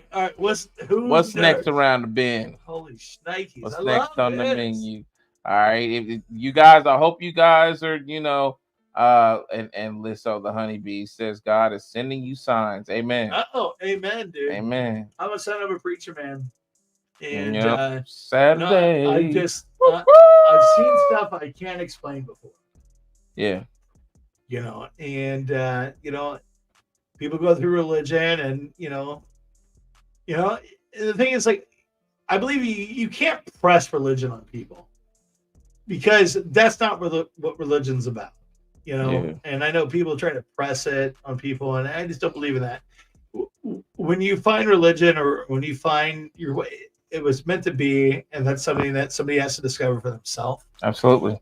And I mean, we're we're in some crazy times, man. I mean, We are. we got shit going on in the Middle East, and I hear people's opinions all the time, and it's just, can we find peace? I mean, what is peace? It's just it's sad, but yet again, it's just what's going on, and we have no control over what's going on. Yeah. And I send love out to the Middle East right now. I'm reading that stuff. I'm sure you're reading it too. I don't want to get too political. Yeah, it's been crazy. Yeah. Send prayers, man. That nobody should be experiencing that shit. I need to do some good praying for them out there. I seen footage Let's that do a was just cheers hard. to the Middle East right now, baby. God bless y'all. I really don't know what I can say that is conducive because it's horrific. No. Yeah, so and there's so much misinformation too. It's just like, well, what can we say? It's just, we just gotta send our prayers, man. And I'm a man of prayer, dude. Hell, dude, I'm a fucking sinner, but I'm a prayer. I'm a prayer too, man. Me too. Yeah, me too. Absolutely. All right, so I'm gonna hit you with another one. Oh shit! Here we go. This man, Andre Agassi, at Tinley Renaissance Academy. What is going on? What is this about? Dude, this got a couple of funny stories in it. Okay, so that's Andre fucking Agassi. One of the greatest tennis players of all time. Yeah. Dude. Okay, so this is a Joe Chung situation. Okay. So Joe Chung is not, dude, love to see that. He is not pop culture knowledge at all. I'll admit it. And we showed up this shit that day. All right. I wore jeans. I was wearing sandals. I didn't know that we were fucking meeting with Andre Agassi. Damn. Joe was like, hey, I think we have it's a school thing. And then, dude, I remember under budgeting myself to the video, to the producer of the whole situation. I had no idea what I was getting myself into. And I showed up with sandals. The dude just gave me this. He looked at my feet and looked at me and just hated me. He's like Hot Shot Hollywood. Dude. Oh, wow. Hot Shot Hollywood. But it's shit like that, that you need to know too. It's fuck. I don't think they used any of my footage that day. Yeah. They used my photography with Joe, but Andre Agassi, he was really cool. He was really cool, because basically at this point, so basically he was funding a bunch of charter schools. Okay. So it was the Tinley Park Academy. I believe it was in Washington Township here in Indianapolis. Okay. And basically he was just behind funding, all these charter schools. So but he was like super cool with me, but the hotshot Hollywood producer definitely didn't care that I was wearing sandals. Oh. And the video footage that I shot, I don't think I ever saw the light of day. I've actually looked. I tried to look. Yeah, dude. And that's another thing is like, don't show up in sandals, ladies and gentlemen. I've had to learn the hard way. You know when to show up in sandals and sometimes you just don't show up in sandals. Yeah. I don't think I was hungover that morning, so that's the least good. But, that's what's up, man. Yeah. Awesome. Yeah, but that was so cool. I know, that's crazy. That was pretty fucking dope. Crazy. All right, so hit you with another one. Hit you with another one. What is going on with these fellas right here? How do I Boys to Men. Say goodbye to my good times that made us laugh. I wave them back. All right, so now I couldn't get a picture of him with them, but this is your picture of them. Yeah, and Sean was looking right at me. That's Sean. No, okay, so. Dude, I love my boy bands. The first concert I ever went to was Boys to Men at Deer Creek with my sister and her boyfriend back in 5th grade. I love their music, dude. Me too. That was my shit. Huge. So I basically, my buddy Brian Cranfield hooked me up with this, but he got a State Farm Media Pass to shoot this. So that's basically what I was doing there. But yeah, boys. And to where was Men, this? State Fairgrounds. Okay. Yeah. Here in Indianapolis. Yeah. But, okay. But Sean was the tenor or the soprano of the group, and he looked over me and just gave me a little love, a little smile for me. That's what's up, man. That's Wayne behind him. Yeah. Wayne's the fucking man. Yes, sir. Yeah. You looking at one of the greatest R&B bands of all time, dude. And I will tell you that I will put them up against the Temptations. I will put them up. I won't say they're greater than the Temptations, but they are right beside them in a lot of. What is the best Boys to Men song? What's your favorite Boys to Men song? My favorite Boys to Men song? I'd rather answer that. Oh. I would say Motown Philly. That is the most iconic. Motown Philly. I would say two versions of Yesterday. Because there's two different versions. And it's a cover of the Beatles, you know. What? Yesterday. Is it? Well, remember, okay, so Yesterday was on their second album. You're thinking of It's So Hard to Say Goodbye. Yeah. But Yesterday was on album 2. Oh, I need to hear that. And then Cooley High Harmony was Goodbye. Yes, okay. It's so hard to say goodbye to yesterday. But that's not Yesterday. Oh. Yesterday was on their second album. Oh, Yesterday is like Yesterday. Yes. And it was an acapella version. Oh, I believe in yesterday. Damn, I didn't realize. Okay, so that was the Beatles? Yeah, that's a cover of the Beatles. All right, all right. So that was on. See, I didn't know that. I go back with the Boys to Men. Okay. DVD. Yeah, the East Coast family. Skip to beat. Nah. See? That's crazy. So yeah, I know way too much about Boys to Men, probably. Me too. But man, fuck that, man. Hey, I used to laugh in country when it came to NSYNC and Backstreet Boys. But man, fuck that. Dudes was great back then. Music was great back then.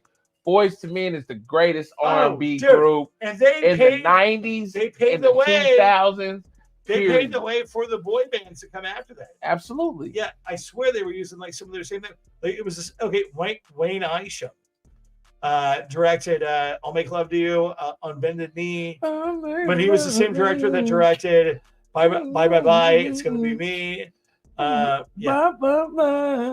wow, okay. Yeah, no, I know too much about that, but yeah, my first concert ever was, and I've always loved music, and I love Motown. I really love music.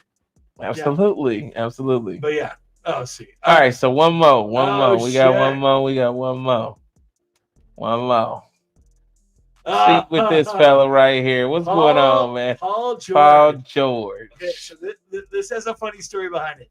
Okay, so there's not very many gas stations downtown in Indianapolis. Okay. So this was off Ohio and East Street. All right. And this is several months after Paul George just fucked up his Achilles playing for U.S. basketball. So he's actually there in a fucking Lamborghini.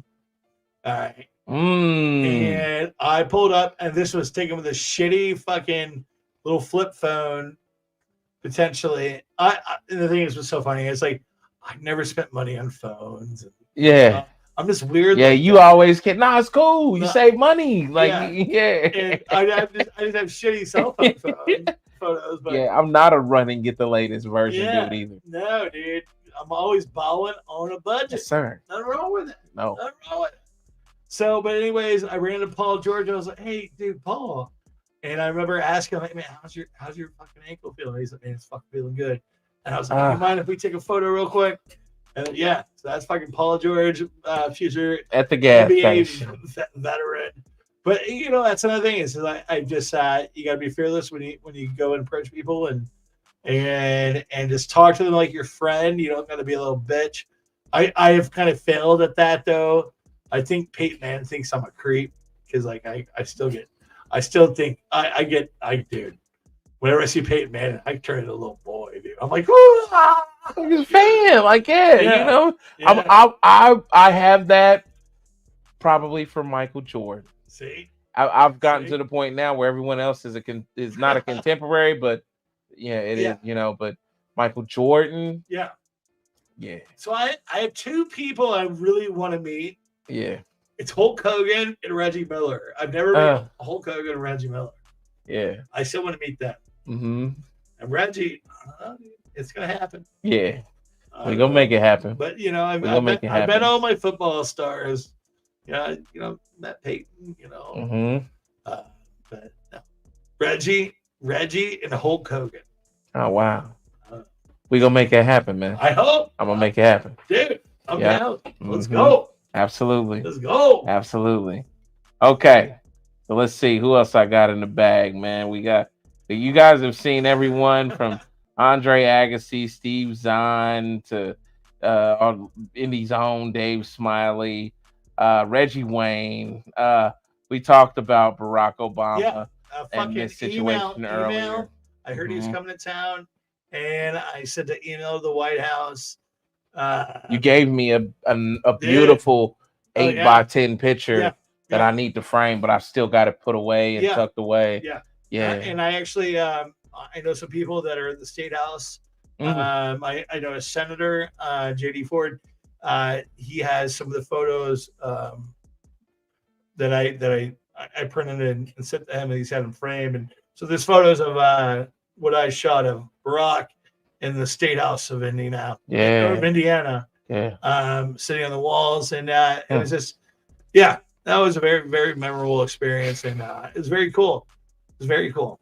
If you got to get to, this is deep cut.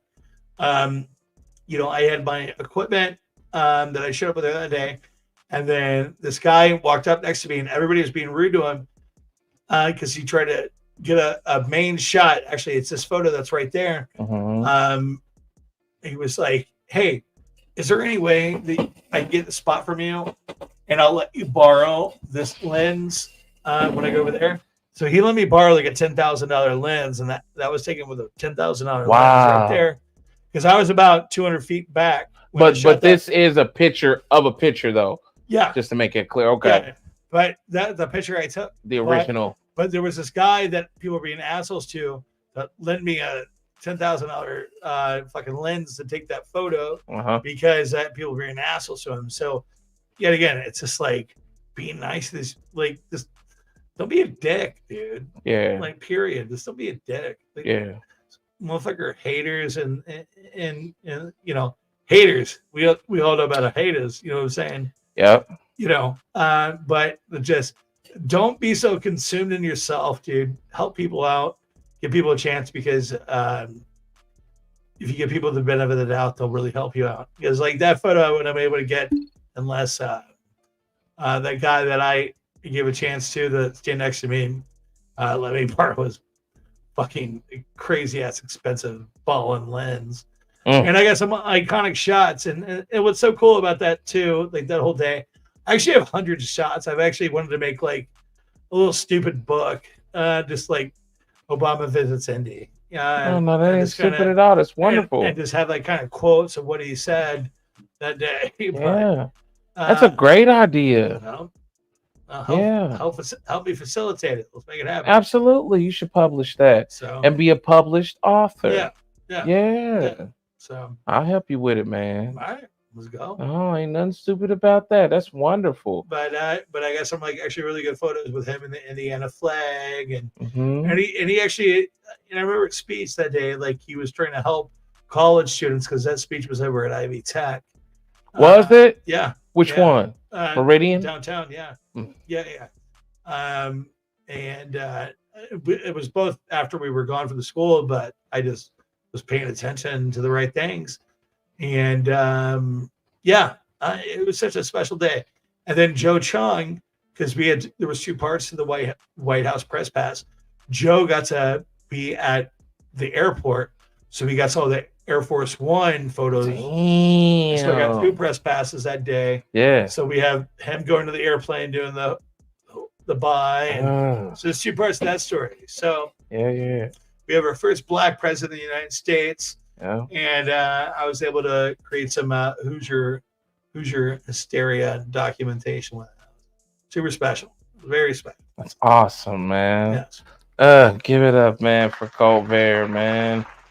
I think we got to the end of it, man. Do we have any? Is there anything else left? Is there any more? I think there's one more left, man. It's one more, man.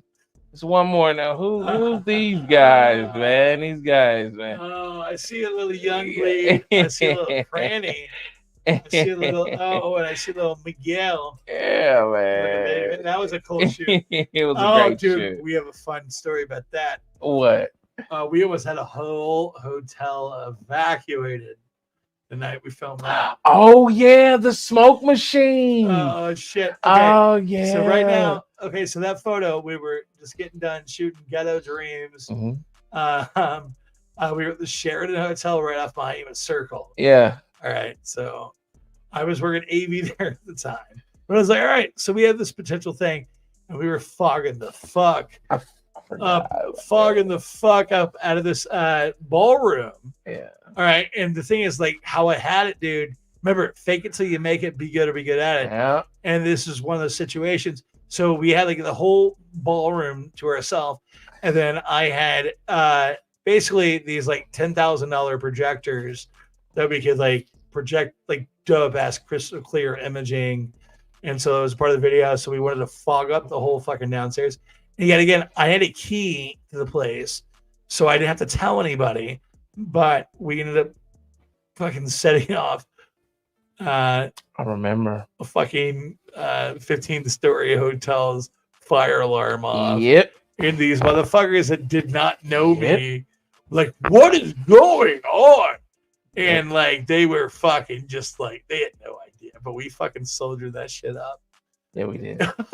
You had those big fucking stage foggers. They were like big. Yeah. And we had those screens up down there. Dude, we had like we had a dude. We basically had professional. We had professional fucking like live show shit at our disposal. And that's another thing is like I was able to take advantage of it and help to use it for my boys and my project. And that's another thing. I appreciate that, man. But yeah, dude, those motherfuckers came and they were like, "What is going on?" I mean, we had the Karen of Karens walk up and have shit. And dude, we fucking did they kick us out? No. Oh hell no. No, we continued. We shot. We cleared the air. We ended up shooting. Why? More. Be good or be good at it. Be good at it, man. Absolutely. Absolutely. Yeah. Yeah. Dude. Yeah, no, we had a good time. Yeah. And in that picture, you're looking at the legendary Young Bleed, No Limit. You do that there. Cranny. The No Limit Records. Fucking You're looking Cranny. at Brian Cranfield in the back. Cranny. Yeah, shout out to them two brothers right there. Me and my man Colver, man. So that was a hell of an experience shooting that. Like it was a great experience. That's also where Haters was shot. Was it? Sheridan. Top floor. Oh yeah, that's right. Yeah. I forgot. Yeah, absolutely. Yeah. The elevator and the top floor. Yeah, absolutely. Yeah, absolutely. Oh shit. That was great, man. That was great. Hey, to my man Young Bleed, call me, man. Give me a call. You know what I'm saying? I said that the last time. We still got great footage, great stuff. Call us, man. You know what I mean? Call us, man, for real. You know what I mean? Straight up. So yeah, man. That was a fantastic memory right there. Memory lane. Memory lane. So yeah, man, that is the cool down, you guys. That was the cool down. So man, I want to thank you guys that are here, you know, hanging out still and watch the show all the way through. And man, I appreciate you guys sucking up the knowledge. And if anybody has any questions or Also, I would like to put that out there. If anybody would like to hire Mike Colver for any kind of photography or videography work, he would rather not weddings, but hire him for something fun that he can, have some sink his teeth into. Weddings are just tough, you guys, and you young ladies out there, don't feel bad. That occasion is designed for you. And the thing about it is, as a male videographer, photographer, it's mundane. It's repetitive. Man, it's boring as hell. Fuck weddings. Yeah. So, but call him if you got other work that you want to propose an offer or present an offer of some kind.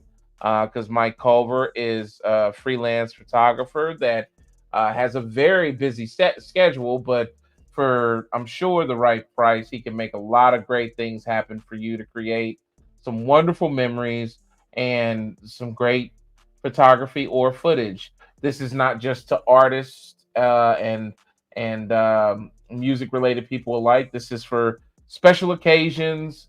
This is for standard family photography. Mike is experienced in all of those genres or lanes inside of photography. When you're talking portrait, you're talking family photography, you're talking videography of some kind. And how? Absolutely. I'm here if you just got a question.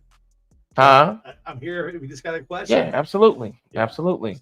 I want to tell you guys, did I make sure to I didn't pack it along, man, but keep an eye out for something great coming in the near future.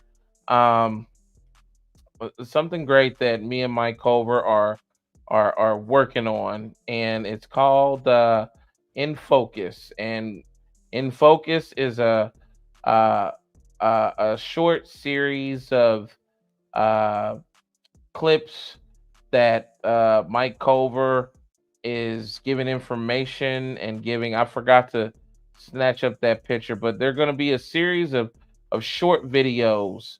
And these short videos, Mike Culver is giving information, giving knowledge, giving some of his wisdom, and in some cases giving like a an explanation of some processes, maybe even a step-by-step description. It just depends, but keep an eye out for In Focus, because that's coming very soon. I didn't get to get a picture of that, but In Focus is the name, and it's going to be a wonderful short segment series. So tips and tricks, man. Absolutely. Tips, tricks, angles, camera information, and more to help you just man your camera and to help you be a better photographer and videographer. So In Focus is coming soon. I'm so sorry that I don't have the thumbnail so that you can see that, but it is underway. A lot of the information we have tonight, we're going to make sure that we repurpose it, turn it into some shorts, turn it into some 2 to 5 minute videos, so you guys will be able to reference back to certain pieces of information, and you won't have to watch this godforsaken 4.5 hour video, even though it's probably one of the best 4.5 videos I'm gonna watch I've ever it. done. I'm really gonna watch it. I absolutely would. It doesn't feel like that kind of time has went by.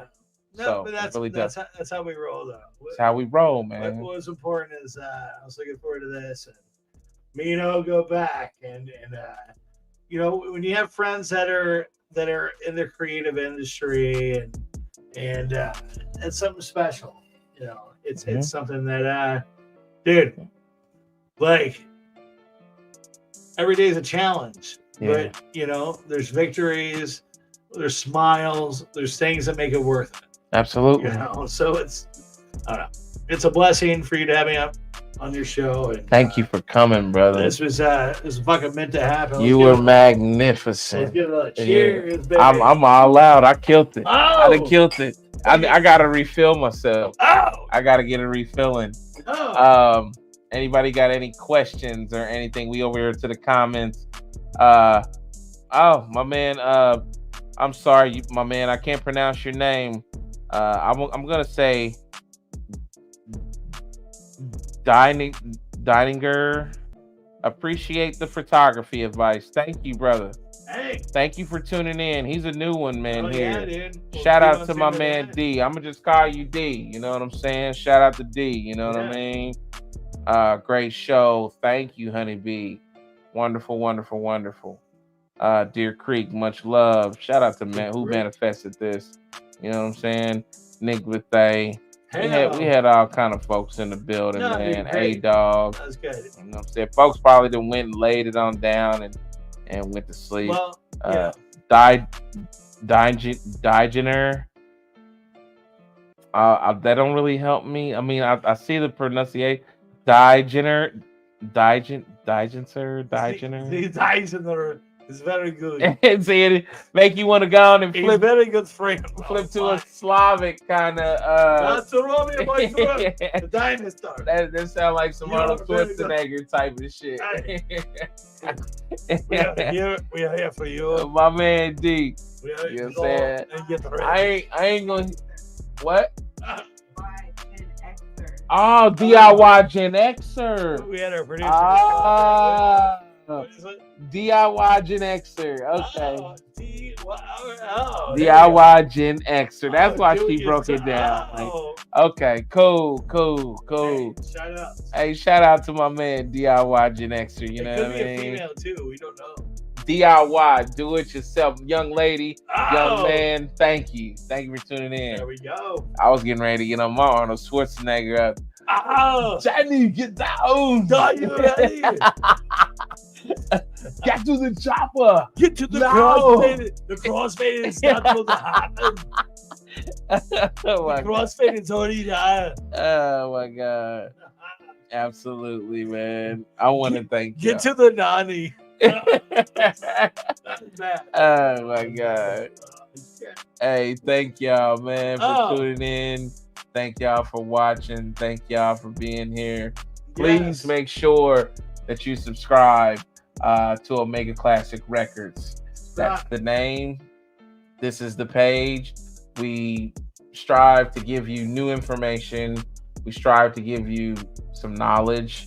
I try my best to do the best that I can to share information because there's often not schools for what we do in this entertainment field, and there's often no formal education for it. So make sure that you continue to tune in to Omega Classic Records on YouTube.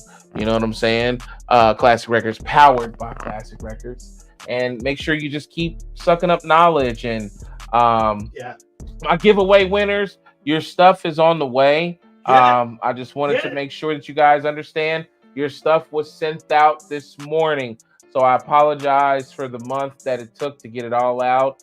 But your stuff is in the mail. That's it right there. That's what your stuff's going to look like when it's coming to you. It's boxed up, it's wrapped up, it's packaged up, and then the stuff on the right, those are folks picking up stuff, picking up their things here in Indy. So Culver's already got his. So that package on the side with the green, green bag is gone. So we're getting the Memphis folks taken care of soon, and we're getting the Bridwell folks taken care of soon. You guys call. I'm gonna call Heather, Josh. I know you're not watching, but I'm gonna call you guys. And to my Memphis folks, A-Dog, Nene, you guys will be getting your stuff very, very soon. All right.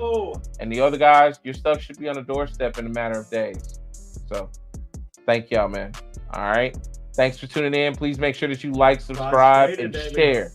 Omega Classic Records is the page and the name. Once again, the wonderful Mike Colver, ladies and gentlemen. My friend. Thank you for having me. My man, thank you. This was great. This was meant to be. And I've been looking forward to it. Me too, man. Yeah. Love it. Me too. I'm going to keep it real with y'all. We're going to drink some mo, and then we're going to smash some food. You know what I mean? So I'll holler at y'all in a second. Be easy. Speak easy. We out. Be cross-faded. Get it? Cross-faded, cross-faded, cross-faded, cross-faded, cross-faded, cross-faded, cross-faded, cross-faded. cross-faded. Mad they never made it. Mad so now they hating. They bad for how they paid it. I'm just trying to make it, trying to hold my placement. Thanking God for the graces, watching for changing faces. Cross-faded, this is special occasion. Subjects hotter than Cajun, Andouille and Mason. Cross-faded, I'm just a duck in the pond. Shout out to Dorian, my reign has just begun. I be cross-faded, cross-faded, cross-faded, cross-faded, cross-faded, cross-faded, cross-faded, cross-faded, cross-faded, cross-faded, cross-faded, cross-faded, cross-faded, cross-faded, guys. And notice cross-faded, cross-faded, cross-faded, cross-faded, cross-faded, cross-faded, cross-faded, cross-faded, cross-faded.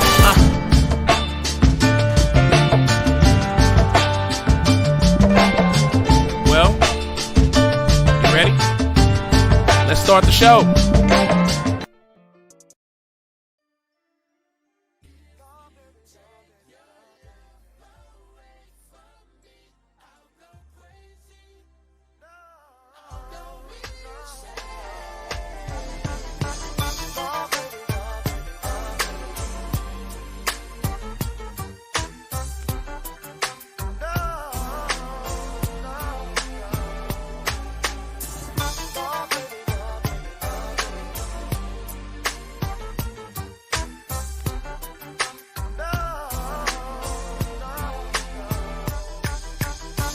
You've got your problems, baby, and I got mine.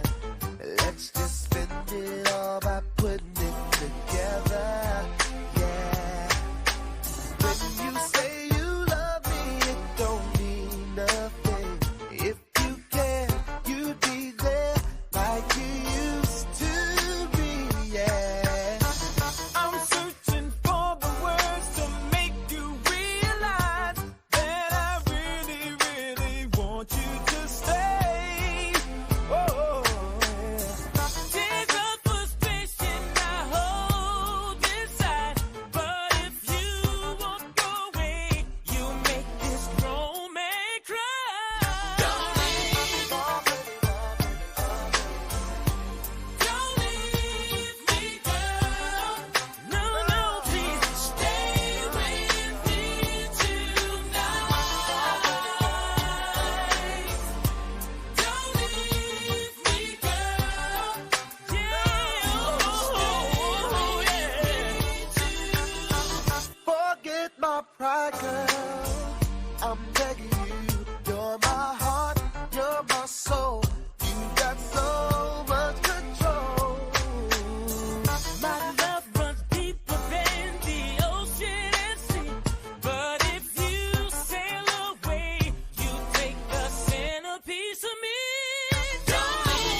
pick your Afro daddy, because it's flat on one side. You need to pick your Afro daddy, because it's flat on one side. Well, if you don't pick your Afro, And remember, you do all your chores before you go to class. one side high. Well, you said you was gonna take me to see Wu-Tang, baby.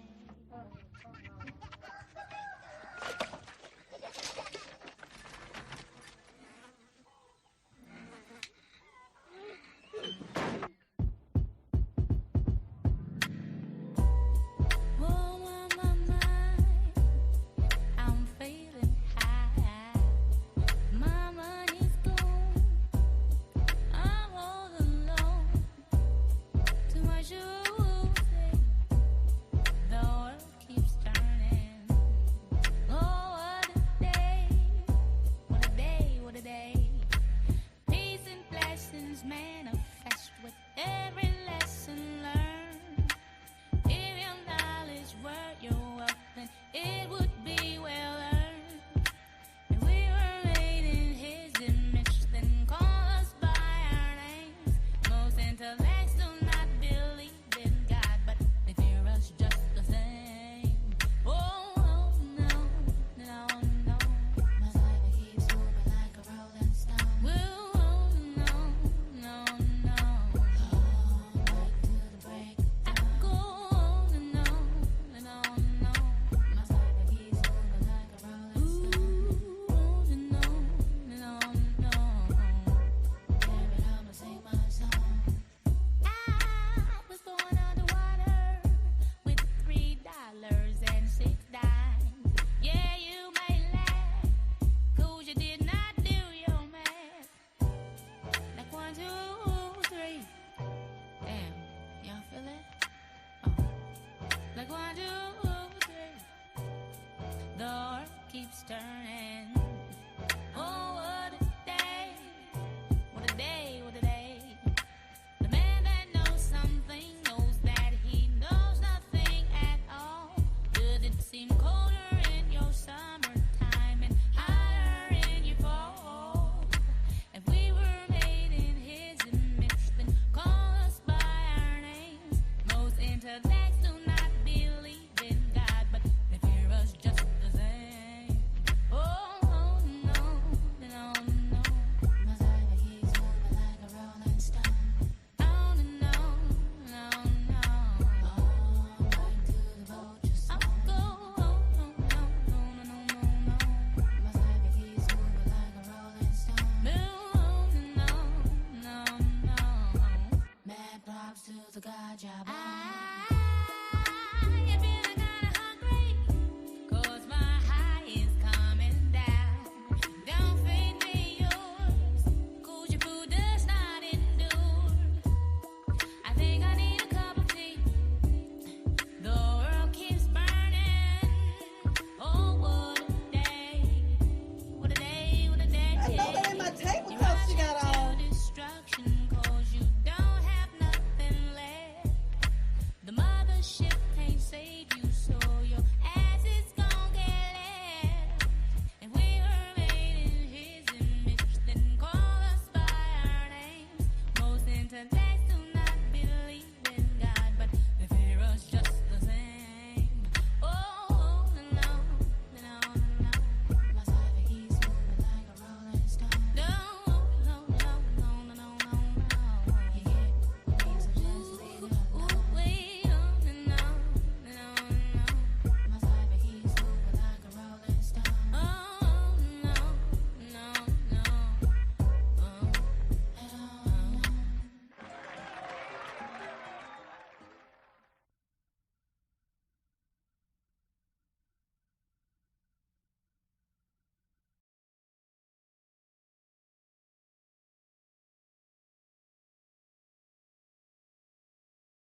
Nah, this ain't Jigga, this ain't Kanye, this ain't Drake, this ain't J. Cole, Kendrick Lamar. I am by far a different kind of superstar from the start. This ain't Nas, 50, Snoop or Dre. This ain't Eminem, this ain't Wu-Tang. This ain't mathematically, I divide words and multiply lines. My style redefines, lyrically I'm divine. Intervention, you happen to mention my name 5 times in the dark by a window pane while it rains and I'll appear, swinging a machete and a pair of shears, decapitating and castrating all of my peers. Cheers if I leave you leaking and you leave thinking, how the fuck am I still breathing? I'll answer that for you. The legend says that I'm supposed to leave a guy alive so he can say he's seen it. Meaning, I'm on some Desperado / Freddy. I'm deadly, and I don't think none of you fuckers ready. Brains on the sidewalk, that's called spaghetti. I'm raw like your second stand-up, that's Eddie. Hey, can't nobody see me. I'm at a level too hot to the temperatures rising by the degrizzy. Dizzy's the state you left in. O's wild like that deuce that you hide in your sleeve. You need that extra mile. The ground is subject to me. I'm Simon, so do what I says, or I'm leaving your vision in red, and that's not a threat, just a promise. So please confess if you got a problem with this young vet. I call me that, cause I play by the rules, no slide-bys. The hard, real way, any other could be demise. I'm prepared for you wise guys. My thoughts translate to visions of death when I get money before my eyes. Never run, but shoot the gun at your grill for it. You know me well, then tell me the ending to the story. You can't, cause I'm the author, nigga, you ain't. I come to run you out of that hole in the ground. Hussein, modern day Andy Dufresne. Crawl through mounds of shit to display my pain. Remember my name, and this ain't no game like Benny Siegel. I just speak the truth, inside or outside of the booth. Sign sincerely, your future favorite rapper. From right now and after death and the hereafter. Niggas get ready for this next chapter.